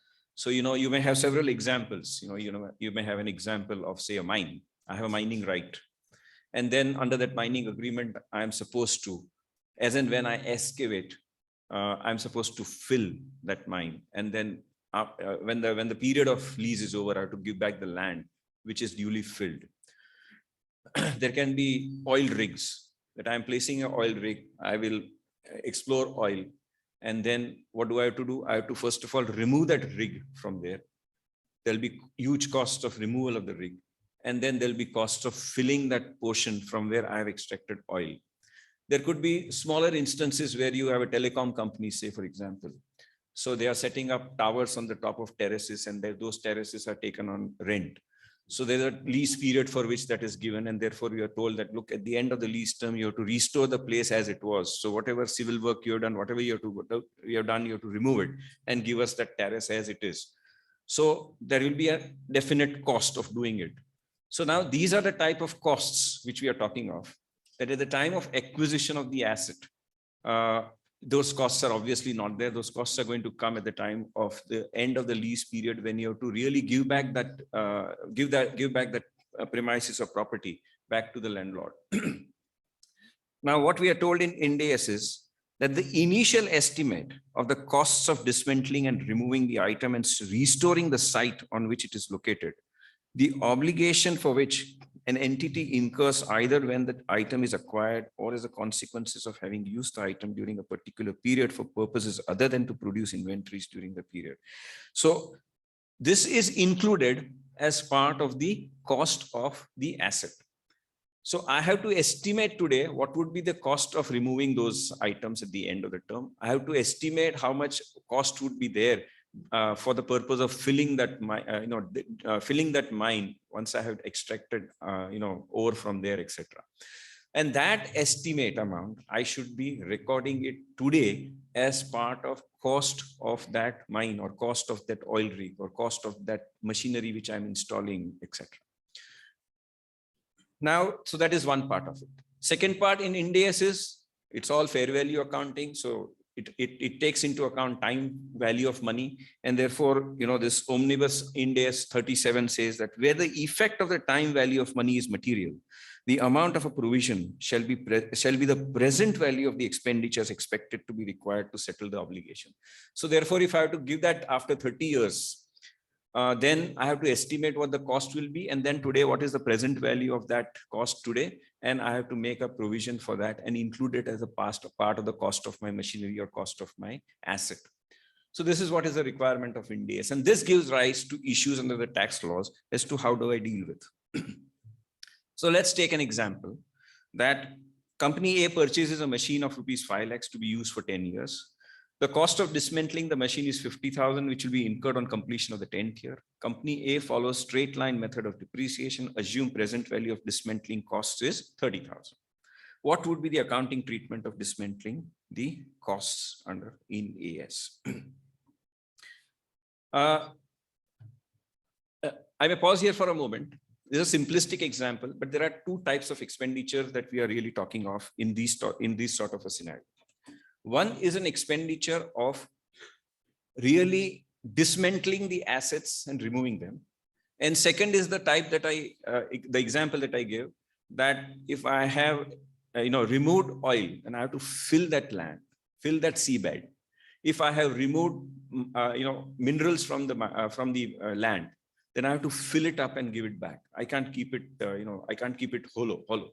So it has to be filled up. So there'll be two types of expenses. One is of removing the machinery which you have installed, and the other is restoring the site, restoring the site and giving it back. So these are the two types of expenses we are really talking of. Now, what does Ind-AS tell you for these type of expenses is that it says that at the time of purchase, the machinery cost is 5 lakh rupees and 30,000 is a present value of that future cost. So 5,30,000 is the amount of cost that you need to capitalize. So I capitalize 5,30,000 and I make a provision of 30,000 as a liability because I have to ultimately pay that at the end of the lease term or whenever. Then on a year-to-year basis, on that 5,30,000, I am entitled to depreciation. So assuming 10% depreciation, I'm entitled to that 53,000 depreciation in this example from year to year. That is one part of it. And the second part of it is that provision which I made today of 30,000, ultimately that provision will have to reach 50,000 because it is that amount which I have to actually spend. So therefore, that provision will be, increased from year to year with a corresponding debit to my profit and loss account, which would be accounted as interest cost debit and provision, for that liability credit. And therefore, there will be a notional debit every year on, in respect of that provisioning, which ultimately I have to bring it up from 30,000 to 50,000 at the end of the period. So these are the entries that I'll pass so far as the Ind-AS is concerned. Now, at the end of the 10th year, the machine will be fully depreciated. The provision for dismantling will start in the books, will stand in the books at 50,000. And at the time of discharging the dismantling cost, I will debit those provision and credit bank. This is what I will do so far as my accounts are concerned. In case the actual dismantling costs are more or less, then the difference will be debited or credited to profit and loss account at that point of time. Now, with this accounting background, what is the tax treatment is what we need to really answer. Definition of actual cost we find in the Act under section 43(1). And 43(1) defines actual cost to mean actual cost of an asset as increased by, reduced by, so and so, so many explanations are there, etc. So the term actual cost is not exhaustively defined in the Act. Actual cost means actual cost. So therefore, how does one interpret actual cost? This was a question before the Supreme Court in Challapalli Sugars 98 ITR, where they said that you have to interpret the term actual cost the way it is interpreted in accounts. So then we find in Challapalli Sugars decision several accounting authorities being cited and reproduced, and then they said that and that was really concerning an interest expenditure prior to acquisition, and they said that that interest will have to be capitalized because an accountant would look at it in this manner. So therefore, as a proposition, Challapalli Sugar says actual cost for tax purposes is actual cost for accounting purposes. That's a simplistic proposition which comes out from this case law, and that creates an issue. And an issue is that now that you have accounted for 5,30,000, what is my cost for tax purposes? Is it 5 lakh, or is it 5,30,000, or is it 5,50,000? That's the question that we need to answer. Your ICDS 5, which talks about fixed assets, and that is in a way silent. There's no paragraph on this dismantling cost over there. However, it says that the costs includes what? It includes purchase price, import duties and other taxes, and any directly attributable expenditure on making the asset ready for its intended use. So question therefore is this an expenditure which I have provided? Is this an expenditure on making the asset ready for its intended use? The answer is no. It's not an expenditure to make that asset ready for its intended use. And therefore, so far as ICDS is concerned, which talks about which talks about fixed assets and cost of fixed assets for tax purposes, this does not be provision for this expenditure does not form part of the actual cost so far as tax depreciation is concerned.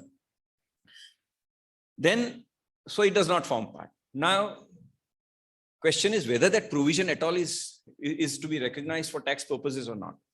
So for that, you go to ICDS 10, which is akin to our old AS 29. And ICDS 10 says that the present obligation arising out of past event should be recognized. So what is a past event? I've entered into an agreement. That agreement says that, look, I will restore the site. I'll remove the machinery when I give that back. So there is a past event, namely signing that agreement. Is there a present obligation? What is present obligation? It says based on evidence, the existence of an obligation at the end of the previous year is considered as reasonably certain.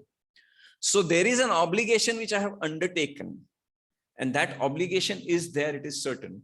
And therefore it does amount a present obligation for the purposes of ICDS 10. And therefore the question is that should I or should I not recognize this particular liability? So here comes to our rescue certain decisions on this subject, where they were concerned with mines and the restoration costs of mines. And you have these two decisions, Rajasthan High Court, Karnataka High Court, and there are quite a few other tribunal benches also following this, that cost of restoration of a mine will be allowed as an expenditure moment you start digging the mine, because under your agreement for lease, you are bound to restore it. You're bound to fill it. So even though you have not actually started filling it, the moment you dig, your obligation of filling it comes into existence. So unless you have started digging, that obligation is not there. So on first day, that obligation is not there. However, on the first day, the obligation of removing the machine and dismantling it is definitely there. So therefore, following these decisions, so far as the obligation for filling that area is concerned, that obligation is not there on the day one. It will start as and when you dig, as and when you excavate. In this example, you don't have that. But you will have to make a provision for the expenses that you will have to incur for the purposes of removing that or dismantling that plant and machinery. Then the question arises that as to whether, okay, I make a provision, but ICDS 10 does not talk about whether it's revenue or capital. I have to provide for a liability, but is that on capital account or revenue account is something that you need to see. So once again, this, the expenditure of this type has been considered as revenue expenditure by the courts, that this expenditure for filling, expenditure of restoring the mine, etc., is treated as a revenue expenditure, and therefore following that principle, I don't see any difficulty in getting that as a revenue expenditure for tax purposes. Having said that, the question is that in the case of year one, I'm sure that I have to remove that machineries, and therefore that expenses I have to book on day one. So do I get it as a revenue expenditure on day one, or do I get it as a revenue expenditure spread over the term of that machine? There we get some insights from these two decisions of Supreme Court, Madras Industrial Investment and Taparia Tools, where both were concerned with discount on issue of debentures, etc. And they said Madras Industrial Investment took a view based on matching concept that the discount will be allowed over the period of the term of the debenture. In Taparia Tools, identical question came. The department said that, look, you will allow to amortize over the period of the lease term. Taparia Tools said that, look, in Madras Industrial Investments case, the SSC himself wanted to spread over, and therefore court observed that based on matching concept, he is allowed to spread over. But otherwise, there is no such concept in tax to spread over. If it's a revenue expenditure, you allow in year one. And if the SSC does not himself want to amortize, you have to allow in year one. So therefore, in that sense, reconciling these two decisions, SSC probably has a choice whether to claim it as a revenue expenditure in year one or to spread it over. That depends upon his choice. Para 12 of ICDS 10, that amount of a provision cannot be discounted. So unlike Ind-AS, where that 50,000 expenses was discounted to 30,000 on day one, and then every year there was a notional debit to the P&L. ICDS 10 provision, that provision does not talk about it. It does not permit you discounting, and therefore, if at all there is an expenditure which is allowable, it is that whole expenditure which is allowable insofar as ICDS is concerned. So this is one part. Then the second aspect, which affects more or less every corporate, is the aspect on sales returns. Assume company is sold 100 units of toys. Sale price of each toy is 10 rupees and cost is 7. Expected units likely to be returned based on past estimate is 10. Return policy is for 1 month. After 1 month, actual units returned are 4 and not 10. What would be the accounting entries? So here you have Ind-AS 115 para 55, which says that an entity shall recognize a refund liability if the entity receives consideration from a customer and expects to refund some or all of that consideration to the consumer, to the customer. So he said recognize a refund liability. To account for a refund liability relating to a sale with a right of return, an entity shall apply the guidance applied in para so-and-so, so-and-so. So there's a clear mandate that you'll have to make a provision for sales returns, or you will not recognize the revenue to the extent the sales are expected to be returned. Following this mandate of Ind-AS, your accounting entries in the given example would be something like this. On day one, bank account debit 1,000, revenue I'll recognize only for 90 because 10 are expected to be returned. So, and for the balance 10, I'll create a provision for return. Cost of sales, obviously, because I'm booking revenues only for 90, cost of sales also I'll be booking only for 90. And therefore 90 into 7 is cost of sales. And then I'll be creating some sort of an asset account, which is essentially inventory, because I have not sold. It's like inventory in my hand. It's not called inventory. It is an account which is sort of in transit towards becoming an inventory if it comes returned. So it is some sort of an asset account. We'll not get into those technicalities of Ind-AS to that extent, but there will be an asset created. And then to cash, to inventory, whatever it is. Now, having done that, the accounting entries on completion of 1 month, when at the end of the return period, only 4 units are returned. So at that time, I will need to recognize the revenue for the 6 units, and therefore I'll be reversing the provision made. So I reverse the provision for 6 units and recognize the revenue. Then similarly, obviously cost of sales to that extent I'll increase. And then I will take that balance, what is lying there, as my inventory, because those 4 units have come back. So 7 into 4 becomes my inventory at that stage. And of course, I will pay back that money of the goods returned. So 4 units into 10, I'll pay back. So to that extent, my provision goes up.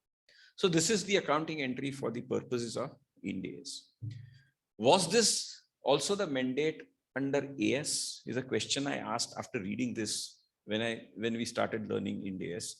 And at that time, to my surprise, I found that even AS 29 wanted you to do this. There is an example in AS 29 to do this, but I don't know, many of us have never followed it in the AS days. But now it's very, very obvious that this has to be done. So then question arises as to how does one deal with it for tax purposes? You have this fundamental principle in tax. Supreme Court in UP State Industrial Corporation said that in absence of specific provisions of the Act, that the profits will have to be computed based on commercial accounting principles. So therefore, if there is no specific provision, do whatever accounts tell you to do. So that will be the profits. So looking at that, then do I say that, all right, now there's no specific provision barring me from doing this, and therefore I will claim this provision even for tax purposes. Let's go and see what the ICDS has to say on this. ICDS 4 says it defines revenue as gross revenue. So if it is gross revenue, then can it be net of returns expected to be returned rather? That's a question. However, ICDS 4 para 4 requires that the revenue shall be recognized when there is a reasonable certainty of ultimate collection. I am making this provision because I am reasonably certain that the returns will come. And therefore, correspondingly, there is no reasonable certainty that there will be ultimate collection. And therefore, ICDS 4 also permits me that I need not recognize that revenue.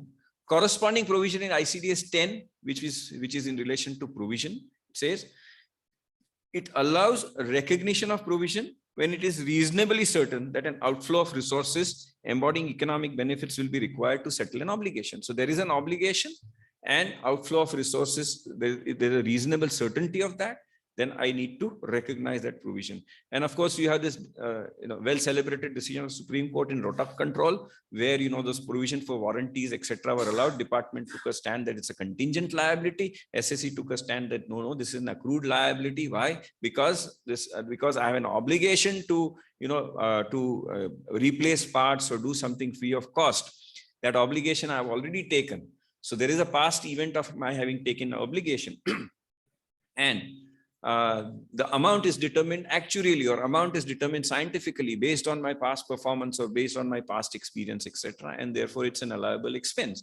So following the language of AS 29, which also is the language of ICDS 10, the Supreme Court actually allowed that, saying that this is a present obligation arising out of past event.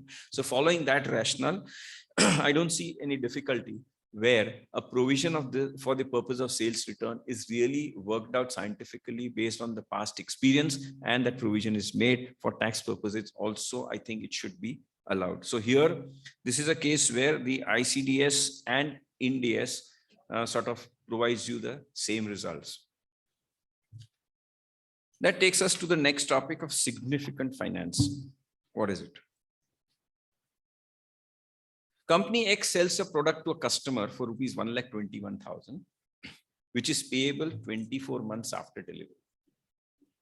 Customer obtains control of the product at contract inception. This is important. The cash selling price of the product, if the amount is paid on the contract inception, is 1 lakh rupees. The implicit interest rate is 10%. That is the rate that discounts 1,21,000 to 1 lakh over a 24 months period. What would be the accounting treatment? For this, we have Ind-AS 115, paragraph 48C, read with paragraph 60 to 65. It says, the nature, timing, and amount of consideration promised by a customer affect the estimate of the transaction price. When determining the transaction price, an entity shall consider the effects of all of the following, and there are several items. One of the items in clause C is the existence of a significant financing component in the contract. So if there is a significant financing component in the contract, then that will have to be accounted for separately as per Ind-AS 115. Now, so therefore, what would be the accounting over here? I will recognize my revenue at 1 lakh rupees, debtors to revenue 1 lakh, the contract inception. So far as the 10% interest component is concerned, at the end of the first 12 months, I will recognize that interest component, debtor to interest income. First year 10,000, second year 11,000. So that is how the whole of 21,000 is accounted for at the end of the 2 years period. And third, at the end of the 2 years, when the debtor pays me money, bank to debtors is what I will say, 1,21,000. This is how the Ind-AS wants me to account for the revenue. What do I do in tax?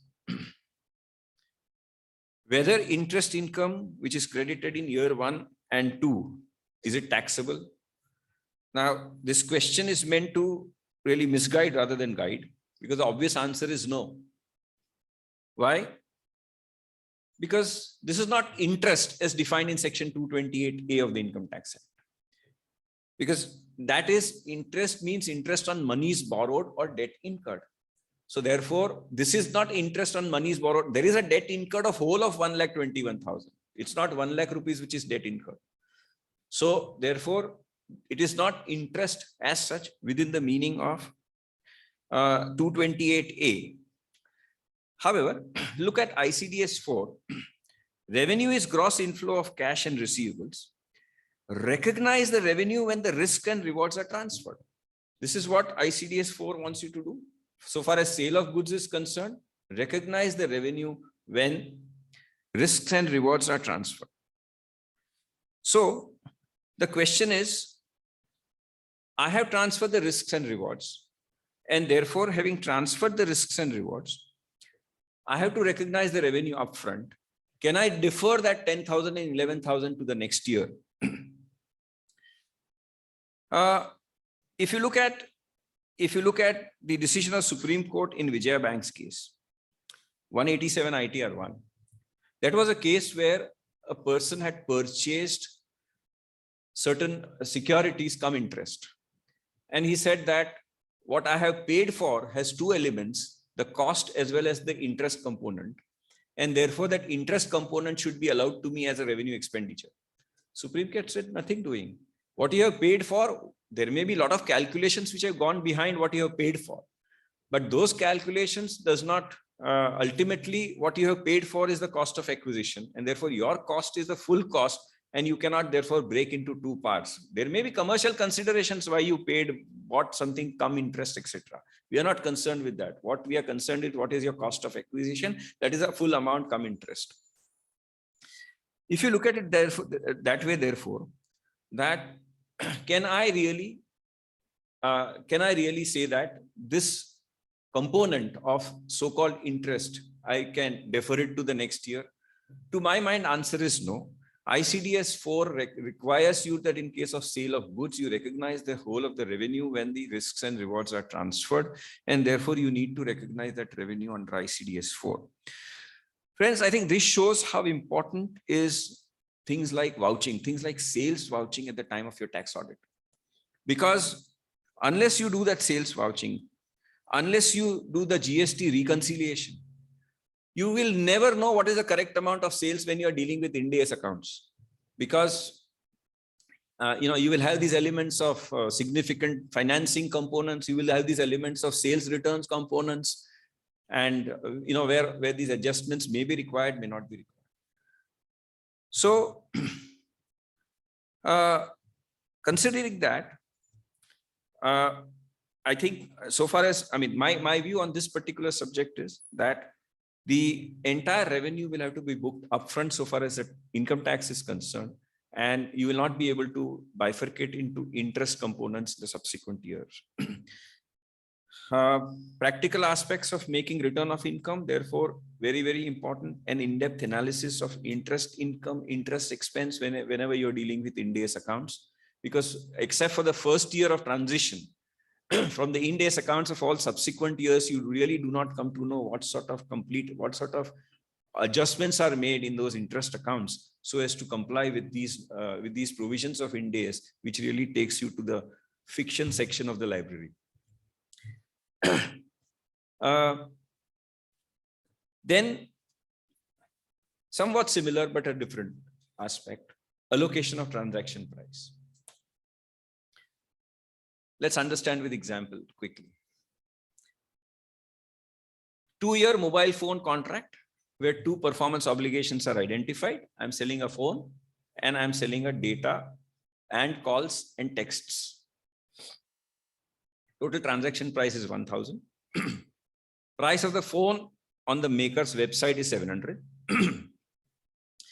The entity sells a 24-month plan without a phone that includes the same level of data, calls, and texts for rupees 15 per month. That is 15 into 24 months, which makes 360. So if I add up 700 and 360, that would become 1,060. And today I'm getting this combo product for 1,000. Now look at what Ind-AS requires me to do. Para 73, Ind-AS 115, it says, the objective when allocating the transaction price is for an entity to allocate the transaction price to each performance obligation or distinct goods or service in an amount that depicts the amount of consideration to which the entity expects to be entitled in exchange for transferring the promised goods or service to the customer. So there is a mandate of allocation of the transaction price into the elements of goods or services in an amount that depicts the amount of consideration to which the entity expects it to be entitled. So therefore, Ind-AS requires me that I should account for sales and I should account for service income separately, even though 1,000 is the consolidated figure which I am earning. And therefore, what do I do? I do some pro rata exercise and I say 1,000 in the ratio of 700 upon 1,060 is my phone price. And the data is 1,000 into 360 upon 1,060 is the cost of data. So I allocate this 1,000 into 2 parts, 660 for phone, 340 for service. So far as phone is concerned, I account for that revenue upfront, and the revenue from the data, calls, and text is accounted or is recognized over a period of 24 months.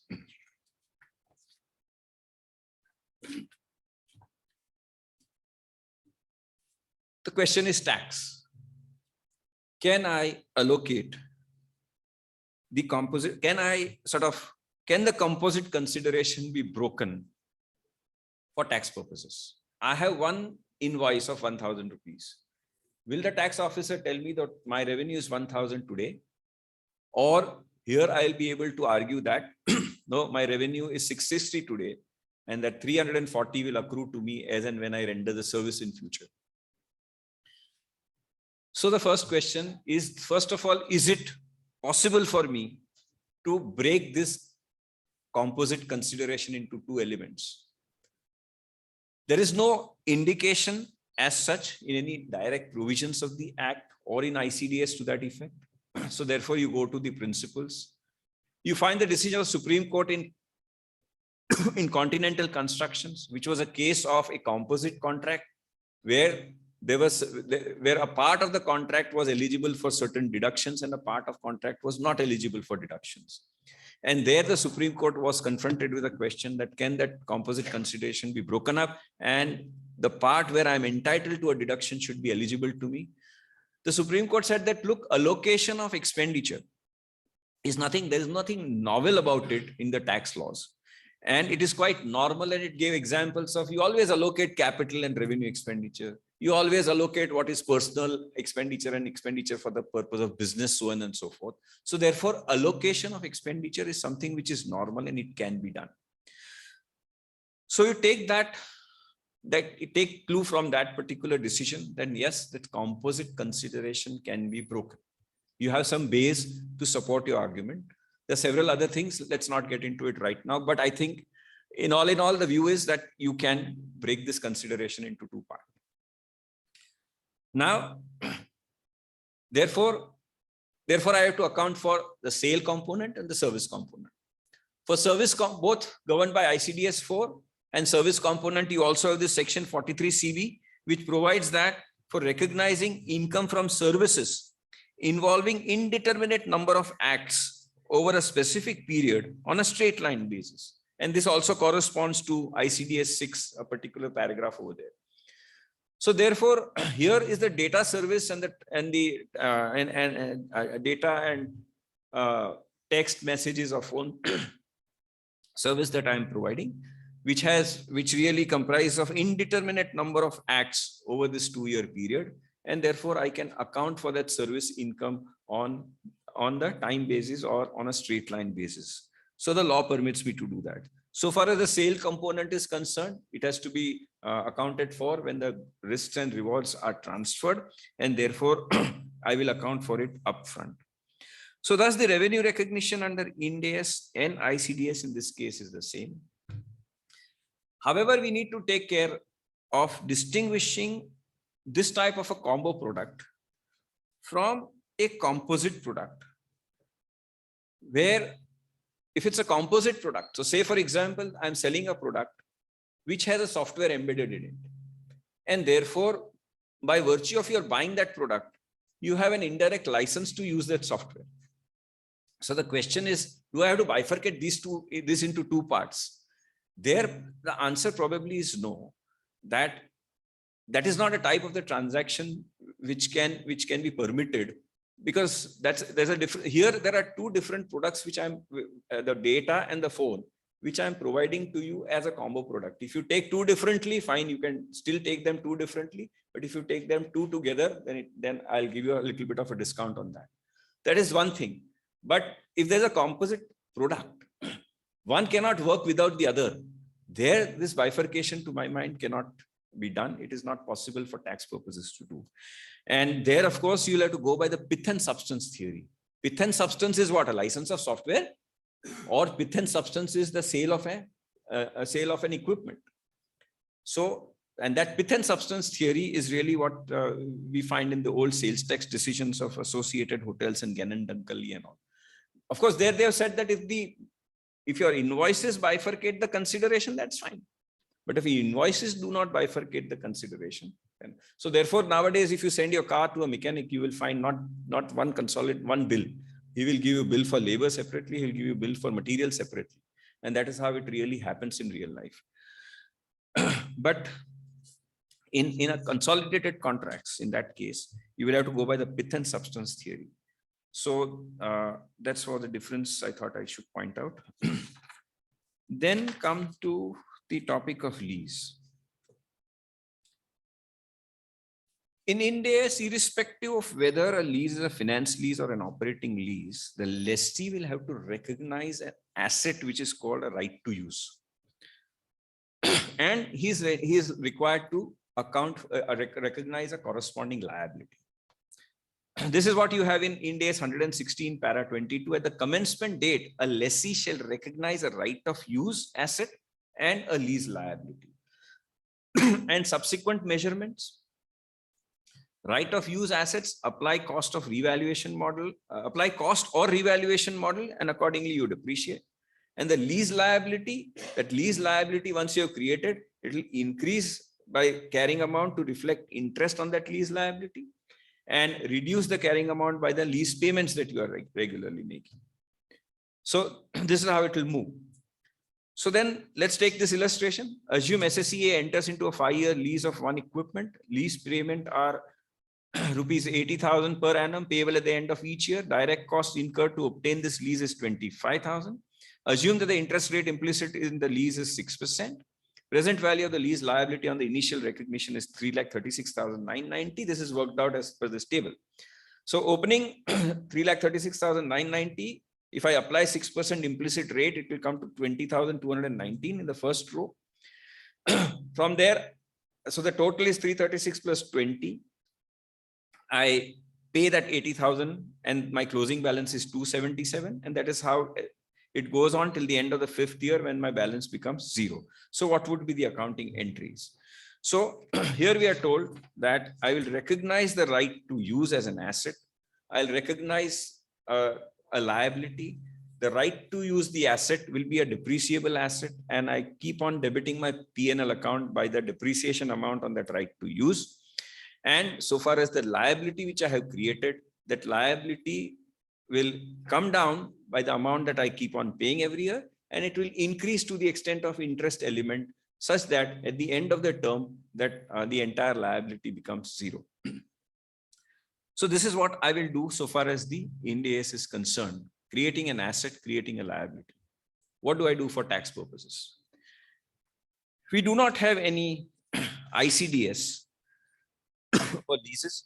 There was an initial plan of this, if you look at that special committee's report on ICDS, you will find various items were listed. One of the items was lease, but that ICDS has never come so far. And therefore today you do not have any ICDS on this subject.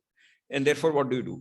You go by what the Supreme Court has predominantly said on this subject. You have this decision of the Supreme Court in ICDS 350 ITR 527, where they said that the lessor will be entitled to depreciation because he's the owner of the asset, and that owner is using that asset for the purpose of his business of leasing. And therefore, he's entitled to depreciation. And so far as the lessee is concerned, he is only paying rent, and therefore that rent will be an allowable expenditure. This is the outcome. There are aberrations over here. I'll not get into it, but by and large, this is the view. Aberration is because of the Supreme Court decision in Asia Brown Breweries, and then you have IndusInd Bank special bench decision taking a particular view on the subject. But then after this Supreme Court in 350 ITR, more or less the issue stands settled that whether it's an operating lease or a finance lease, so far as the lessee is concerned, he pays rent and it is allowable. So far as the lessor is concerned, he is the owner and he continues to claim depreciation on that. So that is something which continues for tax purposes in absence of any ICDS being there on that. So therefore, India has some treatment and tax some treatment. That takes us to financial instruments under Ind-AS. To financial assets and financial liabilities. Now, in AS, you would account for all your assets, liabilities on historical cost basis. Principle of prudence taught us that if there's a permanent diminution in the value of your investment, you bring it down. Otherwise, you retain it at cost. And it's only when it comes to stock in trade, then you, or a current investment, you value it at cost or market value, whichever is lower. That is what we have learned for so many years. Ind-AS has some different thing to tell us. It says that traded equity instruments, you have to fair value through P&L. So whether it is upward valuation, downward valuation, whichever way it is, you have to fair value through P&L. So all stock in trade equity investments, fair value through P&L. Equity shares of subsidiaries, associates, and joint venture, it gives you an option either at cost or fair value under Ind-AS 109. Other long-term equity investments, you have an option fair value through P&L or fair value through OCI. Then liquid mutual funds, mandatory fair value through P&L. Fixed maturity plan funds, amortized cost. Lease deposits, amortized cost. When it comes to liability side, financial liabilities held for trading, if fair value through P&L. Interest-bearing loans and advances, amortized cost. So now with this background, so far as tax is concerned, an investment is either a capital asset or stock in trade. And a liability is a liability. But dealing with transaction costs, there are specific provisions in Ind-AS on this.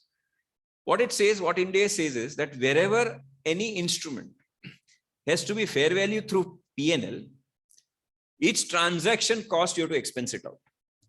The first row over there. Wherever you have to do fair value through OCI, its transaction cost has to be added to the value of the financial asset. And wherever it is recognized at amortized cost, once again, you add the transaction cost to the value of fixed asset, value of the financial asset. Insofar as liability is concerned, once again, where it has to be fair value through P&L, expense out. At amortized cost, deduct from the financial liability. This is what the treatment of transaction costs in Ind-AS. What do I do about those transaction costs in tax purposes? So tax purposes, as I said, so far as asset is concerned, there's either capital asset or stock in trade.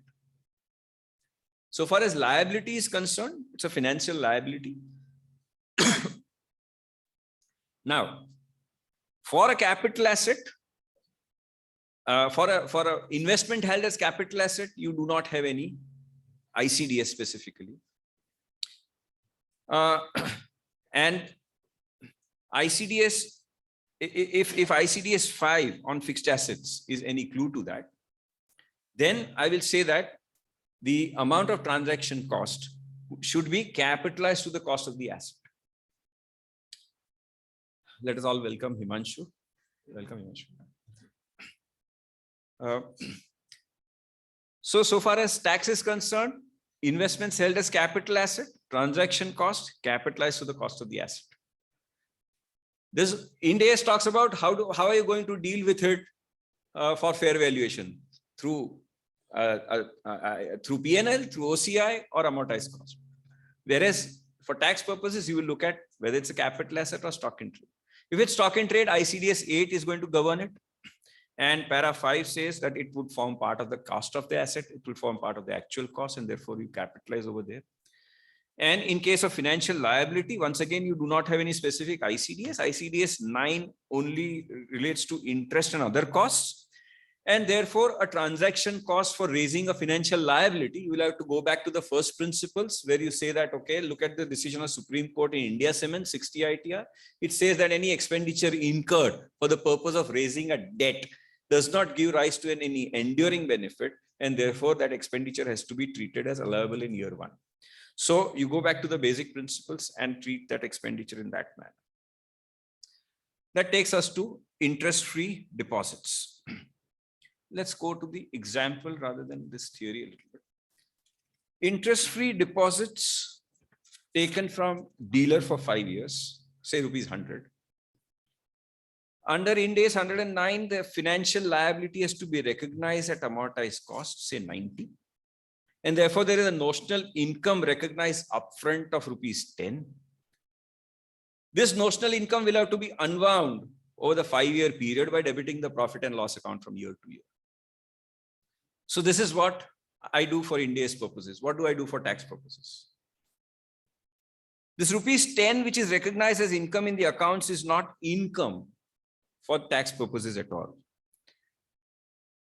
There's an unconditional obligation of my repaying that entire 100. And therefore that obligation remains a liability so far as tax is concerned. And a discussion on what is a debt, what is a liability, that there is an obligation to repay. That would not be income, that would be a liability, an unconditional obligation to repay. And that discussion you will find in a very nice decision of Punjab and Haryana High Court in Pepsu Road Transport. So following that, this is a liability, this is an obligation, this is a debt, and therefore not income. And the amount which you're debiting from year to year to the P&L account for the purpose of unwinding that notional entry in the first year, that is not an expenditure. Because expenditure, as understood by Supreme Court in Indian molasses, is something which has irretrievably gone. And this is not something which has irretrievably gone out of my pocket. And therefore, this is not an expenditure as understood under Section 37. And therefore, there's no question of allowing it from year to year. So for tax purposes, you don't do anything on this. And that is how you'll have to deal with this. And there's no role of ICDS. Rupees 10 is not revenue as contemplated under ICDS 4. And yearly debit to profit and loss account is not a liability, which is separate from the original liability. Employee loan accounting. Assume company M lent rupees 150 to employees at 5% interest per annum. Market rate is 10% for 5 years. Market rate is 10% and this loan is for 5 years. Fair value of the loan on first day is 120. Accounting entries to be passed. Day 1, employee loan 120. Although I lent him 150, I'll account as a loan 120. Then 30 is a prepaid expense. Why prepaid expense? Because there's a benefit to the employee. It will be an employee cost ultimately. Because I've given him something at lower than the fair interest, and therefore it's an employee benefit. So 120 is the loan, 30 is the employee cost, which is prepaid. So I say prepaid employee cost. To bank 150 is the entry I pass in the first year. In subsequent years, that employee loan is debited and interest income is credited. Then employee benefit expense is debited and that prepaid expense is then written off. And of course, when I receive back, that bank is debited and the loan is credited. This is what I do for tax purposes. What do I do for, this is what I do for Ind-AS purposes. What do I do for tax purposes? Nothing at all, because there's no accrual of any income and there's no expense whatsoever. There's no specific ICDS that you have to deal with over here, but you have to go back to the basic principles of income. Is there any income at all? You have to go back to the basic principles of accrual of income. There's no income, there's no accrual of income. The question of recognizing any revenue does not arise and recognizing any expense does not arise. Once again, expense is something which is irretrievably gone. There's nothing which has gone out of my pocket. There was an asset which I have to receive back after 5 years, then that is recorded as my asset.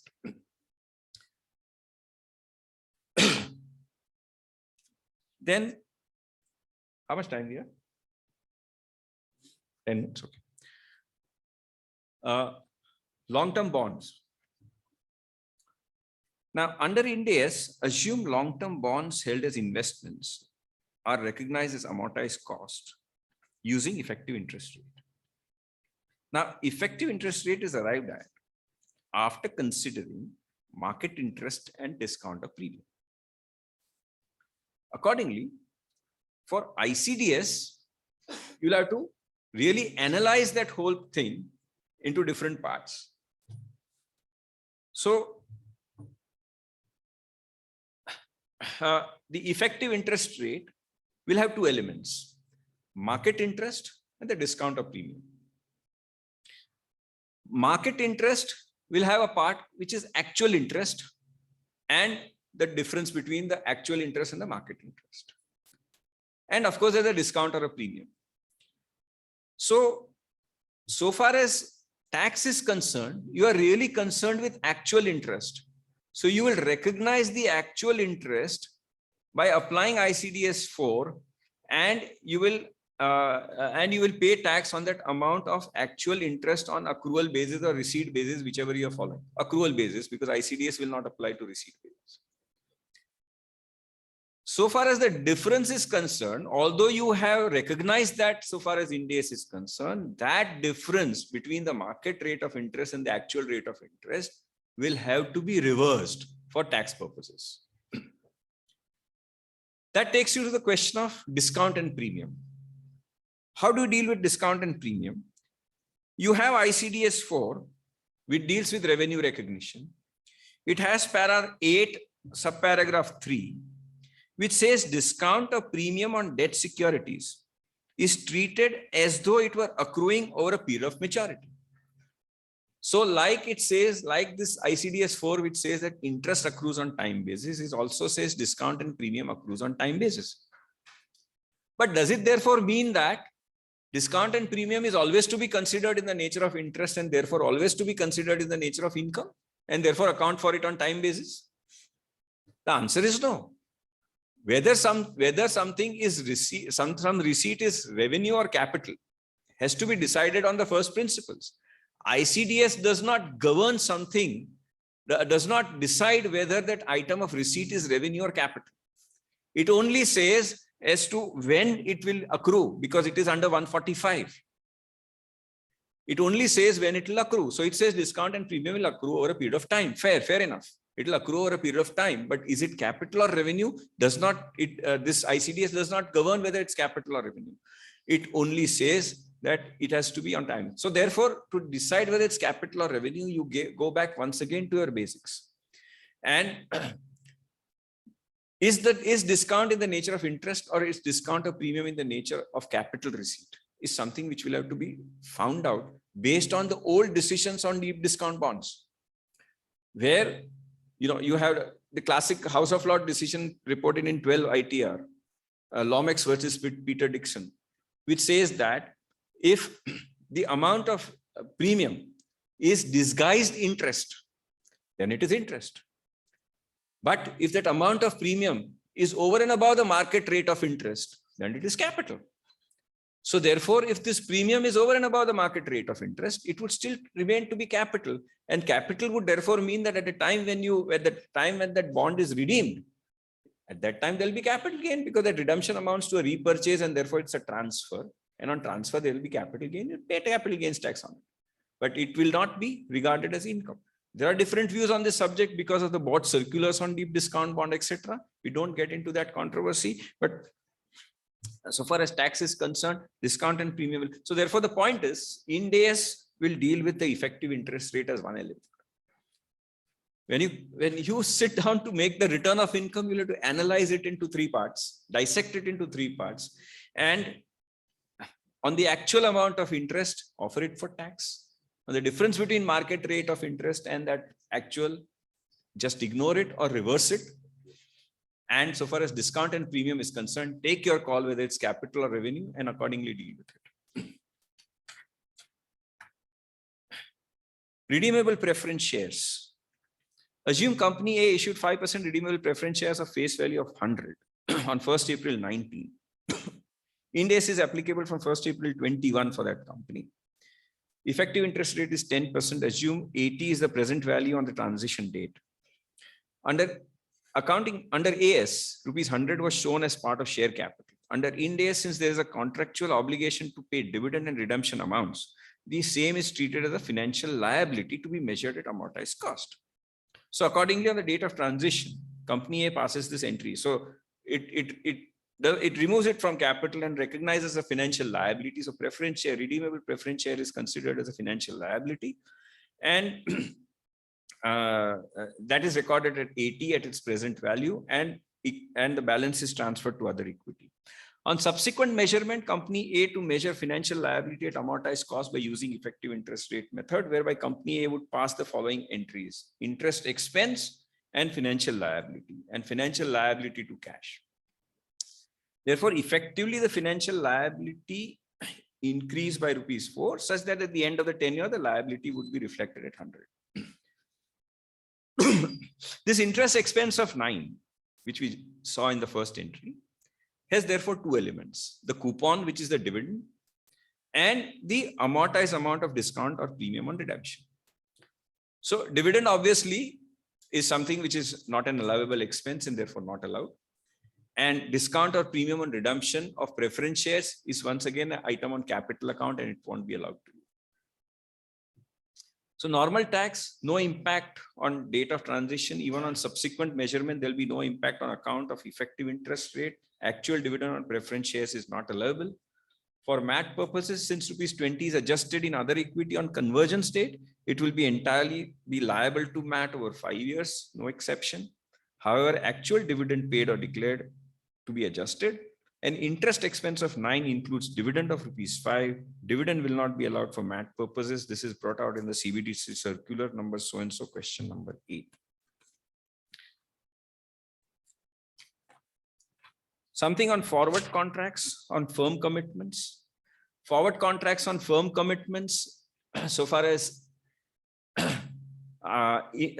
Ind-AS is concerned, you have fair value hedge and cash flow hedge.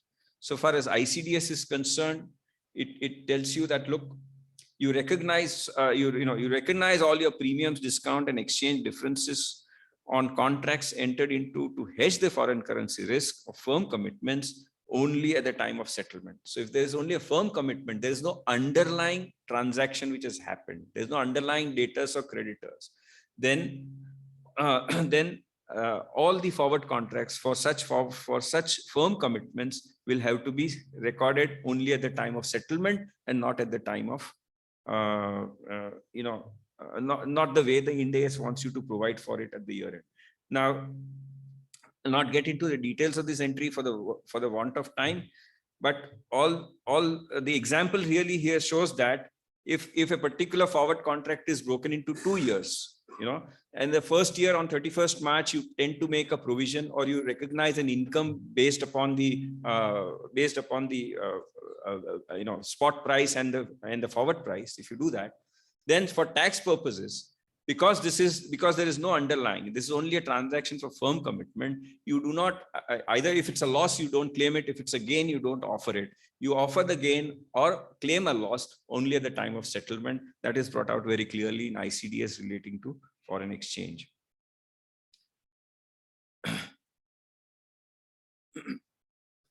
Guarantee commission. This is somewhat which I've always wondered as to how such notional income can be accounted. So assume holding company has given guarantee to the bank on behalf of subsidiary with respect to loan availed by it without charging any guarantee commission for 5 years. Assume fair value of similar guarantee commission is 15 crores. So Ind-AS requires that in the books of the holdco, I will increase the investment in the subsidiary and I'll create a financial guarantee liability, and that liability ultimately I'll recognize as guarantee income. This is what holdco books has to do. So far as subsidiary company is concerned, subsidiary company ultimately says that, look, my parent has given me a benefit by not charging any guarantee commission. So that increases the value of my equity, and there is a corresponding expense to be recorded. So it's expense account, debit, equity account, credit, effectively routed through a prepaid expense account.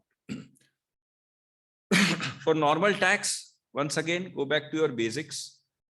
No accrual of income, no expenditure, and following A Raman Supreme Court decision that you're not supposed to make, a trader is not supposed to make the maximum profit. So if the holding company has not charged the subsidiary, but for all your transfer pricing provisions, if those transfer pricing provisions are applicable, then this is a different issue altogether. But without that, there can be no notional income in the hands of the holding company. There cannot be any notional loss in the hands of the subsidiary company. MAT would be on a different footing, because MAT, you will have to be governed by whatever you have done in the accounts. Interest on non-performing assets. NBFC-D has ₹200 of financial assets classified at stage 3 expected credit loss, since the same are non-performing. Interest is 5% on these assets. Based on the expected credit loss model, the NBFC recognized 95% of the non-performing asset as expected credit loss. Therefore, 190 is recognized as expected credit loss. Under AS, no interest income on NPAs was recognized by NBFCs in their books. However, under Ind-AS, companies have to recognize interest income on the net amount, that is on ₹10. Therefore, interest of ₹0.5, that is 5% on 10, is recognized in the books. So question is, what do I do for tax purposes? Earlier position, in absence of any specific provision, interest on bad and doubtful debts cannot be taxed on accrual basis on the real income theory. Under Ind-AS, since the interest is being recognized in the book, should the interest be offered to tax?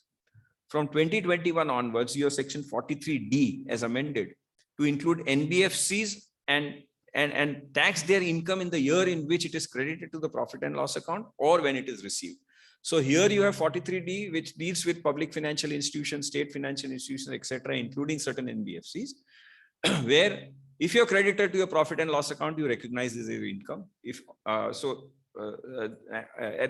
and that is what 43D clearly says. The question will still remain for entities other than those who are covered under 43D, because manufacturing concerns, trading concerns, etc. are not. There, the real income theory continues to apply. The real income theory continues to apply, and therefore, if I say that the principal itself is doubtful of recovery, the interest income cannot be regarded as accrued. You cannot tax me on hypothetical income. Then that concept still continues, and there is, and even if you look at the decision of the Delhi High Court in Chambers case, where we went to the High Court for against the ICDS, there, although they have upheld the paragraph in ICDS which says that interest will deem to accrue on time basis, while they have upheld that, there is also a very clear argument of the department based on which they have upheld.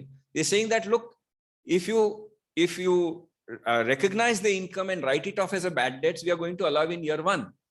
And the department in its affidavit went on to say that even if you do not route it through your books of account, then also it will be allowed. So where is the problem? SSC is not aggrieved by it. We just want to keep a track of what sort of bad debts are there, because as and when you receive the money back, we will be able to tax you. So it's only for that purpose this section is made, and this ICDS has this particular paragraph. So therefore, to that extent, Delhi High Court has upheld the validity of that paragraph in the ICDS, which says that interest will always be taxed on time basis.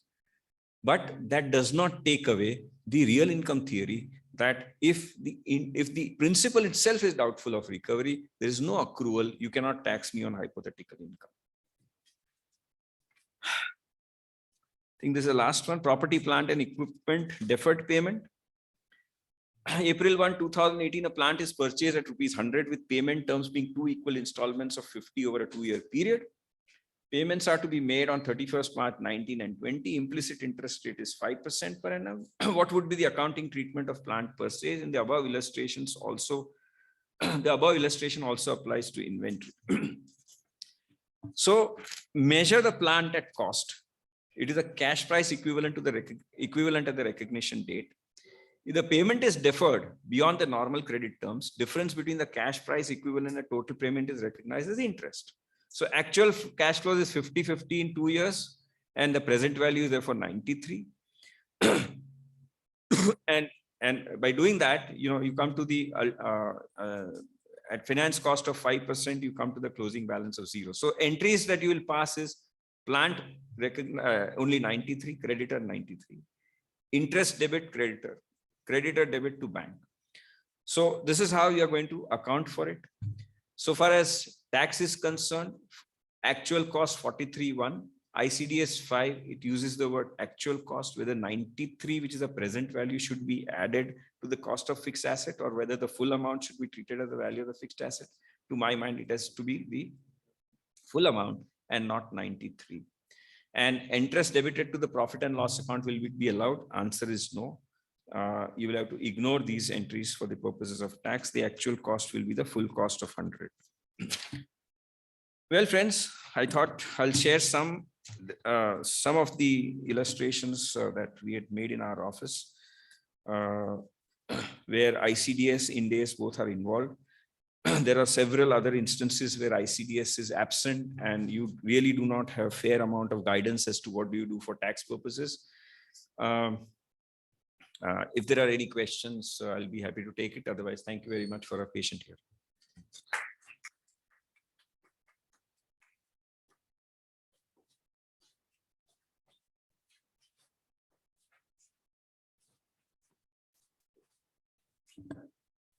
Thank you, Yogesh. I can tell only one thing about Yogesh. He is such a team player that you tell him you have to bet at any number, he will agree to bet. So you give him any subject and he will deliver to its best, give best justice to it. Thank you, Yogesh. With this, I would request Kinjal to propose a formal vote of thanks.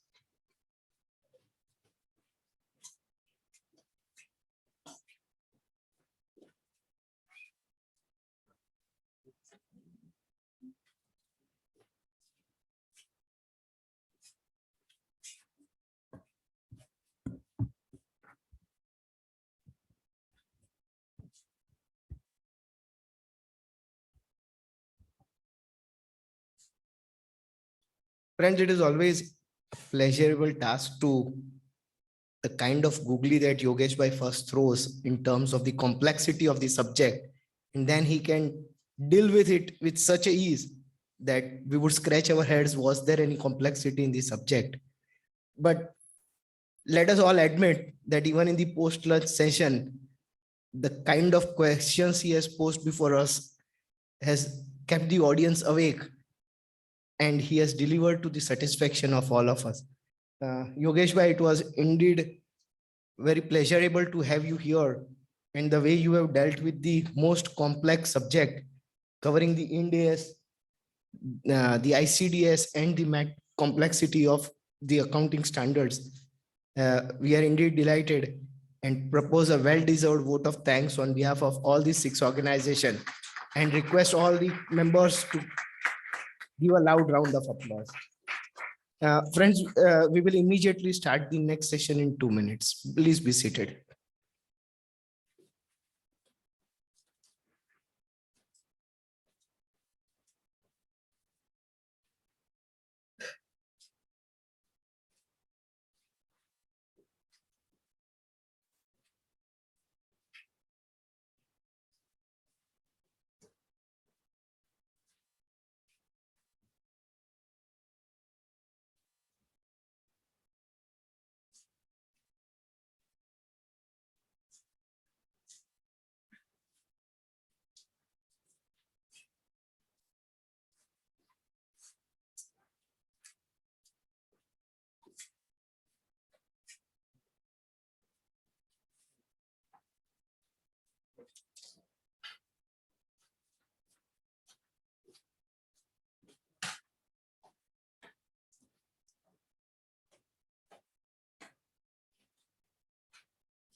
एक काम करना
Good afternoon, friends.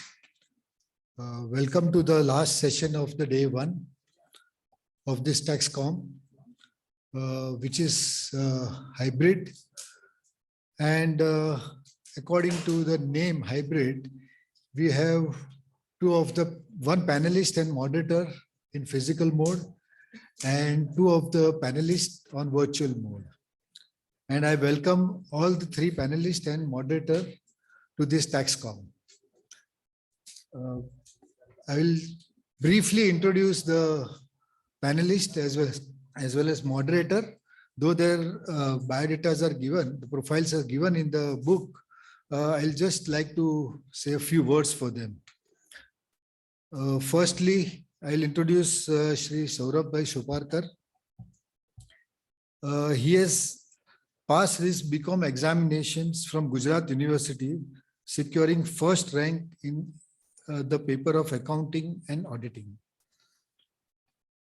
He passed his law general exam from Gujarat University with first class and obtained 2 gold medals for the highest marks in the paper Hindu law and the Mohammedan law.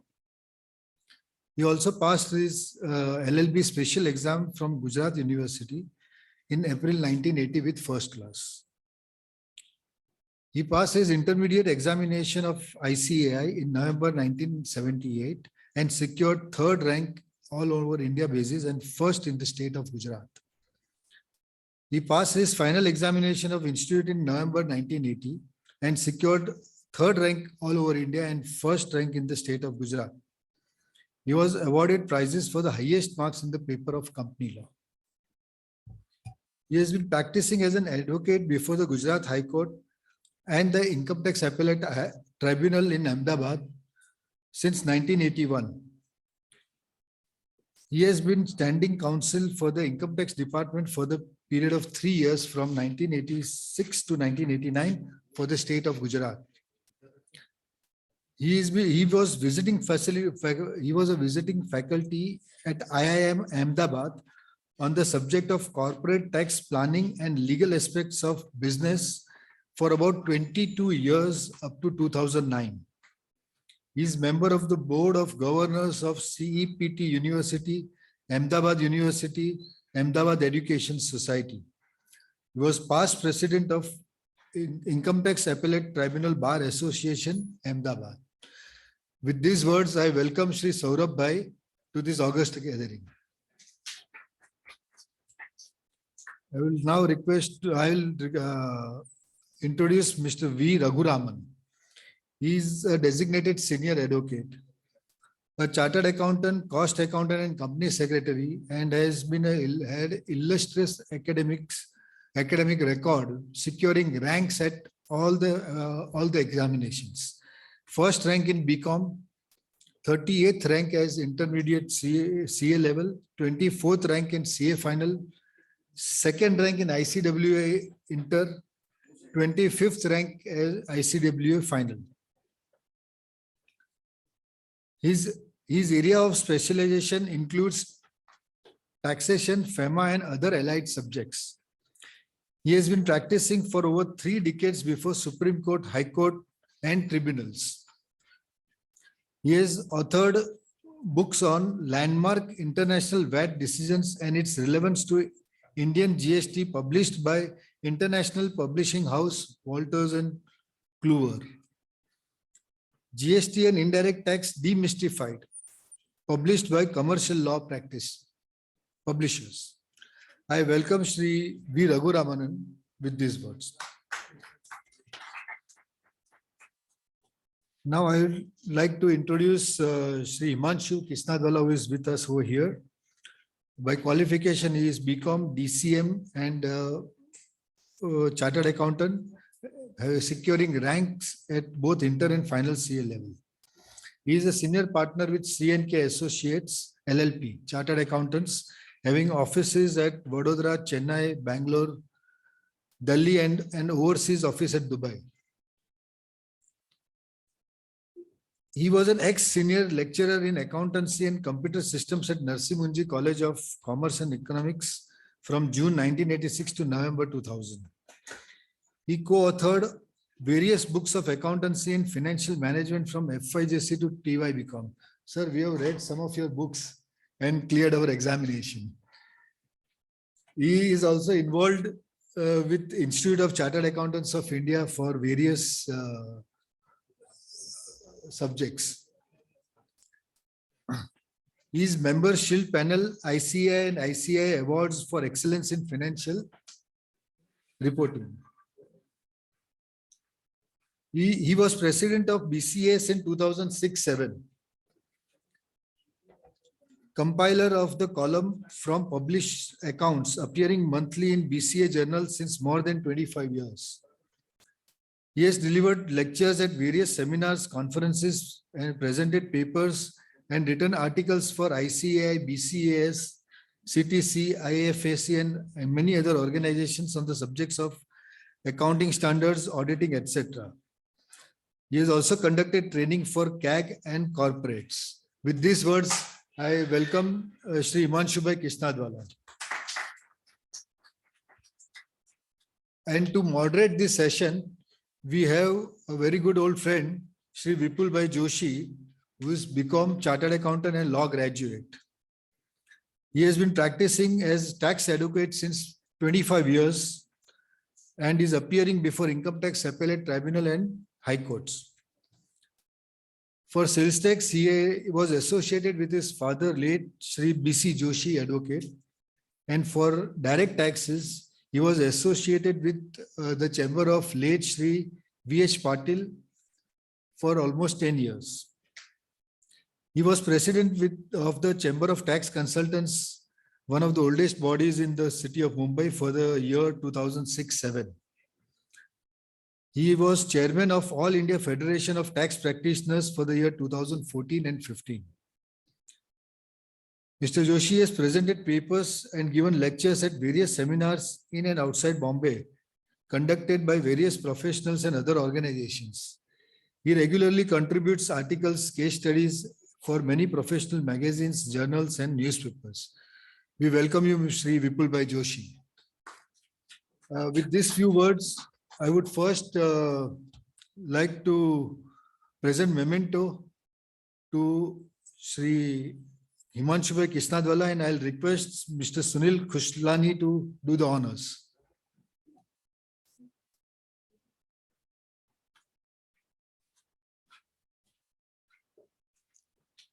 Take it.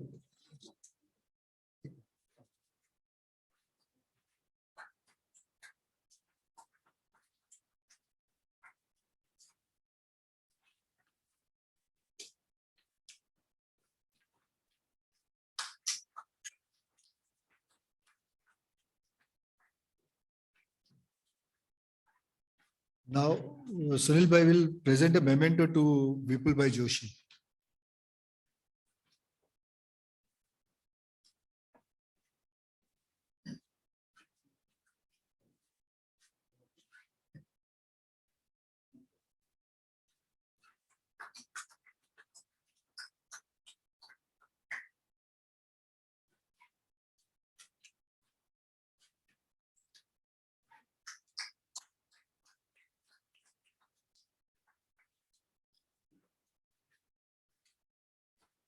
Sir, the mementos of Sri Saurabh Bhai and Raghuraman will be delivered to their place. And with these words, I will request Vipul Bhai Joshi to take the proceedings further. Thank you. Good afternoon, friends. Welcome you all to this post-lunch session on very hot topic of fake invoicing.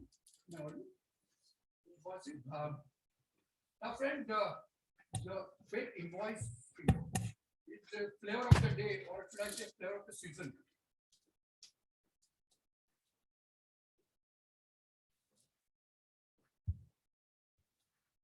It's the flavor of the day or flavor of the season, at least for the GST professionals. But of course, the income tax professionals are receiving the aroma of the flavor, and they are waiting to have a part of their own feast when they reach the income tax issues. And we are eagerly waiting for those issues to come up for the income tax professionals. Anyway, friend, the topic fake invoicing is very complex and many intricacies are involved. So straightway, I would like to come to the issue. And we are really indeed fortunate to have stalwarts and seniors, Saurabh Bhai, Mr. Raghuraman, and of course, Himanshu Bhai, to guide us on this very important issue, which is going on, at least from GST point of view.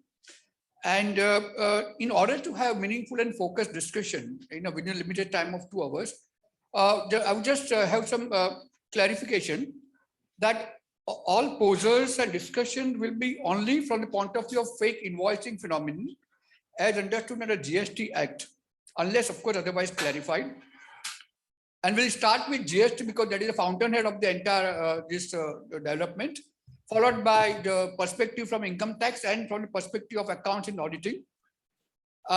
Therefore, even the queries also will be strictly confined to this very topic of fake invoicing. And in order to really appreciate the various intricacies involved, the discussion shall, firstly start with the relevant provisions, very briefly, the provisions of the Act. Then what is actually happening at the ground level from the point of view of the buyer mainly point of view. Of course, what is happening by the seller, but the entire today's panel discussion is mainly from the perspective of buyer, because see, this point fake invoicing is so vast. Even from GST point of view, one may need more than 3 to 4 hours to have in-depth or meaningful discussion. So we are trying to focus from the buyer's point of view for the time being. And of course, then the other thing, what are the provisions? What is actually happening? How this concept is misused? What is happening? And what is the department doing? What is the department stand on that?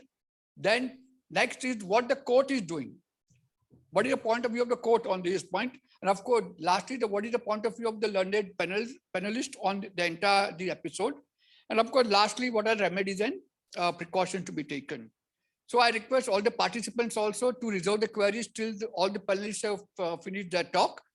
And of course, a small request that don't insist for citations, a full citation, because that takes time. Citation can be given thereafter. I think with this very brief introduction, I can straightway start with GST. Mr. Raghuraman, Good afternoon. Good afternoon. Good afternoon. Good to see all of you. Mr. Raghuraman, this fake invoicing, though, before directly going to the issue, what is fake invoicing? Can you just briefly narrate what are the relevant provisions involved in this fake invoicing phenomenon? I first thank the organizers for thinking it fit to invite me.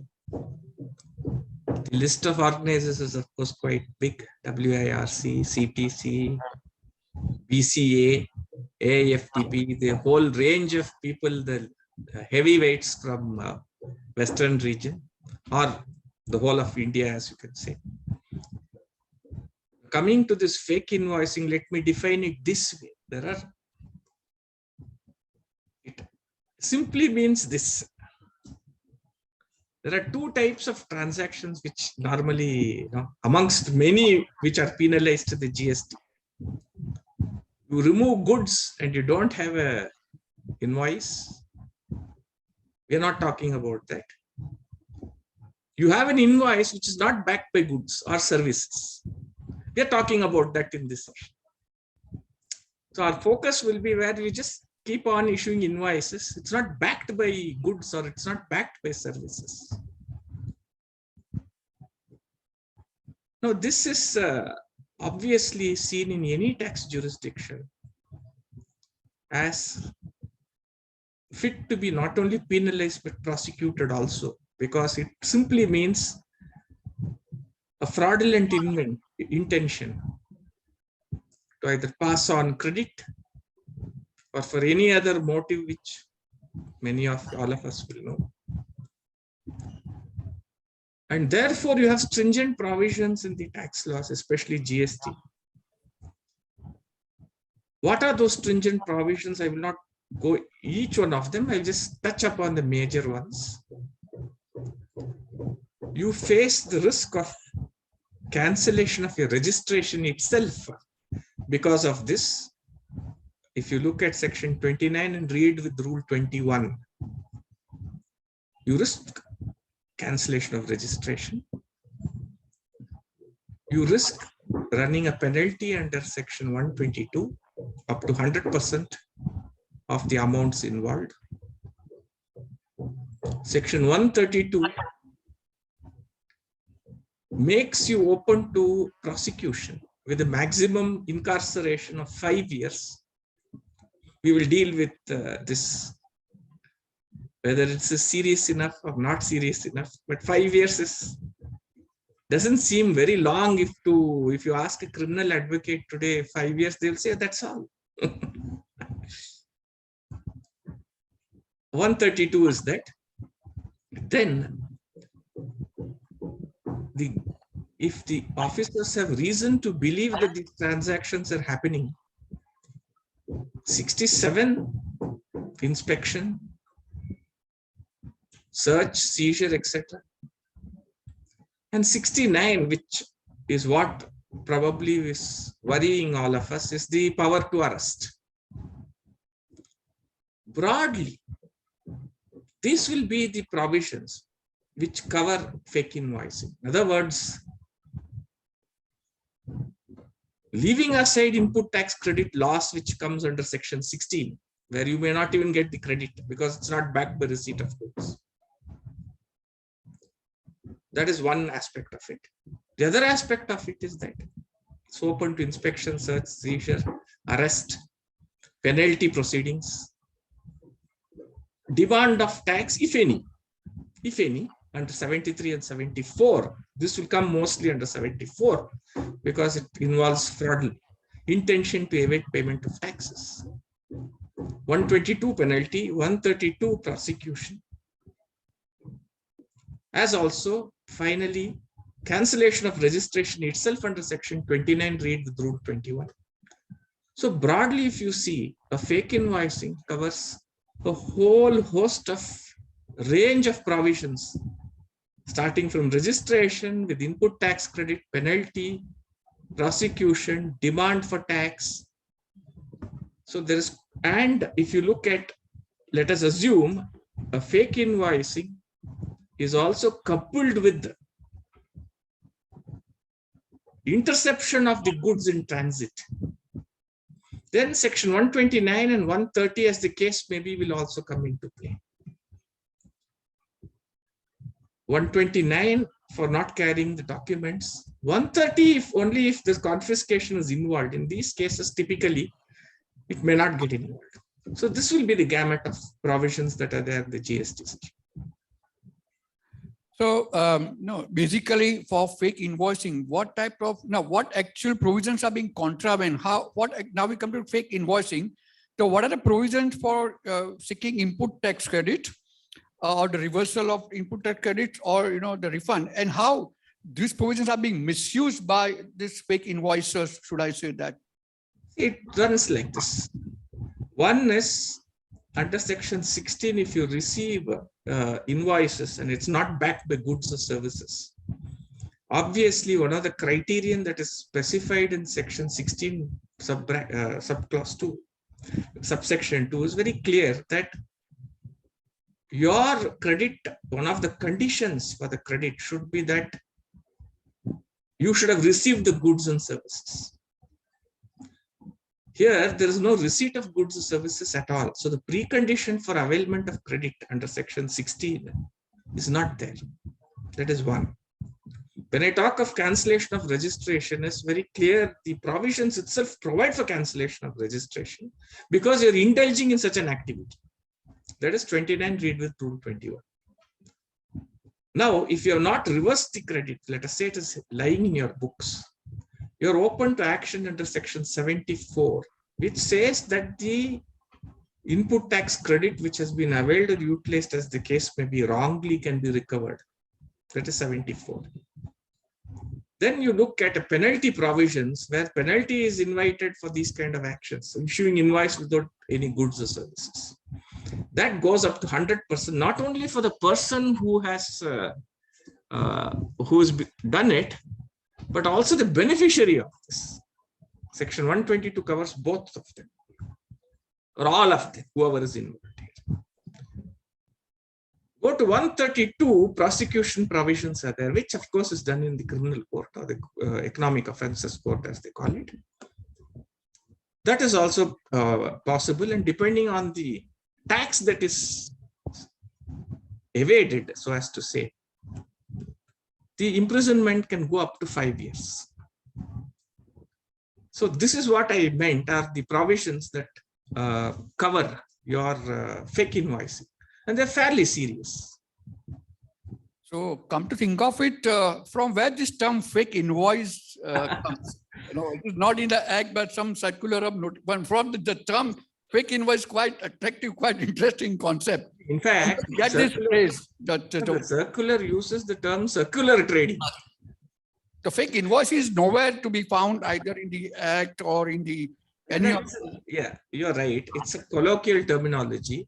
As also what it means in a nutshell, you're saying that the invoice is a fake because it's not backed by a service transaction, a supply of service, or it's not backed by a supply of goods. So the invoice becomes fake. This is how you look at it. But then apart from that, sometime I have purchased the goods, but from the gray market, let's say gray market, I have actually received the goods, but somebody else has invoice, send me invoice. That is one. Other is for any reason, the supplier does not pay the tax or he absconds or whatever. Yeah. There is actual delivery, but he then, whatever reason he confesses or he is not traceable, and then department, that also is part of the fake invoice as understood by the department. And the third, the most important thing which is going on is chain, circular transactions. Circular trading. So can you just elaborate on the other types of so-called fake invoice? Yes. See, first we'll touch upon circular trading because that is what is actually meant by fake invoice. In other words, let us assume for a moment's sake that I raise an invoice on you, Mr. Vipul. I am not supplying any goods or services. I raise an invoice on you. Pay the taxes. You take credit. You in turn pay the taxes. Give it to X or Y or Z, as the case may be, this transaction goes on.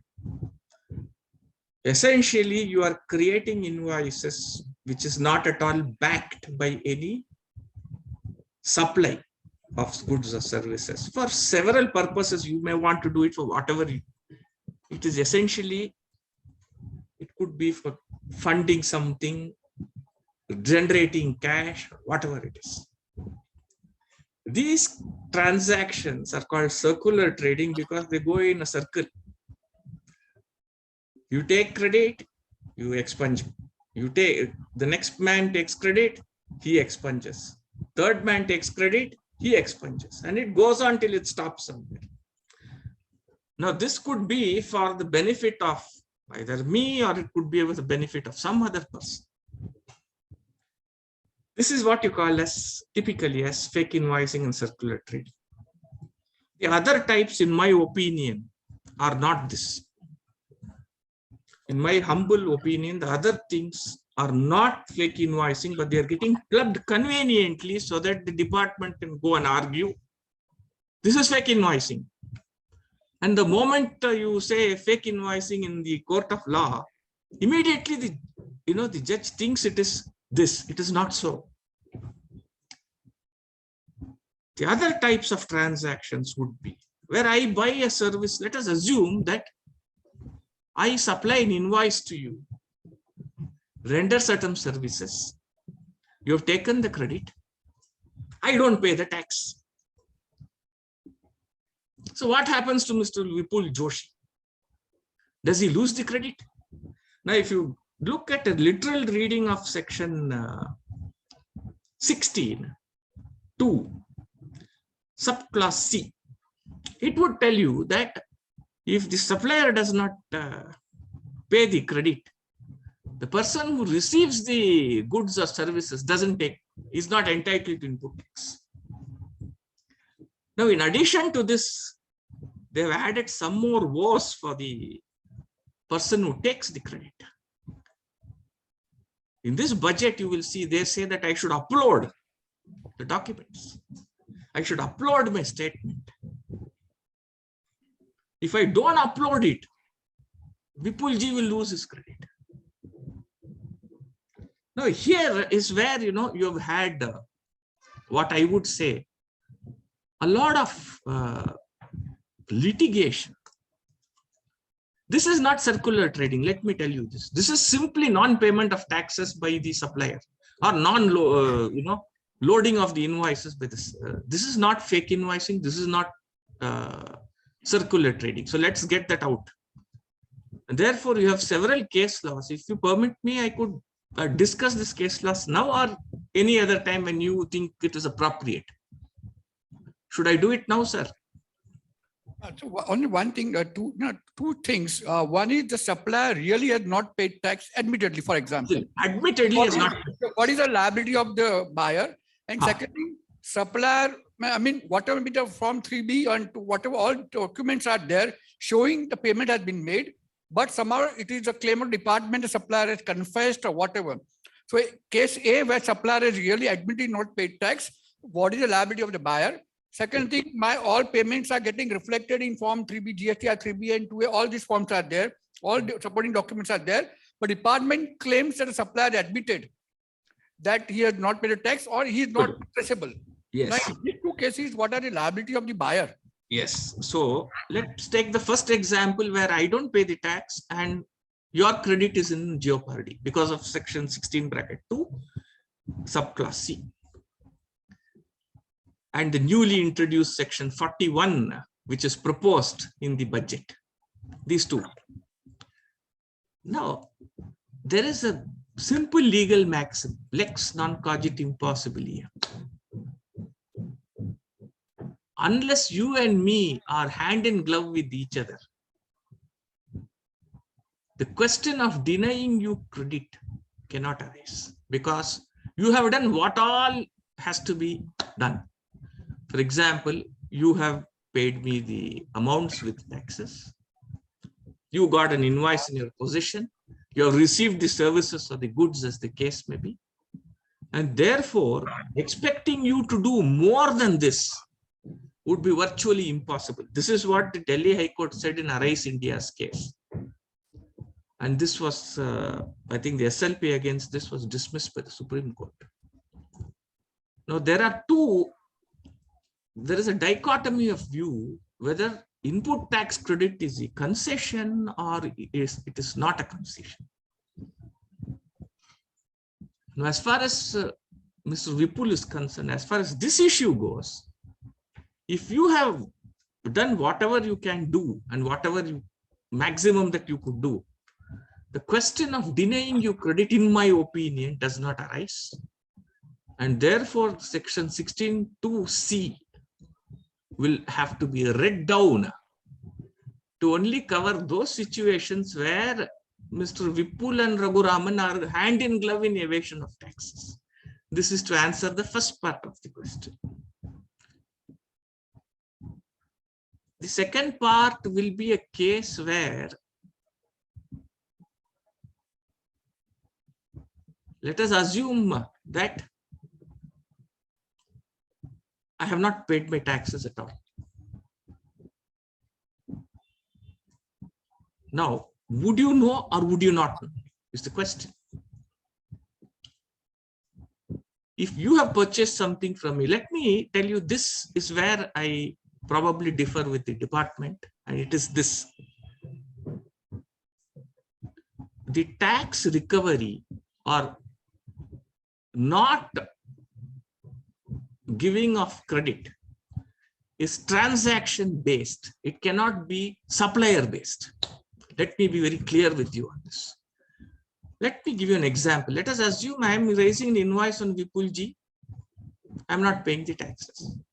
Let me raise an invoice on X, but I am paying the taxes. Let me raise the invoice on Y. I am paying the taxes.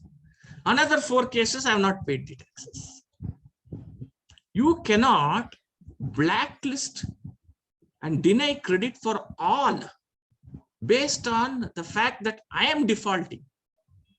It has to be transaction based, and that also transaction based where I am hand in glove with somebody, that is my recipient. If that cannot be proved by the department, in my humble view, these provisions of my not uploading or my not paying the tax cannot be enforced against the recipient. There is another reason also why this cannot be done. You can't convert the input tax credit mechanism into a recovery mechanism for you. I can't say, you look at it this way. On the one hand, you will go after me for recovery of taxes. Let us assume you recover the tax from me also. After, say, a year. What happens to the denial of credit in your hands? You would have collected taxes from me as the government, but denied you the credit. So effectively, it would mean I'm double collecting. I've denied you the credit, I've collected the taxes, albeit lately. So these are some of the grounds on which I believe that this situations, the 2 situations which you mentioned, can be effectively tackled from the recipient's point of view, who is genuine. As to whether it's a concession or not, I will come to later when you ask me those questions, if it is relevant. So what we understand is that for the purpose of 16(2)(c), the term actually paid should be read down in such a way that as long as the buyer has paid the tax, GST, paid the tax on the invoice, and there is actual delivery, otherwise everything is in order. Yes. Now, just because for any reason the seller has not paid the tax, the buyer should not be saddled with any further liability. Absolutely. You can't convert an input tax credit mechanism into a recovery mechanism at somebody's end. And second thing, assuming there is in a circular transaction, there are 5-6 parties involved. One of the party is defaulter.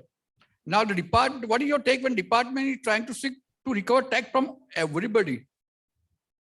See, what is your view on this? My view is very clear on this. Let us assume there is a chain of 10 transactions. unless the department can prove that in respect of each transaction there is a fraud, it is not possible for you to proceed under the provisions of 122 or 132. See, there is a decision of the Punjab and Haryana High Court in Shiv Enterprises case, 2022 TIOI. Just look at that decision. It was in transit,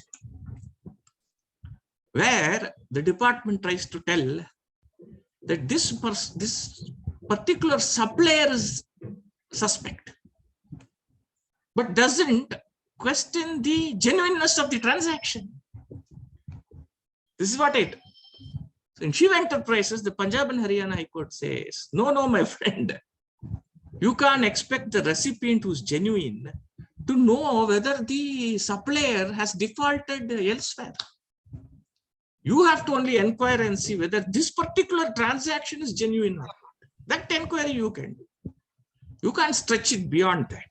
Is what the Punjab and Haryana High Court says. You do have some other High Court decisions, but this one struck me very well because it was well analyzed on the interception of goods vis-a-vis fake invoice, because it also flies in the face. If the goods are there, how could there be a fake invoice? Reverse way, department disputes my purchase, but then accept my sale. So it's a double recovery in that way. See, it is like this. Those people, let me put it very clearly. Those people have taken the credit and reversed the credit within the month. You cannot ask them to pay tax. You cannot ask them to pay interest also. For the simple reason, they have taken the credit and reversed it. Maximum you can do is proceed under 122 for penalty and 132 for prosecution.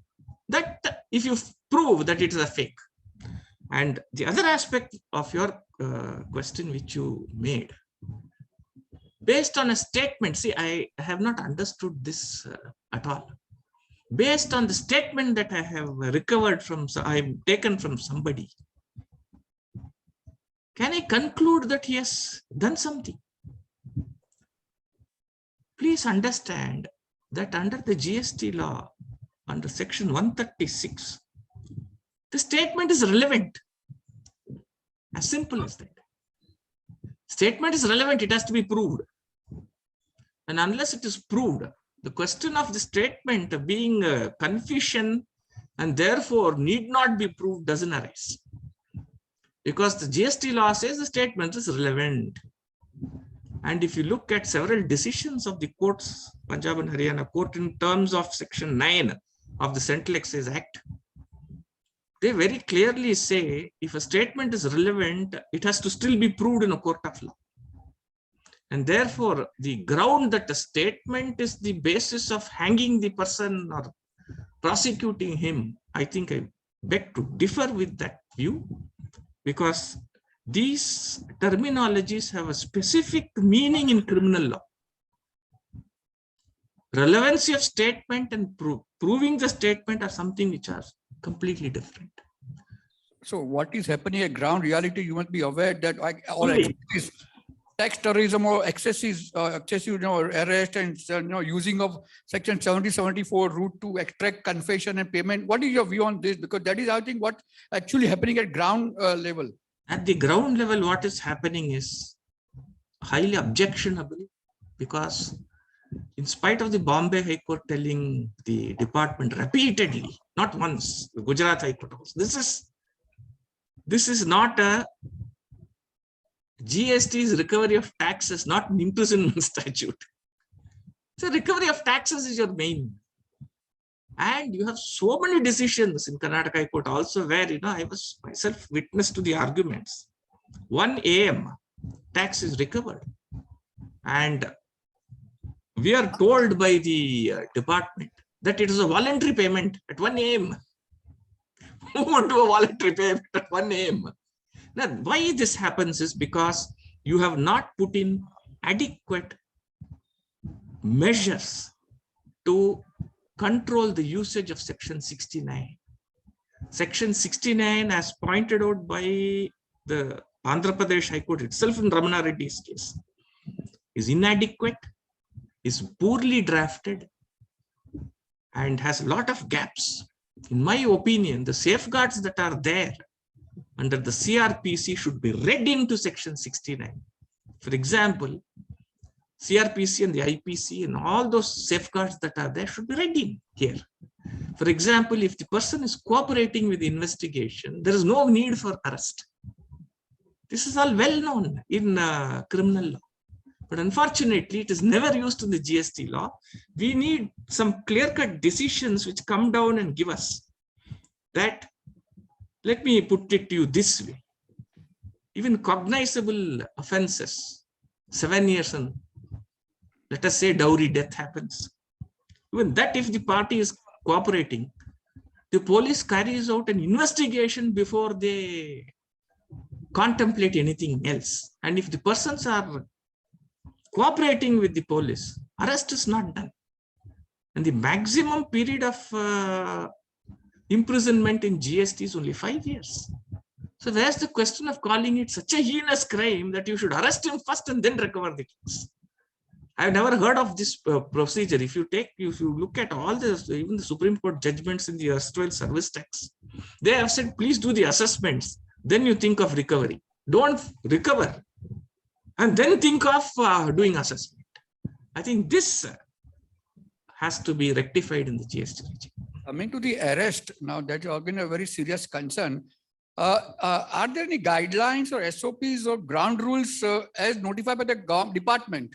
Like income tax, Soparkar sir will, income tax, we have got a ground rules for such, very elaborate one. We also have circulars in income tax that department officer should not extract any confession. Are there any similar departmental notifications or outreach? So we have to remember the courts. Now I understand that courts in some of the cases have requested the government to come out with some guidelines, but still they have not come. In my view,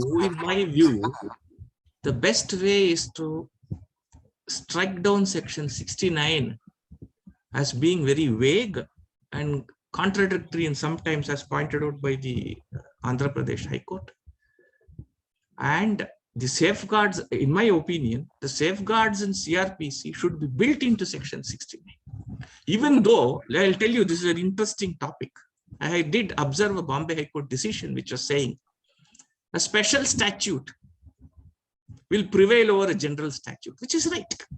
Under section 4.2 of the CRPC, it is quite true that if there is a special statute having a special procedure, that will prevail. But where the procedure itself is not laid out properly, CRPC will have to apply.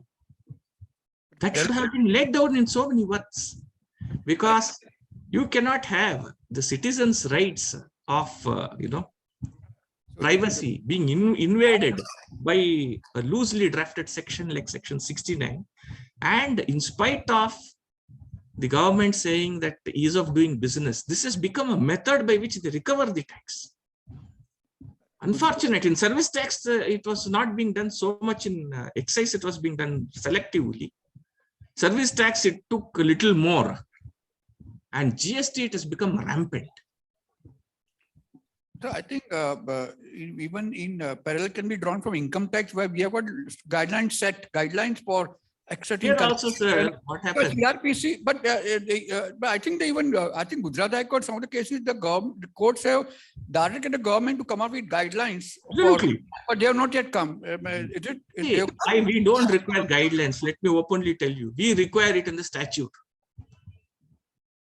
You have very good case laws which have already laid down the scope of what is reason to believe. Any number of decisions, Supreme Court, Gujarat, all High Courts have said.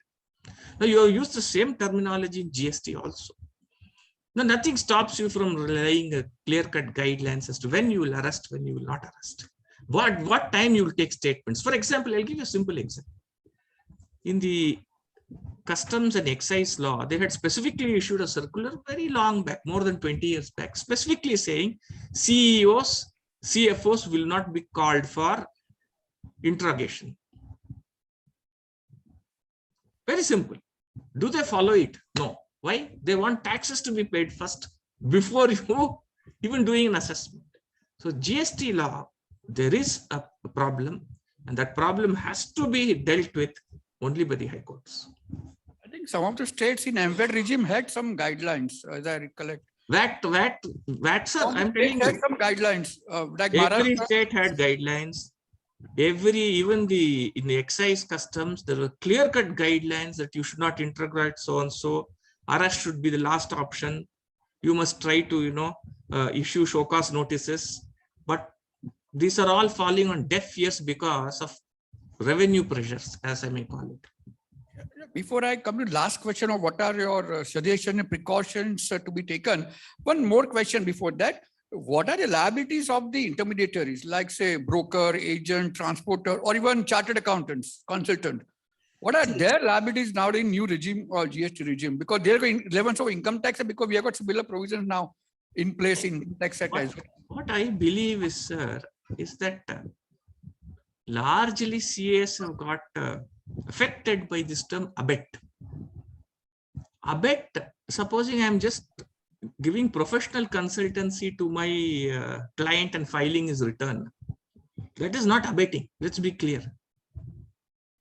In Magoo's case, the Punjab and Haryana High Court specifically said this. This is not abetting. This is simply filing returns and going. Now you take in contrast. A case where I say we will generate invoices among 10 firms in circular trading and you give me 2% of the turnover as commission. This is taking part in the transaction. If you're only filing the returns for your client, the question of you abetting doesn't happen. In my view, it does open up the CA to inquiry or whatever, as you may call it. And that is where, there is a concern. But I am confident that it's not only the Punjab and Haryana High Court. All other high courts will lay down this, that professionals will not be held liable unless they are part and parcel of the transaction itself. That will be proved by evidence. It has, sir, even here I'm telling you, I reiterate, statements taken are not conclusive. They have to be proved in a court of law after examination and cross-examination. Please keep this in mind. What about the transporters now? How would transporters get sometimes, what is their liability in this so-called innocent transporter, because they are not aware of all this?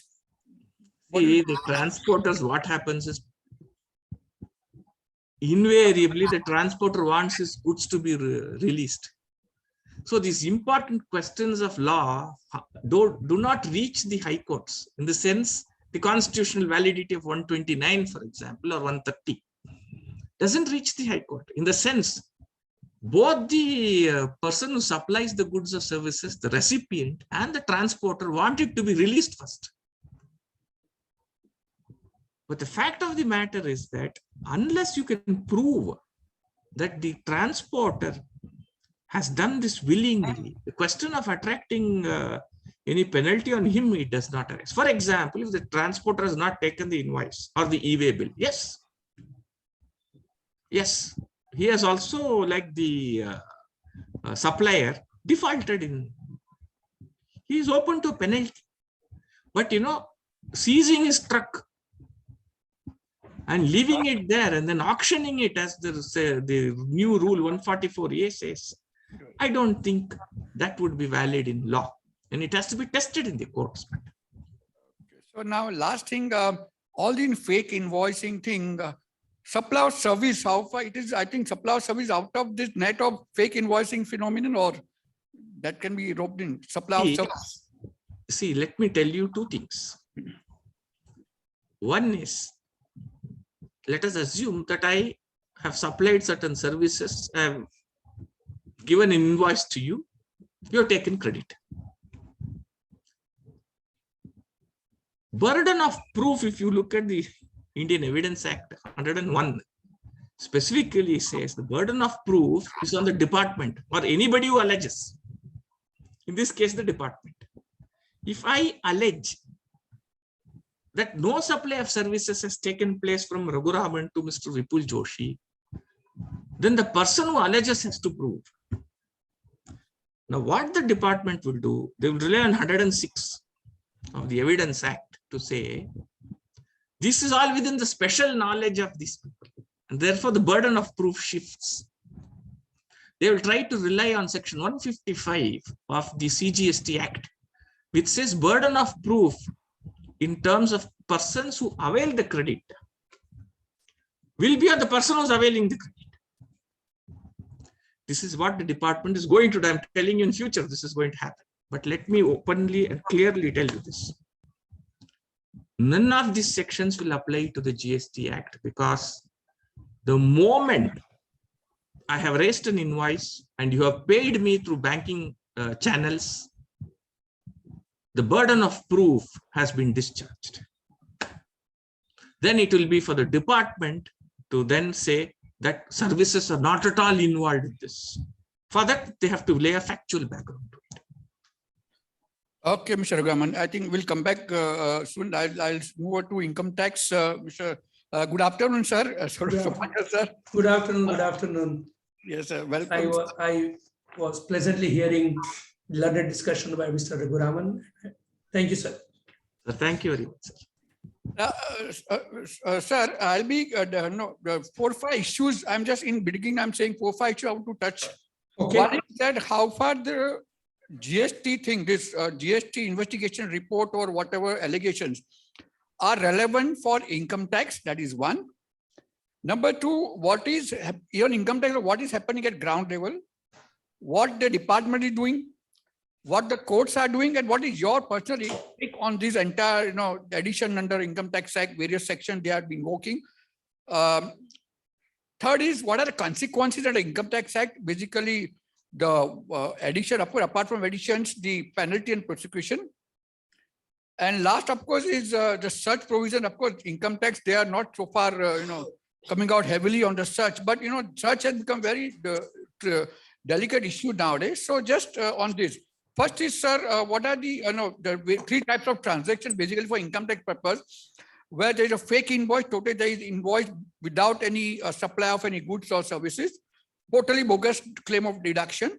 Number two, where I have received goods, but gray market, like whatever may be the reason, as Mr. Raghuraman said, that controversy done under GST Act. And third is circular transaction. Can you explain, sir? Okay, let me deal with all the three situations one after another. But before that, one question which you have raised at the outset. What is the efficacy of the investigation carried out under the GST law insofar as income tax proceedings are concerned? Now, income tax officer is not a court. Strict rules of evidence do not apply to him. The Supreme Court, in the case of Dakeshwari Cotton, has already laid down that what may not ordinarily be admissible in a court of law may still be considered by him.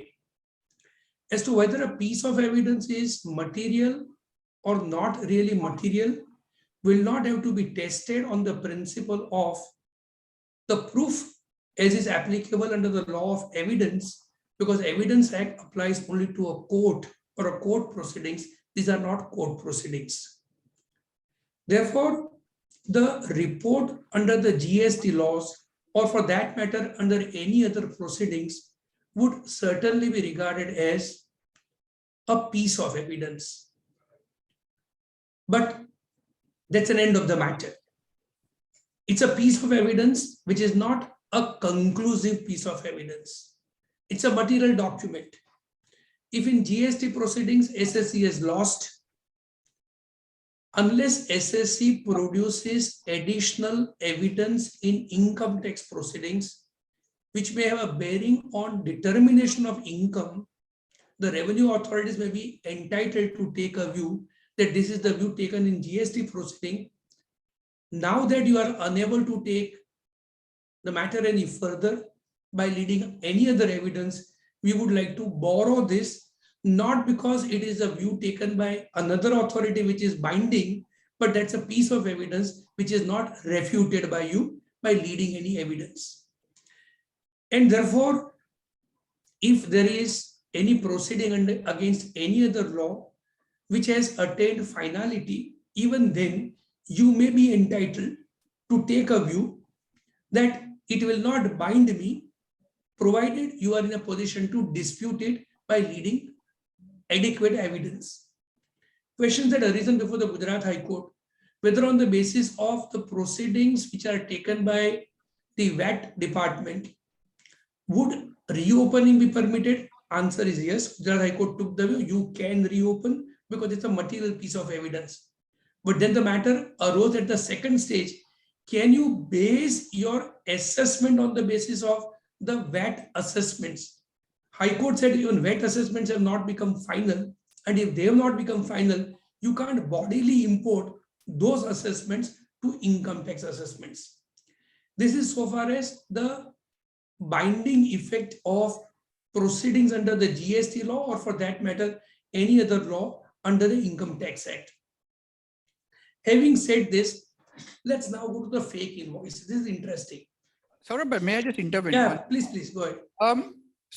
This is a very important, delicate issue that in many cases, as you commented, that income department simply relies upon so-called information received from GST. Now, here the important burden, initial burden.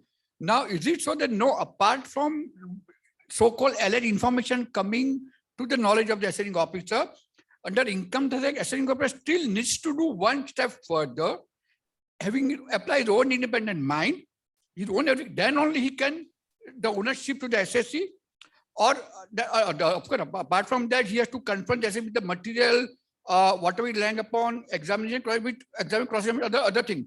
But simply just because assessing officer received information, that I received information is whatever reason is fake.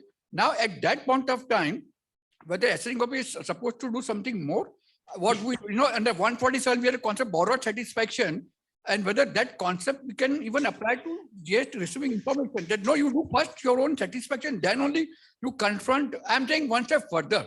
Correct. That's why I was drawing a distinction between starting the proceedings and ending the proceedings.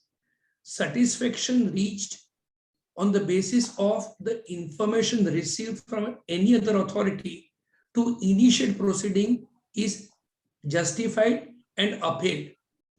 Once, let's say GST department takes a view that here is an SSC who has fabricated records for the purpose of evasion of GST, maybe it gives a reason to believe that income might have escaped assessment, therefore case would certainly be reopened. But having reopened, the assessing officer cannot sit back and relax in his chair and say, GST department has done necessary inquiry, has reached this conclusion, and therefore I will now make an addition. Correct. He will have that issue directly arose in Gujarat High Court in the matter of Morbi suppliers. I'll just give you citation in 5 minutes. Where High Court upheld the addition, Justice Qureshi, upheld reopening, Justice Qureshi. But when it came to sustaining addition post-assessment, he deleted it on the short ground that you can't, by merely basing your assessment on the basis of GST or VAT assessment, say that SSC has so much of additional income. Therefore, to begin with, this information may be good, but not to end with. Then independent inquiry would be necessary. Having said this, as you rightly pointed out, there are three positions. One, bills without any goods. That's a case of claiming bogus expenditure. Obviously, there are bound to be consequences. We'll look into consequences little while hereafter. Second, bills are received, goods are received, but then there is a dichotomy. It is found or established or presumed that supplier of goods is maybe X, whereas bill is supplied by Y. Here, SS is able to show goods have come, he has consumed them. There'll be some different complexion to the matter, which will immediately go. The third situation is a circular transaction. A bills B, B bills C, C bills D, D bills E, and maybe E again bills back A. Goods have not moved, work has not been done, services are not rendered, essentially for the purpose of inflating the turnover to meet the criteria for filling in tender or whatever. There again, a slightly different situation will arise. Now, there are two aspects of the matter in the matter of quantum addition. One, in the first situation where goods are not received at all and the bills are issued, it's a case of claiming expenditure, which is a bogus expenditure. The whole case, whole amount of purchase will be disallowed, will be added. Where the goods are received may not necessarily be from the purported supplier, and the goods have been used, consumed, or resold, and necessary income is booked on the income side. The fact that goods have been received would ultimately go to show that so far as income tax authorities are concerned, they have to assess the income. Supreme Court has held time and again, you are not really concerned with the morality of a transaction. You have to find out what is the income earned by a person. Under the circumstances, if I have received goods, obviously I have paid for it. If I say I have received goods at rupees 1 lakh, I have sold further for rupees 1,05,000. And if it is found the invoice for purchase is not genuine in the sense the person who has supplied invoice is not the supplier of goods, it does not mean that goods have not come, I have not paid. I would have certainly made the payment. It's here that the courts have been taking a view that in such a situation, it would not be possible to disallow the whole of the expenditure because expenditure, as a matter of fact, has been incurred. In fact, Bombay High Court in the case of Nikunj exempt 372 ITR 619 takes a view that when the SS is able to show the price recorded for the purpose of purchase of the goods is commensurate with the market price of goods of legitimate, undisputed purchases, no addition is required to be made. If there are no such independent evidence is available, courts have been adopted by and large a GP percentage. Now, whether it is 5%, 10%, 20%, 25%. For example, Gujarat High Court in the case of Gujarat Ambujai 43 Taxman.com 244 ultimately maintained disallowance only at 5%. High Court was told that, sir, in the case of Vijay Protein, the tribunal and ultimately High Court has confirmed addition at 25% of purchase. High Court said in this case, we know for a fact, SSC has proved that the purchase price which he has paid for the so-called non-genuine purchases is commensurate with the real price. And therefore, in such a situation, courts have been adopting the methodology of by and large some disallowance out of the purchase price. You will find the last judgment of Bombay High Court dealing with this matter is Jakaria Fabrics 429 ITR 332. I must, however, draw attention to the two differing judgments of, or the two high courts taking a slightly different view. One is Delhi High Court, that is in the case of La Medica 250 ITR 575, where whole was disallowed. Recently, Karnataka High Court in Ananta Refinery 431 ITR 64 also has tended to do that. Ultimately, the matter is sent back. Therefore, it would depend upon which court, within which court whose jurisdiction the assessment is being made. At least in Bombay and Gujarat, law is well settled that whole may not be disallowed if you are able to prove the expenses.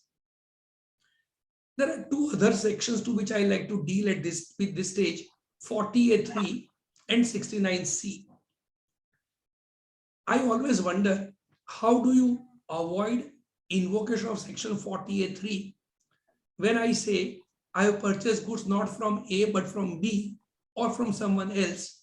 My check is in the name of A, but then so long as goods are purchased, you can't disallow the whole. Obviously, the assumption is I paid check to A, got back cash, and then paid cash or any amount other than account paid check or draft to the actual supplier. I always wonder, how do you get out of 40A3? In fact, Gujarat High Court originally in the case of Hainoop took a view that 40A3 will be attractive. However, recently I find high courts have been, in a way, sidestepping this issue. They say percentages to be applied and therefore 40A3 would not be applied. Gujarat Ambuja 43 TC 244, Pokhraj Doshi 43 TC 46, Gujarat, Dinesh Kumar Jain 42 TC 155.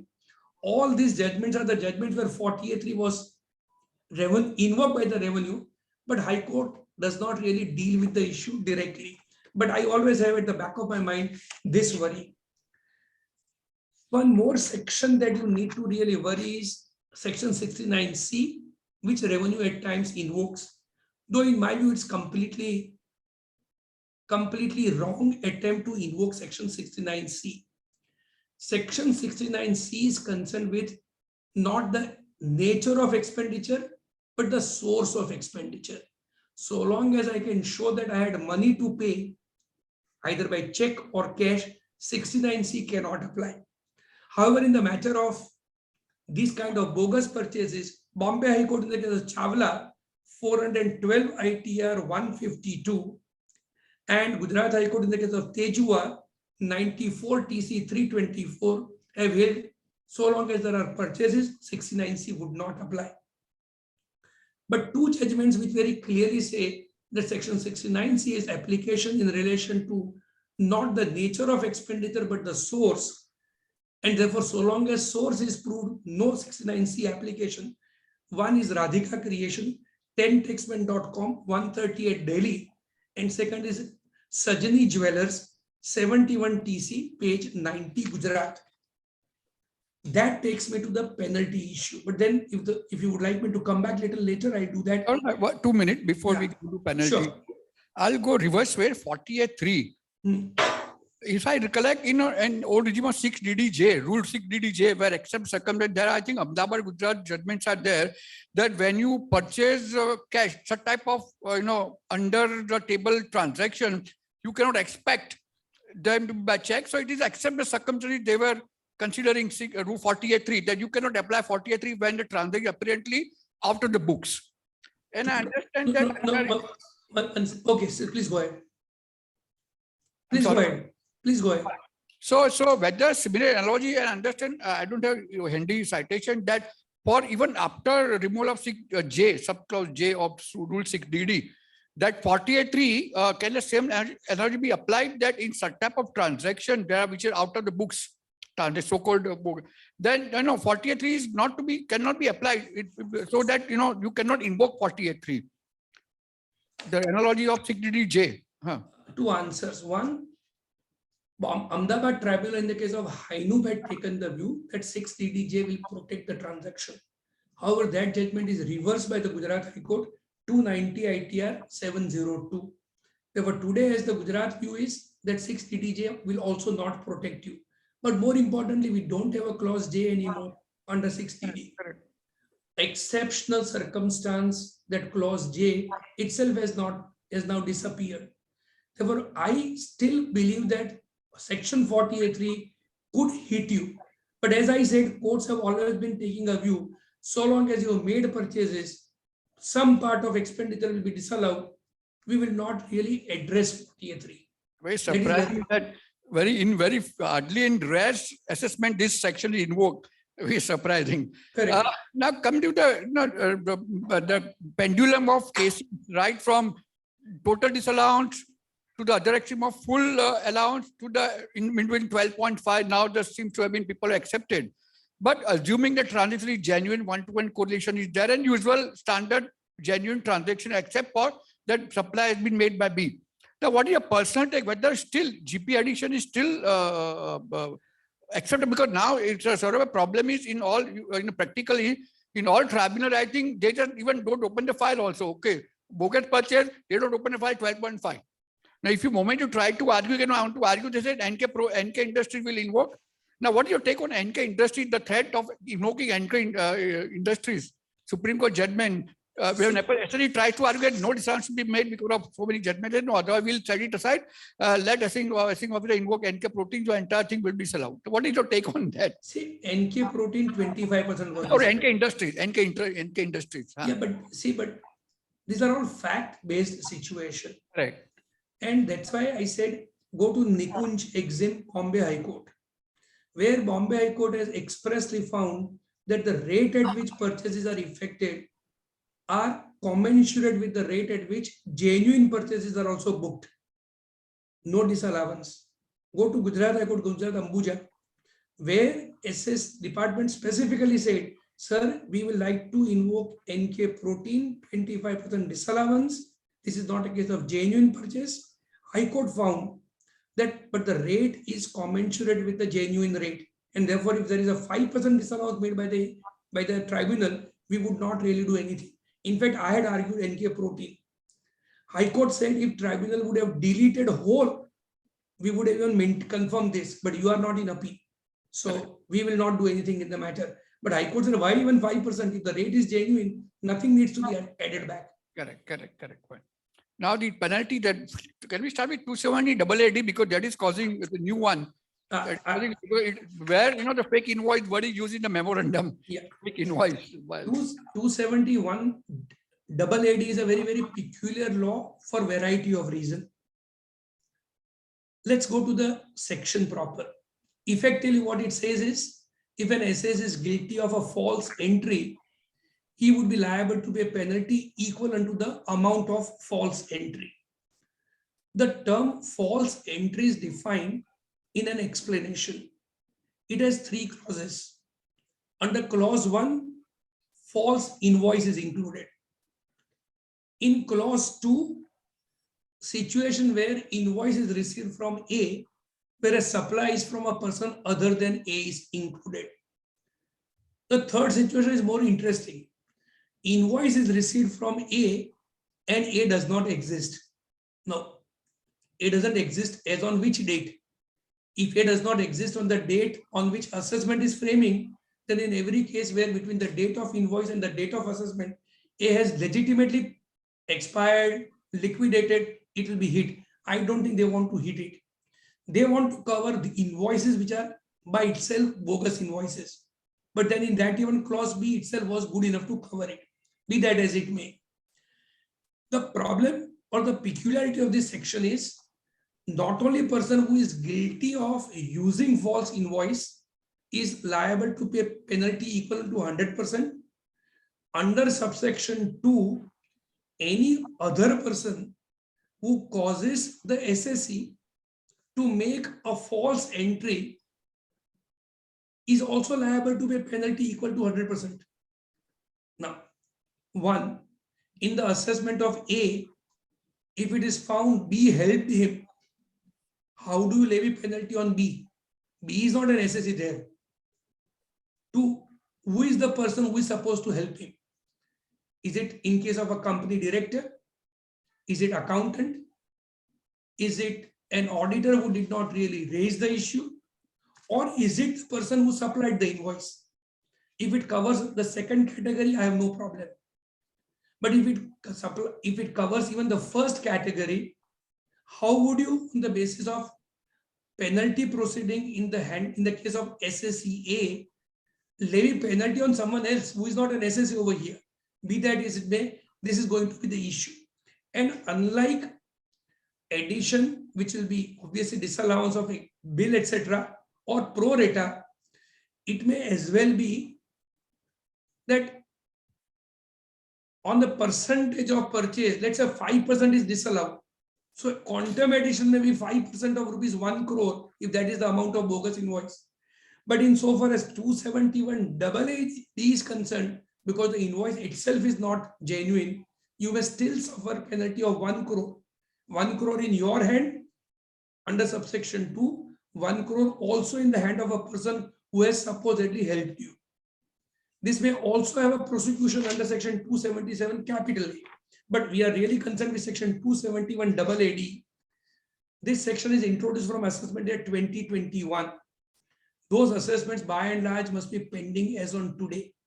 So we would not really know how ultimately penalty proceedings are, or this section is interpreted by the courts. But if you take the interpretation to its logical extent, this is going to create very, very serious complication of all those who are found to have used false invoices, fake invoices in their books of accounts. Saurabh, suppose if we go for subsection 1, the entire subject matter of 271 AAD is entry in books of account. Correct. Now, if I concern with only the books of account and entry therein, so how far forged, finalized, forged invoices, forged documents have placed? Suppose my entries are, suppose I have not passed any entries so far, or my entry in order, but there are some fake invoices parallelly found from me. Now, if my subject matter 217 AAD is only the entry. So can we say department is confined only to see whether my entry is false or not? Not the other document which may be lying in my office, fake invoice or fake documents. There is no entry which is false or genuine. All entries are recording a transaction. And that is why the term false entry is defined under the explanation, which says, which includes use or intention to use inter alia fake invoice. So even if amount is not entered into your books of account? No, I'm coming to it. Sure. Therefore, there are two possibilities. There were bills of rupees 1 crore found at the time of search. Of the bills of rupees 1 crore, 60 lakhs were already recorded in the books. 40 lakhs were as yet not recorded in the books. Rupees 60 lakh would certainly be regarded as false entry. As to whether 40 lakh would be regarded or not, if you look at the first part of the section, entry in the books of account, but if you look at the explanation, it includes use or intention to use. Therefore, your intention to use may also expose you to penal proceedings. Now, I can always say, there is no reason to believe that I would have used it. It's a matter of proof. But burden would shift on the assessee the moment it is found he is in possession of false invoices. If he has used them, far more serious burden to prove they are genuine. Even if he has not used it, he will have to equally show that he never wanted to use them. How he would prove it, it's all a matter of facts. It will depend upon case to case. But the mere fact that it is not entered in the books of account, ipso facto, may not entitle you to ignore that piece of evidence. That's how I believe revenue is going to argue. It's very drastic in nature because not only fake invoice, fake documents. So documents also any document. Your intention, future intention, department will come on heavily. Please see subsection 2. I think it's one of the most drastic provisions in assessment proceeding of A. How do you levy penalty on B? This is the only section under the Income Tax Act where there is a penalty on a vicarious basis. This is something quite unknown. So, Saurabh, I think we'll come back to other penalty provisions if time permits. We'll go to the accounting and auditing aspect, of course, which is also very relevant for the professionals. Sure. Because there, I think the thrust nowadays, as you rightly put out, 270 AAD, is to rope in the professions also to make them more responsible, liable. So with this, may I welcome Himanshu Bhai Kishnadwala, a very senior and seasoned chartered accountant. Welcome, Himanshu Bhai. Now, Himanshu Bhai, you have heard all GST and income tax point of view. So, should I start with the accounting aspect? What are the responsibility of the accountant or a chartered accountant so far the accounting is concerned? The accounting filing, what are their liability? What is where purchase is bogus or what? How far they are? What is their role in the entire thing? Yeah. So, good evening to all of you. Just to start with the views to be expressed. See, when you are talking about accounting, it is really the role of an accountant within the company. When you talk of a chartered accountant, then it's the role of an auditor who is auditing the books of that particular company. So all this fake invoices or bogus entries in the books or whatever, they have to first emanate from the accountant's point of view. The auditor comes in much later on in that sense. So when I come from an accountant's point of view, and we are talking say of limited companies, then as per the Companies Act, all entries which you pass in your books of accounts have to be backed up by some transaction which is there. So in a case of a so-called fake invoice, there is no transaction, but you are still entering that entry in the books of accounts. So in that sense, and again, as rightly said by Mr. Raghuraman, if it is an invoice for services, whether it is a fake invoice or not can be a very difficult thing to prove in that sense, especially if payment has been made for that invoice. So if a wrong invoice entry is made in the books of accounts, then you are going to violate the provision of preparing financial statements and keeping proper books of accounts in that sense. So that is the first thing. And if that is proved based on maybe GST or income tax, there could be implications and a notice issued from the ROC also that you have got some fake accounting entries passed without evidence. So there could be penal provisions under the Companies Act also. When it comes really to the auditors in that sense. Sorry, before that, accounting on specifically, now sometimes they are forced to reverse, I think, on a GST credit or declare something, okay, my purchase bogus. Now, in the account, do we need to reverse the entry, let's say closing stock, opening stock? Yeah. So what happens? How do you reopen therefore- the accounts already audited? Huh? So what therefore happens is, say in the case of a fake invoice, if you are claiming the credit and the credit is also needs to be reversed, obviously it needs to be reversed maybe within that year or within that 6-month period which is allowed, or in case something is found in a search of the entity, then maybe after a search and order is passed under GST or income tax, or at that time it needs to be reversed, or that credit which has been claimed needs to be written off or something. So you will not be able to go back and pass entries in that sense, because the Companies Act does not allow you to go back and reopen your books of accounts except in the case of section 130 and 131.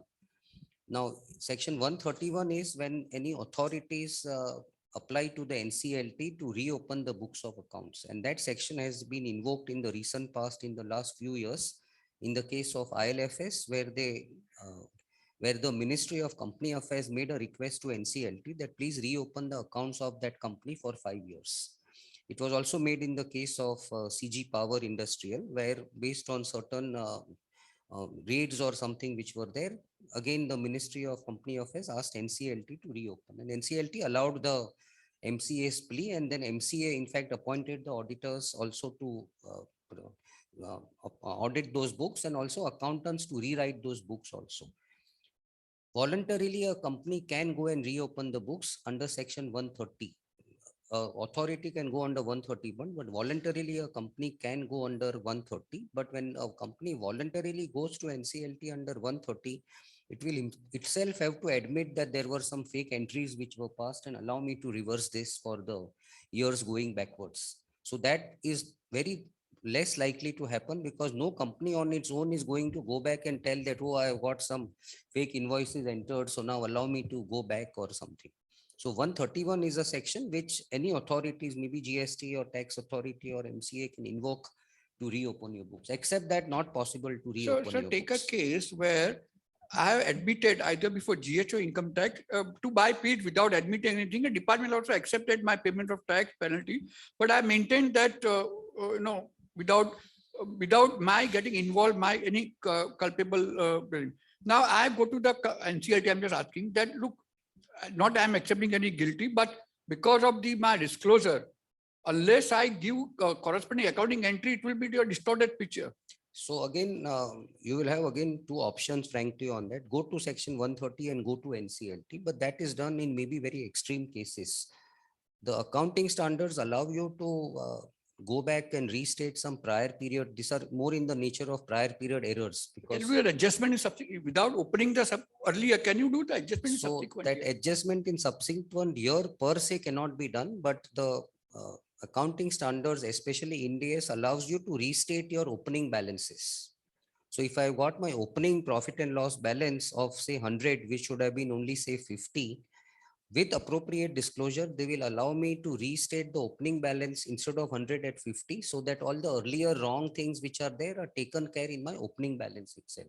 And details of what is adjusted in the opening balance is given in the disclosures in the notes to account. So typically Ind-AS 8, then you have got, even if you are following the normal accounting standards, accounting standard 4 and 5 will permit you to do these things which are there.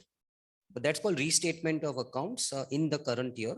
or only restatement of the opening balance in the current We're year. not going prior period. We are not going into reopening earlier years. But not part of prior period items. No, also. it's not part of prior. Period items. I think because that is, but I think according to experience, how many SSCs are really making any, putting any accounting entries? Several. Post this. No, not necessarily on account of this fake invoices, but companies do follow Ind-AS 108 to take care of some prior period errors which are there, especially on say tax provisions. But in the fake invoicing, bogus budget, I think your experience, anybody has done any accounting entries to give back to the. I have not come across addition? in a fake invoice, but in provision for taxation, I have come across where opening balance has been restated to take care of earlier wrong provisions of income tax. Because as Saurabh said, income tax, we have got a decision that if you tinker with closing stock, you have to give corresponding effect to opening stock. But there's a chain effect. That necessarily doesn't happen in the books of accounts. In books of accounts, I will not necessarily do that.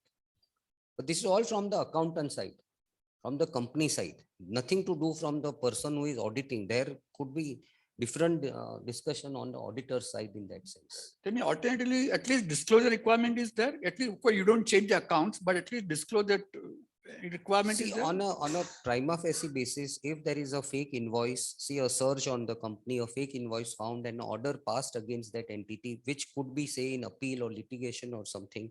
Similarly, in income tax also some additions made on some bogus purchases and some appeals pending. At most, the company will say that let me make a provision of that liability for the taxes, interest and or penalty, or show it as a contingent liability. Because there again, the standards are very clear. It depends on the stage at which your litigation is pending there. Not necessarily I may need to provide that liability. But no separate disclosure requirement is there except for tax liability aspect. It will come as part of my contingent liabilities in terms of either AS 29 or Ind-AS 37. So anything income before you go to auditing aspect under income tax act, can you visualize any other let's say 145, 145 implications on this? So on 145 or maybe this 145A where we used to do this adjustments in opening, closing stock and all, frankly, that is all part of ICDS. And when I do a provision for tax calculation or a draft statement of income computation, all that is given effect to. And my provision for tax, which comes finally, will be made in my books of accounts. And for that, I typically, the accountants look at what is called the effective tax rate. So that is my enacted tax rate, which I follow 22, 25, 15, whatever, plus the cess and surcharge. And that could be different from the actual tax rate, which I pay based on my statement of income. Okay. So that's what we really try to reconcile from a accounting point of view. And that's what is required by the accounting standard also on income taxes. So any other accounting policies, guidelines apart from getting involved in this fake invoicing thing, according to you? So I think from an accounting point of view, obviously if the company has done something malified, the entity, the CFO of the entity, the directors who are in charge of that, all of them can also be penalized. They can be arrested. All that is fine, but if they are arrested, there is no implication on the accounts of the company. Yeah, on accounting point of view, these are the only thing which you think. So yeah, only if some interest penalty is levied, then there are orders on that, then that disclosure will need to come in. And again, in accounting, just a show cause notice doesn't result in an automatic provision for a liability. Whether that show cause notice is followed by an order or what is the likely possibility of getting that converted into a demand, that really determines whether it's a provision or a contingent liability. Have you come across where ROC steps into on its own? That is a big fraud, or let's say heavy assessment are made in the hands of company, GST, income tax, your accounts are still ROC, I think doesn't on its own. Suppose the information is passed on to ROC by the CGST and other authorities. But the ROC can suo moto. It is very rare for an ROC to suo moto do something. But if there are, say, searches carried out by maybe GST, by income tax, by the enforcement directorate, then the ROC can start an inspection of your books. And based on that inspection, they will only try and see whether you have met all the provisions of the Act. One of the provisions is Section 133, which is complying with accounting standards and books of accounts. So that they will concentrate on when they come for such an inspection. But so far on this, nothing has, according to your knowledge, No. ROC has no, not stepped. no, no. Now, Himanshu, by that auditing aspect, that is. Yeah, so when it comes to the auditing aspect where the chartered accountants are involved in this, it is not automatic that if a company has got into a fake invoice situation that the auditors also could be penalized or something. Now it is possible that out of maybe a totality of 100 as my total population of invoices, my fake invoices are only 10 or something. Now, if the auditor is able to prove that he had done enough inquiries with the company, he had enough evidence based on the sample selected, that he has verified the purchases which are there, then in spite of this 10 coming out as fake invoices, he may be able to say that I have done my job properly. I am not responsible or I am not going to be penalized for this in that sense. Qualification and in observations. So it will all come subsequently. So maybe in the future years, he may increase the sample size. He may do much more inquiries. He may try to get direct confirmations or something. But in a case of a fake invoice situation or in any regular audit, there are some red flags which can, which auditor can find out. Correct. Now, red flags could be a lot of transactions between related parties, which are both purchases and sales, which could lead to fake invoices being there. Then a lot of ITC getting booked or reversed from the same set of parties. That is another red flag which is there. Then a lot of difference between the reconciliations between the GST and the books of accounts. That's another red flag which is there. And maybe the same group of entities which are with which I am having purchase or sale transactions. So as an auditor, all these red flags need to be captured in your Red audit flags plan, are, they are notified by institute No, to be these taken are into all- account you while. have to- no. It's an individual. It's an individual's plan when we do an audit. So But it's so part far, of. institute has not come out with any guideline. Okay, these are the red So flags. institute has got two standards on auditing. One is SA 240, which is consideration of frauds in financial Correct, statement. correct. Now, these are nothing but frauds. And clearly that standard on auditing cannot give you any examples. It will say that there are some Parameters. circumstances which you will Parameters. have to keep into mind, or there are some so-called red flag, though they don't use the word red flags per se, but there are some evidences which you may not get, you may get delayed. Maybe you get a lot of delays in the responses which you get, confirmations don't come in, there are always delays in filing returns, lot of entities housed at the same address. Now, these are all which comes from your own practice, from your own experience, which is there. And this is part of that professional skepticism, as we call it. As an auditor, when we prepare an audit plan, we have to keep this professional skepticism to decide what could be these red flags. Risk factors. So you should maintain proper working papers audit trail. So long as you do that, then even peer review also is taken care of. Peer review comes in much later on. But then you have got sufficient, yes, as you get precaution, you have gone by Correct, maximum correct, what you can. correct. So if required qualification. So at the most, in case of fake invoicing, if it is found that the auditor has not done his diligence properly or has not seen whatever he is supposed to do, then the code of ethics can come in the picture. Next point, yes, please. Then the code of ethics can come in the picture. The Companies Act can also penalize him. The NFRA can penalize him. But so multiple agencies can then issue notices, maybe including the Income Tax Act and the GST Act, that because ultimately they are also signing off or attesting some of the returns or something which are filed. And code of ethics, again, it's a process which you have to go through. And if you are finally found guilty of some this violation of any audit procedures or maybe the independence guidelines or something, then monetary penalties under different acts, and there could be even a suspension of your COP, or the basic thing from a code of ethics is you just get a warning. That's the minimum which can happen, which means nothing happened, but you get a warning that next time you do it, we will remove your COP or withdraw your COP for 1 month, 1 year or whatever. So what is your take in, of late, we have been reading in newspaper that CS arrested for GST fraud. Now, of course, it depends on case to case, but by and large, what is your take on this and what is your advice? What advice you would give to your profession, chartered accountants, how to, walk very on a tightrope? So when we read this, this CAs or professionals arrested for a GST fraud, which could be mostly fake invoicing or something.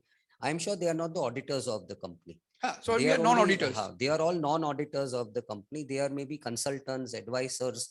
And what, when I was discussing this in my office, what I got to know was there are a lot of professionals, could be chartered accountants, could be others, who sometimes do a outsourcing of all the GST work of their clients, which also means that they also prepare invoices, they also prepare their registers, they sign off everything with, because it's just a digital signature now, which is there. Now, what I understood was, or what I gathered was that a lot of these professionals themselves raise the fake invoices by themselves creating multiple entities. The client whose work is outsourced to him may not even sometimes know that he has gone and done some such thing which is there. So he may just go and in touch with some entity and say, do you need some ITC credits? Okay, I'll form an entity and ensure that you get ITC credits. Something like that. Now that is a dangerous thing, because I believe they are not really professionals. They are crooks who are in practice in that sense, and they, I don't think, can be really even called professionals. Forget chartered So accountants. they are also amenable for institute disciplinary actions. If they are chartered accountants, of course, yes. Sure. Of course, so Advocate Bar Council of India also will take care of that. Now, just now that 270 AAD Saurabh Soparkar sir also raised the point. Now, even if you are just accused, let's say when a GST or you are accused, you are show cause notice by the department that you are also part of so and so. Assuming ex parte or order is passed. Now, whether on that basis institute can take suo motu action that look, you have been either issued notice or you have been an order been passed under section 270 AAD or the GST Act. Or so what can happen is, if the income tax has sent you a notice or something, obviously they are trying to penalize you under the Income Tax Act provisions of abatement or whatever. Now, based on that, the institute's disciplinary mechanism can send you a suo motu notice that this has come in the press, this has been sent to us, and therefore we are issuing you a notice. Now, that doesn't automatically mean that you are wrong or you cannot prove yourself to be correct. It's just an initial inquiry notice in that sense. It's an independent thing. So in spite of support for any reason you have been found guilty under section for income tax GST, independent, you can still defend yourself. Correct. Independent to what have been found Correct. in the. Correct. You can still defend yourself, and maybe in a lot of cases it has been found that you depended on a junior for that particular work, and if you can prove all that, especially if the junior also is a qualified person or something, maybe you can get away with just a warning or something then. But it all depends on the facts of each and every case there. Anything else, your vast experience on what from the accounting perspective, only auditors, also the consultant, all the three. See what in the Companies Act, no, you have this reporting section 143, which has 143.12, which talks about frauds.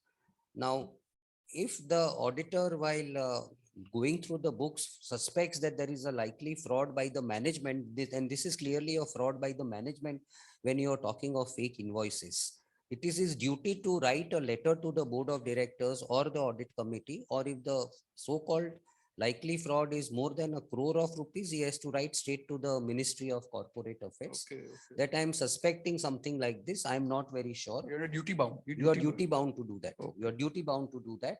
And finally, even if that fraud doesn't prove to be a fraud, no action can be taken against you for even damaging the name of the company there, because that is a protection given to the auditor under 143.15, which is there.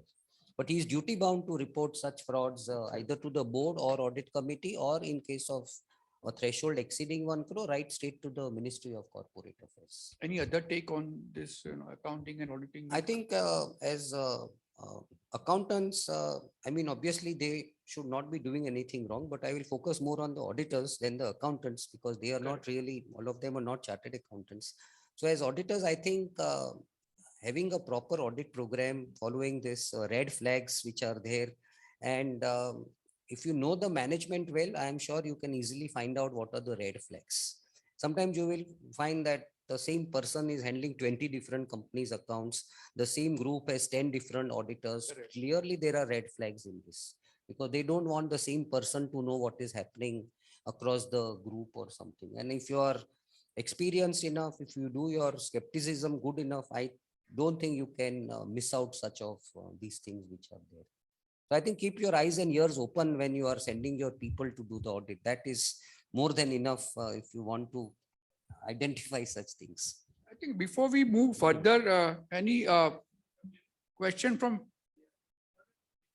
Sure. So now we open the floor participation. Query from the.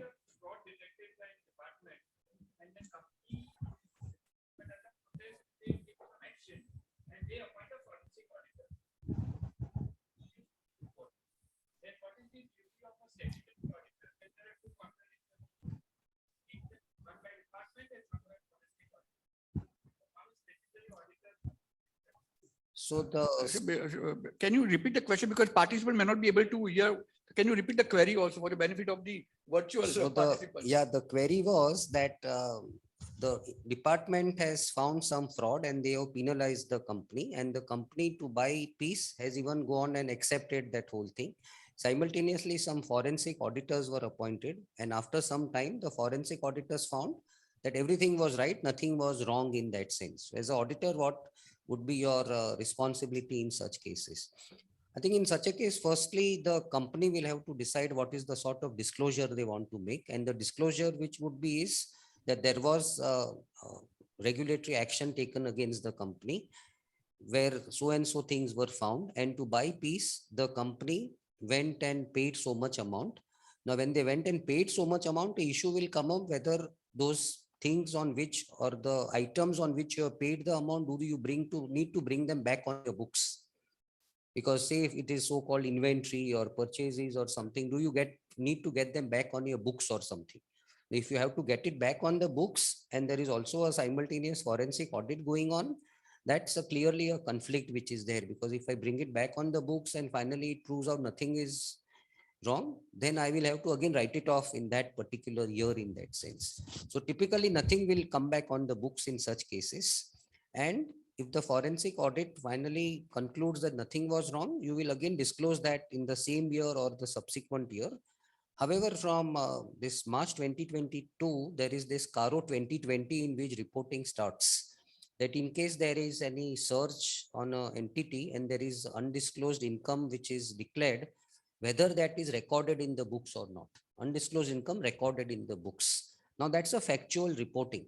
Now in the case which we are discussing, if the company doesn't disclose that in the books, it can say that there was a search to buy peace, you have paid that amount, but since there is a forensic audit which later on really found nothing, though the declaration was done, nothing has been brought onto the books in that sense. Taking clue from Deepak's question, suppose there is allegation of circular transactions and they say that you have not actually done any purchase or sale, you are just for 0.5 paisa, whatever you had on commission. Let's say I accepted it as a SSC because I wanted to buy peace. Now, on one end, there is a bogus purchase and sales, but my books still show purchase and sales, and there's a closing stock. Okay. So in that case, assuming I accepted to buy peace, just to take clue from Deepak. There is no forensic audit, nothing, but now do I need to? So then I don't need to pass those entries in the books. I continue my opening stock. You continue it as it is. And obviously the auditor will have to see whether opening stock is clearly in existence or not. He may go and check that physically or something, because since you are doing it to buy peace, if there is no stock, the company will have to then say that this has just merely be done to buy peace. There is no such stock. So it will never come onto the books. You don't need to. You don't need to bring it in the books. Any question from? Yes. Yes. Okay. Can you come here so that?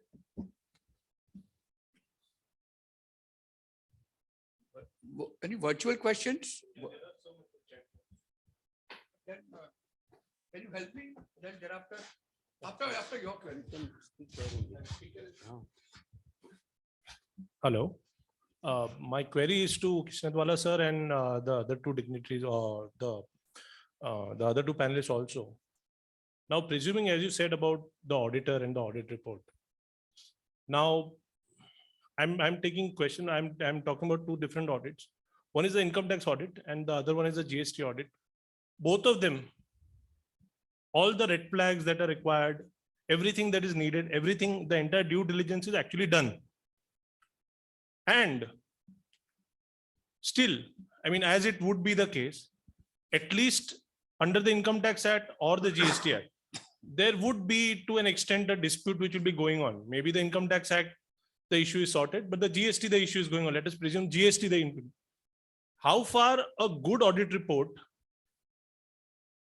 is helpful for the defense in the claim of fake ITC. The sanctity of audit report. How far a sacrosanct good audit report, how helpful would it be if I have to go to court, to defend my GST claims or income tax claim? Now, pausing moment, I'll just elaborate a very important issue, and to my other respected panelists also. The sanctity of audit report, now of course, subject to evidence either available to other parties, but your neutral factor, whether the fact that nothing is found amiss in the tax audit report, even statutory audit report, whether SSC can rely that as one of the important piece of evidence in absence of any, of course, any direct contrary evidence being available. So should I start with first Himanshu Bhai and then Saurabh Bhai and Mr. Raghuraman? Yeah, Himanshu Bhai. Yeah, so see, first of all, everyone should realize that the audit report is a format which is given by the Companies Act under section 143, and the format is again given by the standards on auditing which is there. So beyond that, if I have to add something in an audit report, it will only be by way of either an adverse remark or a qualification or a disclaimer. So if you have a disclaimer or a qualification or an adverse remark, you'll have to go through that. But assuming these are not there, now things which you said that yes, there is a search in the company, though you are having everything which you have done best, something is still missed out and is still there. As a auditor, you have to ask the company that please give in necessary disclosures in terms of AS 29 or Ind-AS 37. Which comes in contingent liabilities and commitments and other action against the company. So any other action against the company. So you put down all those things there. And if you're disclosing there that yes, during the year, there were some notices received where the departments have alleged fake invoicing or something and the proceedings are going on. To disclose that, try to quantify that as much as possible. If you believe that is good enough and it is not as serious to really bring it in the audit report, then your audit report is fine, because anyway you have your back-end procedures to see that your red flags were there, you have done your diligence which is there. But if you believe that the disclosure is serious enough, then you refer to that in your main audit report and say that we refer to so and so. There could be potential liabilities which are there, which cannot be determined or quantified at this stage. And again, based on the materiality, you decide whether it's a qualification or a disclaimer you would like to give there. So you but auditors need to be bold to do this. So you can insist the company to pay the notes on accounts. Yes, yes. And company will have to put that notes to the account. Yes. But now taking one step further, auditor is given clean sheet in both tax audit report and statutory audit report. Now, whether SSC can say, look, that one of the evidence in favor of the SSC, that my books of account show true and fair view of affairs of the company. So prima facie, at least nothing is wrong. Prima facie. Of course, it is rebuttable, but how far an SSC can take support of that clean audit report? Right? But is it a question?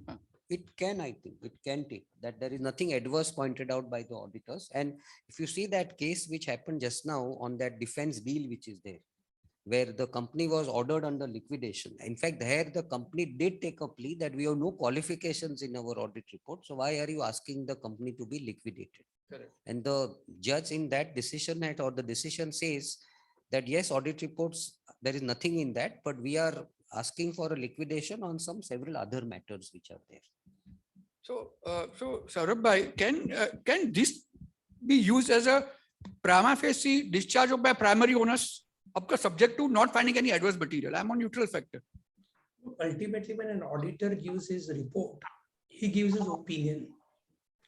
Auditor's report is an opinion of an expert who is well respected, well qualified, and specialist in his field. But in no proceedings, no judicial or quasi-judicial proceeding, opinion of an expert can be elevated to the position of irrefutable evidence. Even if, let's say, an assessing officer is inclined to make disallowance of an expenditure, on the ground it is not allowable. I give opinion of retired Chief Justice of India. He can as well ignore it by saying, I don't agree. Because opinions are opinions, they are not carrying any weight so as to have a binding effect. Having said that, at the same time, opinion is not worthless. it's not as if opinion will not carry any value. Therefore, to begin with, SSE will be entitled to go with that. But suppose the assessing officer points out that your auditor has said all purchases are genuine, but I have proof here to show that one supplier has confirmed that he has not supplied the goods and is only given invoices. Your audit report fails to carry any conviction unless you are able to establish that the supplier is not telling, the so-called supplier is now making a false statement. Therefore, then it's a matter of your leading of evidence versus revenue leading evidence. Ultimately, at the end of the day, who can convincingly prove his case would be the issue. But as all of us are aware, assessing officer has the triple role. He is the person who collects evidence, who assesses evidence, and who gives judgment.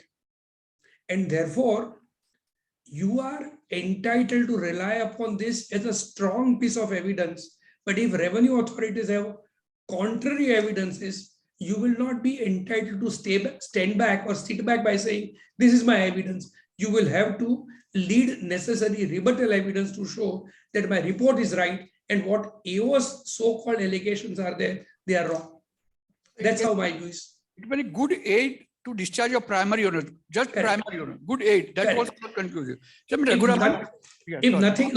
If nothing else, audit report is a good piece of evidence. But the moment something contrary comes up, you will have to then counter that. And of course, Mr. Raghuraman, what is your take? See, GST audits and in the context of GST, yes. Because the quantification, everything done by auditor, GST auditor. See, in the context of GST, I'll give you a slightly different take. While I agree with Mr. Saurabh completely on the quality of the report as such and its probative value in a proceeding, there is something where it can be positively used, and I'll give you an instance of it. Let us assume that the audit parties or the intelligence wings of the department comes and does an audit every year, and you have filed the audit report with them, red flagging certain issues, let us say, and in spite of that red flagging, let us say the audit moves on by the department itself. Now, later on, if the department wants to come back and invoke section 74, quoting suppression, you can clearly tell them that these red flagged issues were in fact notified to you. You cannot invoke the extended period of 5 years, and you have to go under only 73 and invoke it only up to 3 years. So in cases of demands, the audit reports are extremely useful when they are red flagged and disclosed, and you can't be held liable for suppression in such cases. I look at it from that point of view. May I request now part to read on the queries raised by the virtual participant. I don't know which ones are for now. Will the portal block the credit if vendor doesn't pay the tax, is the question. Now, Rule 86A has a provision where they say that the credit can be blocked if the tax is not paid by the vendor. But this is not automatic. The officer is empowered under Rule 86A to block it. There are, however, decisions of the high courts which say 86A cannot be utilized in such a unilateral manner. You will have to comply with the principles of natural justice before you invoke 86A. Then there are guidelines to be issued. I think Gujarat government in SS industry said you issue guideline. Government has not yet come out with any guideline on this 86A. You see, first of all, they have come out after the Madras High Court came down heavily on the department. They came out with some circular or so and so, which is inadequate and not being followed, I think. In fact, the department continues to do this blocking off and on without even invoking the clauses of 86A. So that is another sorry state of affairs, which has to be addressed only by the High Court. So respective High Courts when these matters come up. Next, Yes. See, some of them have already been taken up. What is the role of the auditor in case of a survey proceeding happened during the period under audit, and there is a sworn statement of the management of unrecorded stock or unrecorded sales, etc.? This is Himanshu bhai? Yes. Yeah, so if there is a search and a statement or a confession given by the management that there is unrecorded stock and all, then for the current year, clearly all that, whether it's coming onto the books, whether there is a litigation or any appeals filed against the addition, that is one thing which he will look at, but he will also have to go back to the earlier years and see whether something has gone wrong in the earlier years. And an auditor can withdraw his report if he finds that he was given wrong evidence in the past or something, which also means that he has also not been able to, establish that he has done his diligence or the job properly in that sense. So there is a provision for withdrawal of report? You can withdraw my audit report. No? Okay. Which No, has but been suppose done in several cases. This survey statement is before the end of the year. But so the accounts, suppose the effect of that survey confession is not been given because the management says now you want to retract it. Now till that time your audit period is ending. So when you take a cognizance of that, or so you can take cognizance of that. Maybe in that sense, you issue a disclaimer report for that year, saying that we are not sure about the true and fair view of the financial statements. That disclaimer report is a possibility. In case where the auditor has resigned because of rotation, by the time the matter has come up before the department scrutiny or something, so what does the auditor do who had signed the report but is no longer continuing as an auditor? He is still responsible, but for what he had signed in that year. No? Is there any way he can put anything on He record will- to say that? So if there is a lot of evidence which he can see from the press or from whatever is publicly available, because he is otherwise not privy to information of the company since he is no longer the auditor. But if he knows from the information which is available to him that he may have gone somewhere wrong in his years of audit also, he will have to relook in his working papers. And if he finds that something was so wrong that he has issued wrong reports, he can also go back and withdraw the report. But that does not mean that he is not going to be held responsible for that. This one seems to be from Raghuman sir. This is in relation to the explanation in section 16.2. The receipt of goods under 16, is it physical receipt of goods or legal right? You see, as far as 16.2 goes, it talks of receipt of goods physically, either on even constructive receipt is also recognized where the receipt is, let us say, done by a job worker on your behalf. Both can be recognized, especially where the job worker is not registered and you are taking the credit. It has to be processed and sent back to you. Both are recognized. People pay. No, there's not much. Everything else is at 12. They were earlier queries. Earlier queries. I mean, I can tell one. I can ask a query. Vipul bhai, if there is a query for me, Vipul bhai. If there's a query for me, I need to catch a flight and leave in 5 minutes. Only your last take, 2 to 5 minutes, you can just summarize on this entire thing, income tax perspective. What is your, advice, cautions? Yeah, sorry, I need to leave. That's why sorry to jump. In view of the position adopted by the government to catch hold of all those people who are involved in this completely messy business of issuing fake invoices, these are extreme measures which are being invoked. In the process, there is bound to be inconvenience to those who may or may not really be guilty of illegality, but that's a price that we'll have to pay. So far as penalty provisions are concerned, ultimately they will be interpreted strictly. And therefore, whereas subsection 2, as I discussed, also catches hold of a third party I don't think you can really catch hold of a completely unconcerned person. But these are areas where probably revenue is now going to give more and more importance. And therefore, I don't think SSS in any case should be taking any risk in this area. With settlement commission gone and with all exits being taken out, I don't think that an SSE can now afford the risk of not being caught as an opportunity available to him. This will be a flag which will be raised by the revenue in its portal. And I'm sure eventually there will not be many ways by which SSE will be able to escape this.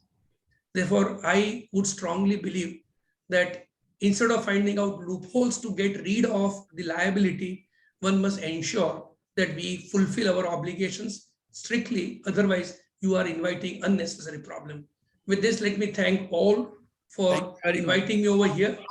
I also thank the other two co-panelists for very, very lucid exposition of law. As I said, I need to leave because I have to catch a flight. Therefore, kindly excuse me. Very much, Saurabh, for such a nice. Thank you. Thank you very much, Saurabh. Thank you. Thank you.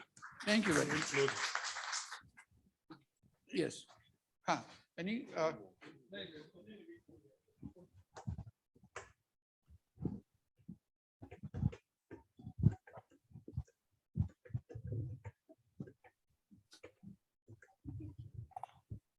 Thank you very much to all the panelists and Vipul bhai over here. And I will request my colleague Sri Tejas Parikh to give a formal vote of thanks to the panelists.